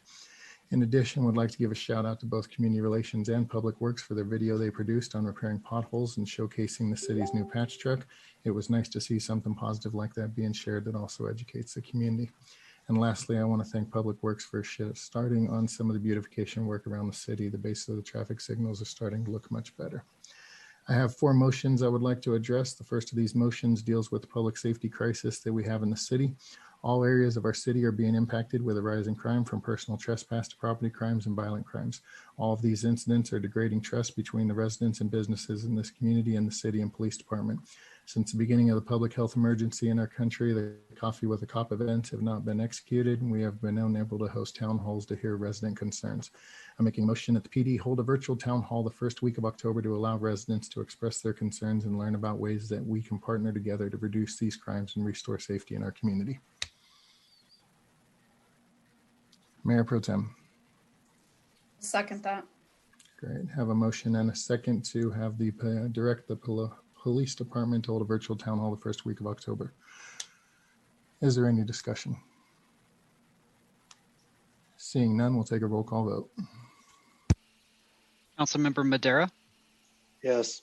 Councilmember Alan Thomas, Yes. Councilmember Noble, Yes.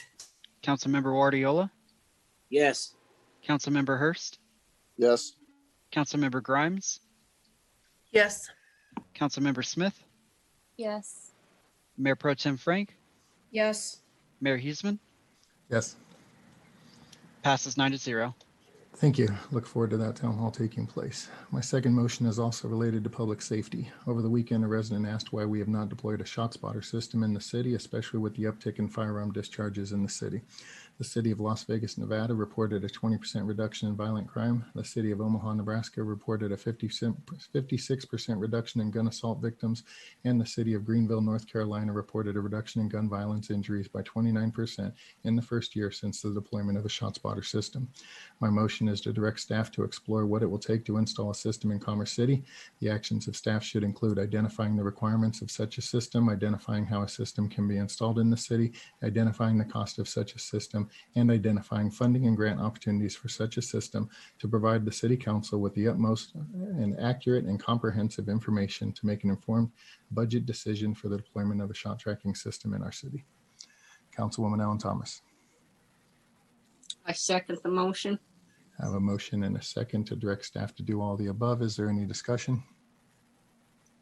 Seeing none, we'll take a roll call vote. Councilmember Madera, Yes. Councilmember Alan Thomas, Yes. Councilmember Noble, Yes. Councilmember Guardiola, Yes. Councilmember Hurst, Yes. Councilmember Grimes, Yes. Councilmember Smith, Yes. Mayor Pro Tem Frank, Yes. Mayor Huseman. Yes. Passes 9-0. Thank you. My third motion is in regard to economic development and my desire for the council to establish a subcommittee that focuses on the issue. It doesn't matter what part of the city you live in, we are all suffering from a lack of retail and dining amenities. I believe that we as a council need to take a more proactive approach in helping to fulfill this need, and that such a subcommittee would be a step in the right direction to do so. This committee can share ideas, be updated on potential prospects, and work to advance economic development throughout our city. My motion is to establish an economic development subcommittee that will meet bi-weekly with the city staff regarding this topic. Councilwoman Ellen Thomas. I second the motion. Thank you. I have a motion and a second, for that. Is there any discussion? Councilmember Dare. Yeah, I have a concern that we're, kind of overdoing the whole committee thing. When everything's a priority, nothing's a priority type of thing. We're already struggling to fill the committees that we do have. And I think, while I'm generally supportive of having this committee, I think we need to take a look at all our committees as a whole and focus on what's really important and what we need committees for, and try to narrow those down to our top priorities. So while I am supportive of this, I do want us to look at the committees. I mean, we created 3 of them today, and I think we've already had like a dozen. So, I think there's going to be a point where we have too many committees and not enough members to participate in them. Thank you. I appreciate that. For clarification, this is a council subcommittee and not a commission with residents. Any other discussion? Councilman Guardiola? Yeah, thank you, Mayor. Could this just be on the calendar and those that could come to this committee come, or do we have to have the 3 formalized like we did before? I believe per our council policies, we would have to have formalized, but anybody is welcome to attend. I do want to note for council purposes, this with more than 2 of you present, if there are 3 people or more here, it would be a public meeting. And so as this goes forward, that would have to be noticed and open to the public.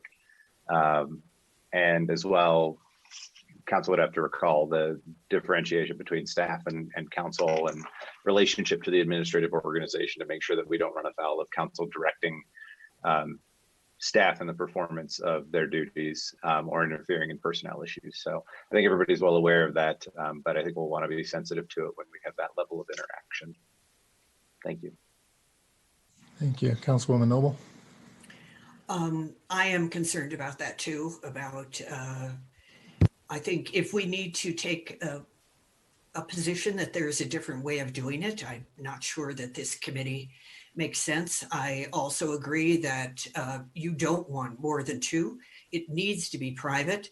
I know people that have served on the economic development boards for Adams County, and it's all, a lot of what happens is very secretive, that you don't want to reveal what you're working on and make it public before it's time for it to be public. I think that there's things that need to be addressed. I'm just not sure that this is the best way to address it right now, especially since I think it's next month we get the report back from the consultant. Thank you. Any other discussion? Seeing none, we'll take a roll call vote. Councilmember Madera, Yes. Councilmember Alan Thomas, I need to make sure we're voting for the committee, right? To keep the committee, correct? To start it? to establish a council economic development subcommittee is how I have it Thank you. drafted. Yes. Huesman. Yes, yes. Thank you. Councilmember Noble, Yes. Councilmember Guardiola, Yes. Councilmember Hurst, Yes. Councilmember Grimes, Yes. Councilmember Smith, Yes. Mayor Pro Tem Frank, Yes. Mayor Huesman, Yes. passes 9-0. Thank you, sir. Thank you, everybody. My 4th motion is in response to comments made by Mr. Douglas and Ms. Sanchez regarding a social media post that was made by Councilwoman Grimes. In the post, she shared a link with the title Protect Oil and Gas Development in Colorado. With the impending votes on oil and gas matters to include land development code updates, I'm concerned that council members broadcasting a position of support one way or the other can have adverse effects in maintaining an open mind on the issue. It is my motion that Councilwoman Grimes be referred to the Independent Ethics Commission to determine if her position as an oil and gas employee with a company that has well sites that are located in our future growth boundary and her outward support of protecting the oil and gas industry creates a conflict of interest in her capacity to vote on oil and gas issues as a council member for the city of Commerce City. Referring Councilwoman Grimes to the IEC can assure residents that no conflict of interest exists and put this recurring issue to rest. Councilman Hurst. Although I feel like I know what the answer would be, are we going to refer me to the same committee every time we vote on something on roadways or, transportation?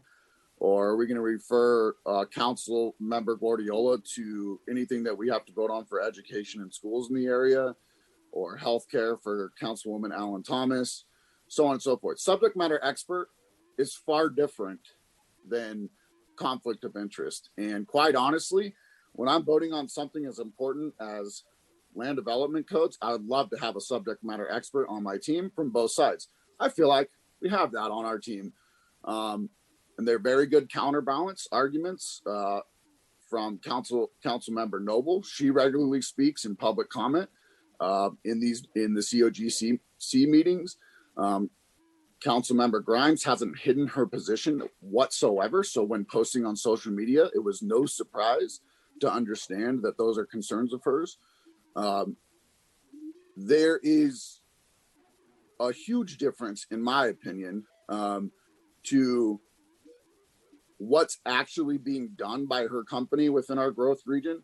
They're not actively drilling and looking to be making money off of the new development of a property. And I believe that well is either plugged and abandoned or scheduled to be. But in all reality, again, I think we can push it to the Ethics Commission, and we'll get the same answer that our city attorney has answered us before. Is my feeling. There is no conflict of interest in this.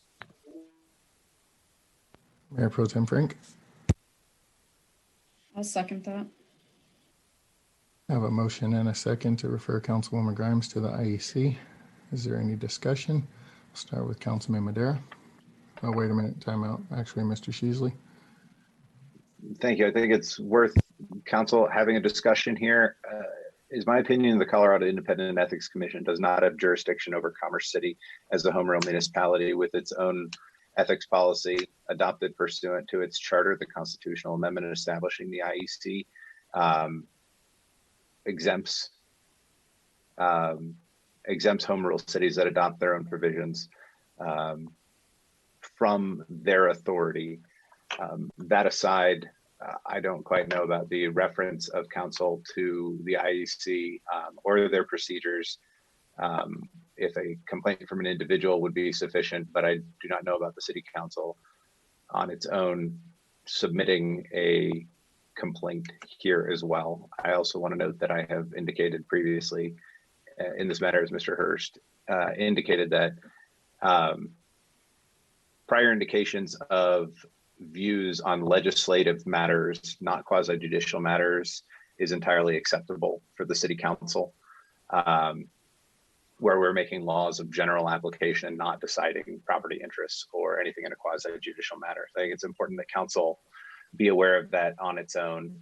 I have also indicated in prior discussions to the city council when discussing ethics issues that without, and I have not reviewed the underpinnings of this matter, but the financial interests at stake don't arise, in my opinion, from that are prohibited under our ethics policy, don't arise simply from employment in an industry that is affected.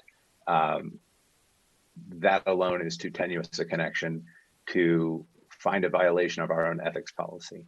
That said, one of the procedures for council would be for Ms. Grimes to be able to avail herself of is an opinion from the city manager in consultation with the city attorney as to whether any specific conduct violates the provisions of council policy 14.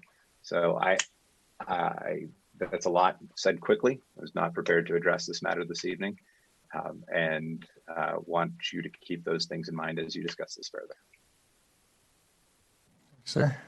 Councilman Madera. No, while we're alluding to those comments that were made earlier, one of the members of the public who was accusing Ms. Grimes of having a conflict of interest also mentioned that her company does not have a direct interest in Commerce City, which that really becomes the question when you're talking about conflict of interest. So in the field of accounting, conflict of interest is it's a big thing. It's, you know, part of what we do every day. And, you know, it really comes down to, is there a direct interest between Ms. Grimes and any of those pads that are proposed to be drilled? And the answer is no. And we all know it. And, you know, it's really just become, you know, some kind of political show where people are trying to grandstand and take whatever angle they can to tear us down. And really it has no basis. And, you know, submitting this to the IOC for Ms. Grimes, that's just, it's inappropriate on ourselves as well. You know, that is alluding to there being a conflict of interest to investigate in the first place, when we know that that's not the case. What we should be doing right now is standing up for each other and telling the public, you know, what the truth is. And the truth is, just because she works in an industry does not make her have a conflict of interest. If that's the case, you know, if you're on the other side, it's the same thing. You're in a conflict of interest. Or if you live in a surrounding neighborhood and you're on this board, that would be, to me, more of a conflict of interest because you have a direct interest on your property values and what the outcome is from these developments. So if that's the case, then we should also submit everyone who lives anywhere in a surrounding neighborhood. And to me, you just don't do that. You know, if you know that there's not a conflict of interest, you don't submit someone through this process to drag them through the mud to prove that there's not a conflict of interest. You know, that's using the guise that you're doing someone a favor, but you're not. You're definitely not. It's like we didn't learn anything from, you know, earlier in the year when we had the investigation and all the fallout and turmoil that caused, and we just want to go and do it again. So I am vehemently opposed to this. Councilwoman Noble. I think, though, that there are considerations that have to go into this as well. And that is that the company actually had a site within the boundaries of Commerce City. It just happens to sit on unincorporated Adams County land at Tower at 96th. It is affected by many of the regulations that we have discussed, particularly if you're looking at a regulation that affects setbacks, for example, or reverse setbacks, or the COGCC setting floors. So the COGCC is saying we're going to set a floor of 2,000 feet, and that would affect us then, of course, as a city. The other site in question is called Ackerd North. So Owl and Falcon is right at 112th and E470. The next one east is Blue Jay. Those three are all within Commerce City's specific boundaries. The next site beyond that is Ackerd North, and that is from the same company in question, and that is in our planning area. So anything that we're voting on does affect the plan, does affect these sites. Whatever happens with these sites, they are affected by them. Whether you're able to transfer properties, what happens with violations, what happens with financial assurances, they are all quite important. To have the role of regulatory manager, which is what my colleague does, means that it's very specific to the position. It is not tangential in any stretch, nor are these properties in question tangential. They are involved in Commerce City quite directly. I do see some validity to this. And since you have raised me as having spoken at the COGCC, and I have not contradicted the city, by the way, I simply talk again about how many sites there are in question in Commerce City, how many residents there are, and how many neighborhoods, or whether you refer to people who live in the area who might have some financial impact. I own no mineral rights, nor does anyone in Reunion, but I would be happy to be challenged on the basis that we're suggesting. If it was at all possible for us to go before the Ethics Commission at the state, I would be more than happy to do that. I would have no resistance whatsoever to have them make a decision. And if I am making a wrong choice, then I would be happy to know it. That would be good to know, and I would pull out at that point. If we have another option, is the option to vote. It's my understanding that you have an option to vote on whether someone participates in the decision-making as well. And that can be done at the local level. Is that correct, Mr. Sheasley? Typically, no. On a legislative matter, council doesn't disqualify its members from voting, is the way our council policies are written. Even to ask them to recuse themselves? Of course, the council can ask members to recuse themselves at any point. I'm referring to council policy 14 right now, just to see if I can find the answer. Council members who have personal or private interests in matters pending or proposed before the body shall disclose the interests of the governing body. This is council policy 14D, and shall not vote and shall refrain from attempting to influence the other members of the governing body in voting on the matter. That is similar to what is enshrined in state law as well. And then they are excused from voting on any question in which they have a financial interest other than the common public interest. And so there's an excusal from voting and a mandate in other cases not to vote. Council can vote by a majority to determine when a person can be excused from voting, but that's not not permitting someone to vote. If someone does vote, though, under that section D1 that says you shall not vote if you have a personal or private interest in any matter, voting on that could be basis for sanction under the ethics policy.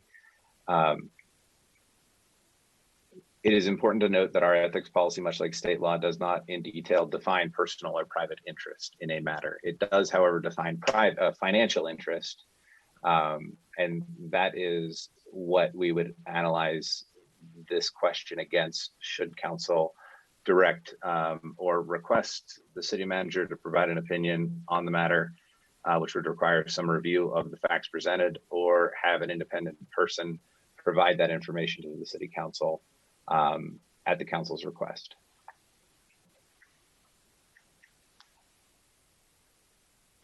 Mayor Pro Tem.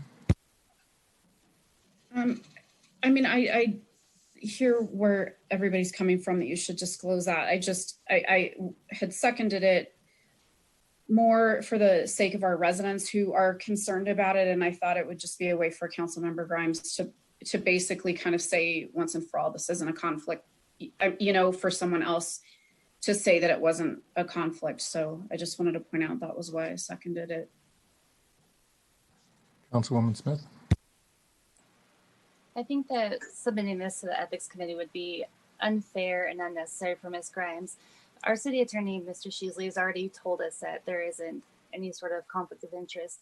So that just to do that is just, it's not fair to her. So I won't be supporting it. Councilman Hurst. Ms. Noble or Councilwoman Noble, I wasn't calling you out for speaking at the COGC. I've heard you speak and you always clarify very clearly that you're here to represent yourself and not your city council position. So I of course appreciate that. I just wanted to say, I think we have a good team where we have subject matter experts that kind of take both sides. And I would consider you a subject matter expert because you are very well knowledgeable in the oil and gas extraction processes. But for me, again, I feel like Councilwoman Grimes was not shy about where she worked during her election or during her campaign. And again, I go back to the subject matter expert discussion, but if we were to vote her out of the ability to vote in a legislative action, to me, we're superseding the voting process, the democratic process. People who supported her for a reason. You know, whether that's solely because she worked in oil and gas or that's solely because they liked her position on every other thing that she talked about. No, you know, we can never go back and find out how each one of those or why each one of those people voted that way. And so for me, this isn't something that's new or was a secret or she was hiding from us and we just found out and now all of a sudden it looks really bad. This is something that she campaigned on. We have all known from the very beginning. We've had massive discussions in this. She was on the focus group or the committee that was appointed for this. So although I do hear, you know, in the growth area, you know, my question to Councilwoman Grimes is, are you paid by the amount of permits that are submitted and approved? I am not. I mean, so really that would be the driving thing is, you know, she's not out there picking where this stuff's going to go. She's not doing the exploration. She's simply directed by a company that we are starting a process in this area. Please go acquire the required permits and follow the required processes for where we have decided to start exploration and drilling. She has no impact in that. And so she's just making sure that they cross their T's and dot their I's and follow the government processes and regulations that are put in place. And quite honestly, due to the massive differences in regulation across our state, you need a compliance manager for damn near every county. And so because the vast differences that each and every regulatory body puts in place for these. So I think we're going to get subject matter experts on city council on major issues, and you can go across the line on who's on the screen right now and talk about, there's a subject matter expert in a lot of critical processes and transportation, education, healthcare, first responders, accounting. That's why we have subject matter experts, is because we can make educated decisions and educated arguments when the issues come up. Councilman Wadiola. Thank you, Mayor. Yeah, I think, and also, I mean, that's what we have our city attorney, right? And I definitely have confidence in him, in what he believes. And if that's the case, just like a lot of people have said, then all of us have some conflict of interest in a lot of matters. And it's not right. I think until her company actually owns property in Commerce City, or and it's very clear, I think that's when we have to really ask Councilman Grimes to excuse herself from the vote. But right now it's speculation. There's no hard evidence, I would say, that I've seen. It's just we hear this and hear that, and I don't think it's fair. But until then, I think I can support this right now. Thank you for all the discussion. You all make some fantastic points on both sides of the issue. My biggest struggle is our city attorney has already given an opinion on that. That opinion is not accepted by residents in this community as being the correct one. And I feel that having a third party individual look at the issue and give that opinion, and that's all the Independent Ethics Commission does, is give an opinion. They don't give a ruling, they don't give something like that. And although looking at their website and what is there, they state that anybody who is an elected official in Colorado would be subjected to them giving an opinion. If it's not the IEC, then, look at a third party opinion that can go out there and put this issue to rest, because this issue continues to come up and continues to be played. And yeah, there's a lot of, we're subject matter experts, but I hardly think that voting on a transportation measure is something that is going to affect your bottom line and is going to personally benefit you more than it does the public good.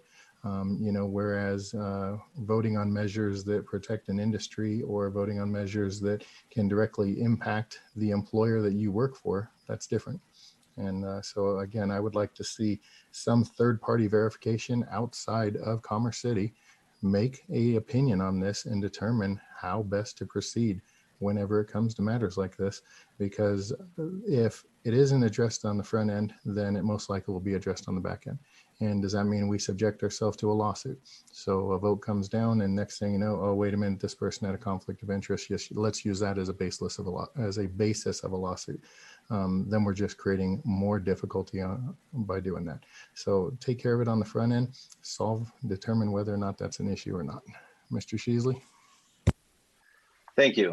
I appreciate the confidence that people have expressed. I do just want to reiterate, council's policies provide that the city manager provides advisory opinions when requested with the input from the city attorney. I'm not aware of that having occurred in this matter, that there being a full advisory review based on full disclosure of facts on this matter.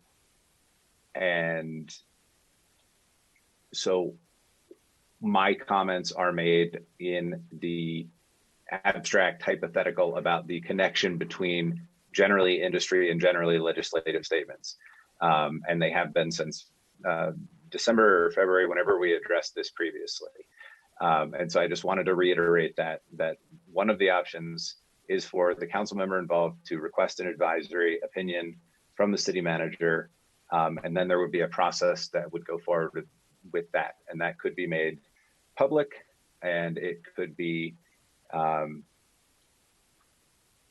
done through an outside party if the city manager so desires. But I think it is very important to have confidence in the answers provided by the staff who are vested with those responsibilities under your policies, and to not have a second guessing regardless of the community reaction to it. And with that, I am not aware, the IEC also does adjudicate some disputes.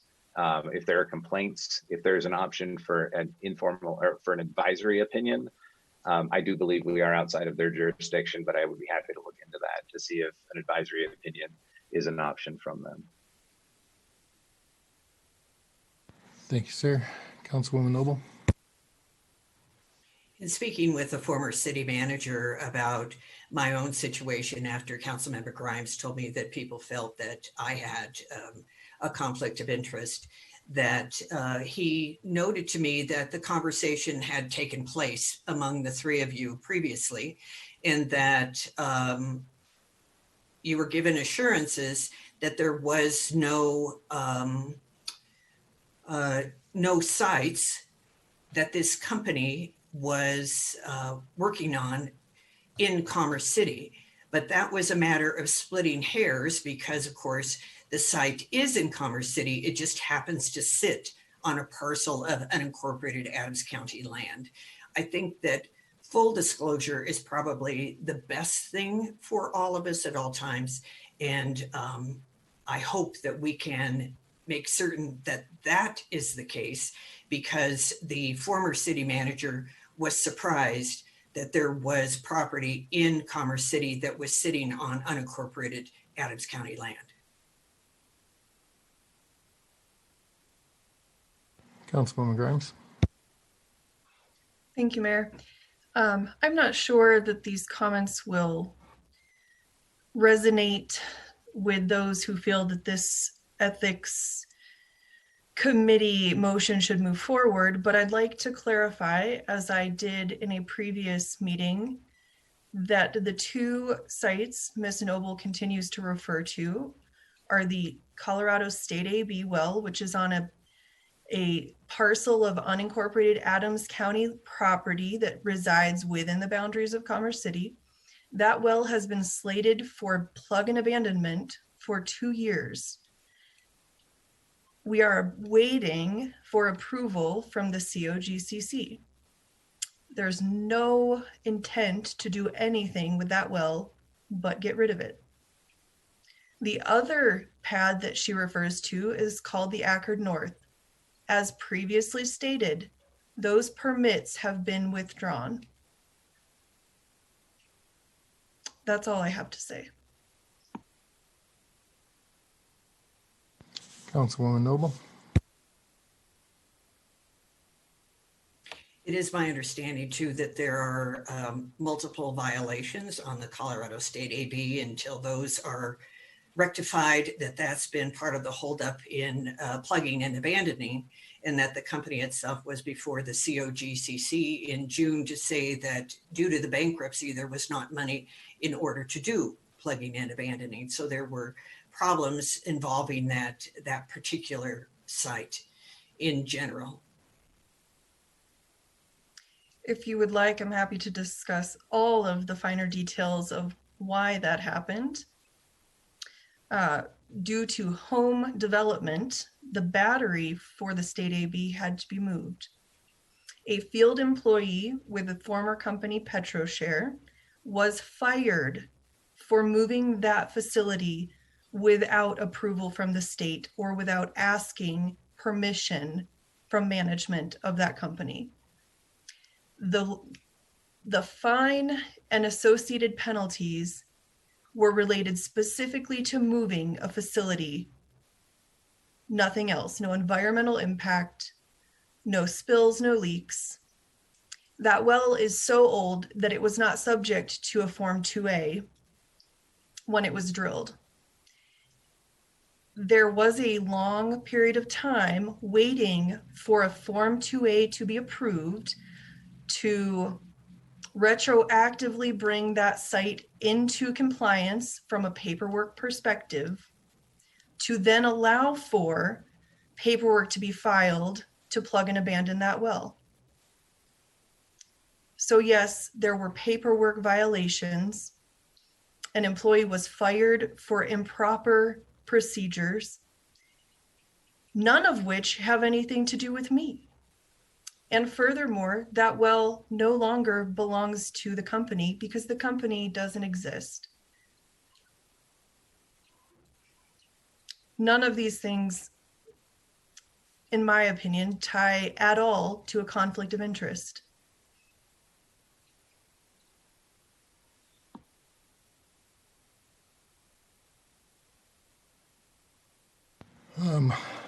Given the fact that we are not able to count to 5 on this, I'll withdraw my motion. The seconder, Mayor Pro Tem, do you agree to withdraw the motion? I do. Thank you. Is there any other administrative council business? Seeing none, we'll move on to reports. Mr. Tinklenberg. Nothing at this time. Mr. Sheasley. I don't have anything to report. I do want to note that this is the time of year when the city manager and city attorney evaluations begin. I, being out for the next couple of weeks, would welcome any input from that committee as to how to proceed. I don't know if you wish to proceed with a facilitated evaluation as you did last year, or if you want to delay it given the situation we find ourselves in looking for a city manager and with coronavirus. I will appreciate your feedback at any point though, even if we do something informal. Thank you. Thank you. I think that's something we could probably have a quick discussion on the 29th, determining where we want to go forward on that. Any Okay, other if you guys want to council? chat about that, I will not likely be there on the 29th. I just want you to know. So, okay. Thank you. Any other council members wishing to make a report?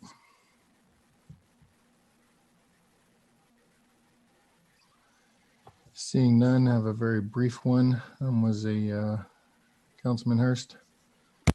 I just wanted to have a report that, you know, the discussions that we've had around land development code are currently holding up several very promising developments. And for the reason being is because they fall within 1,000 foot of a well that's scheduled to be plugged and abandoned. And so until that well is plugged and abandoned or there's a decision made on our LDCs, no development can move forward in the permit applications.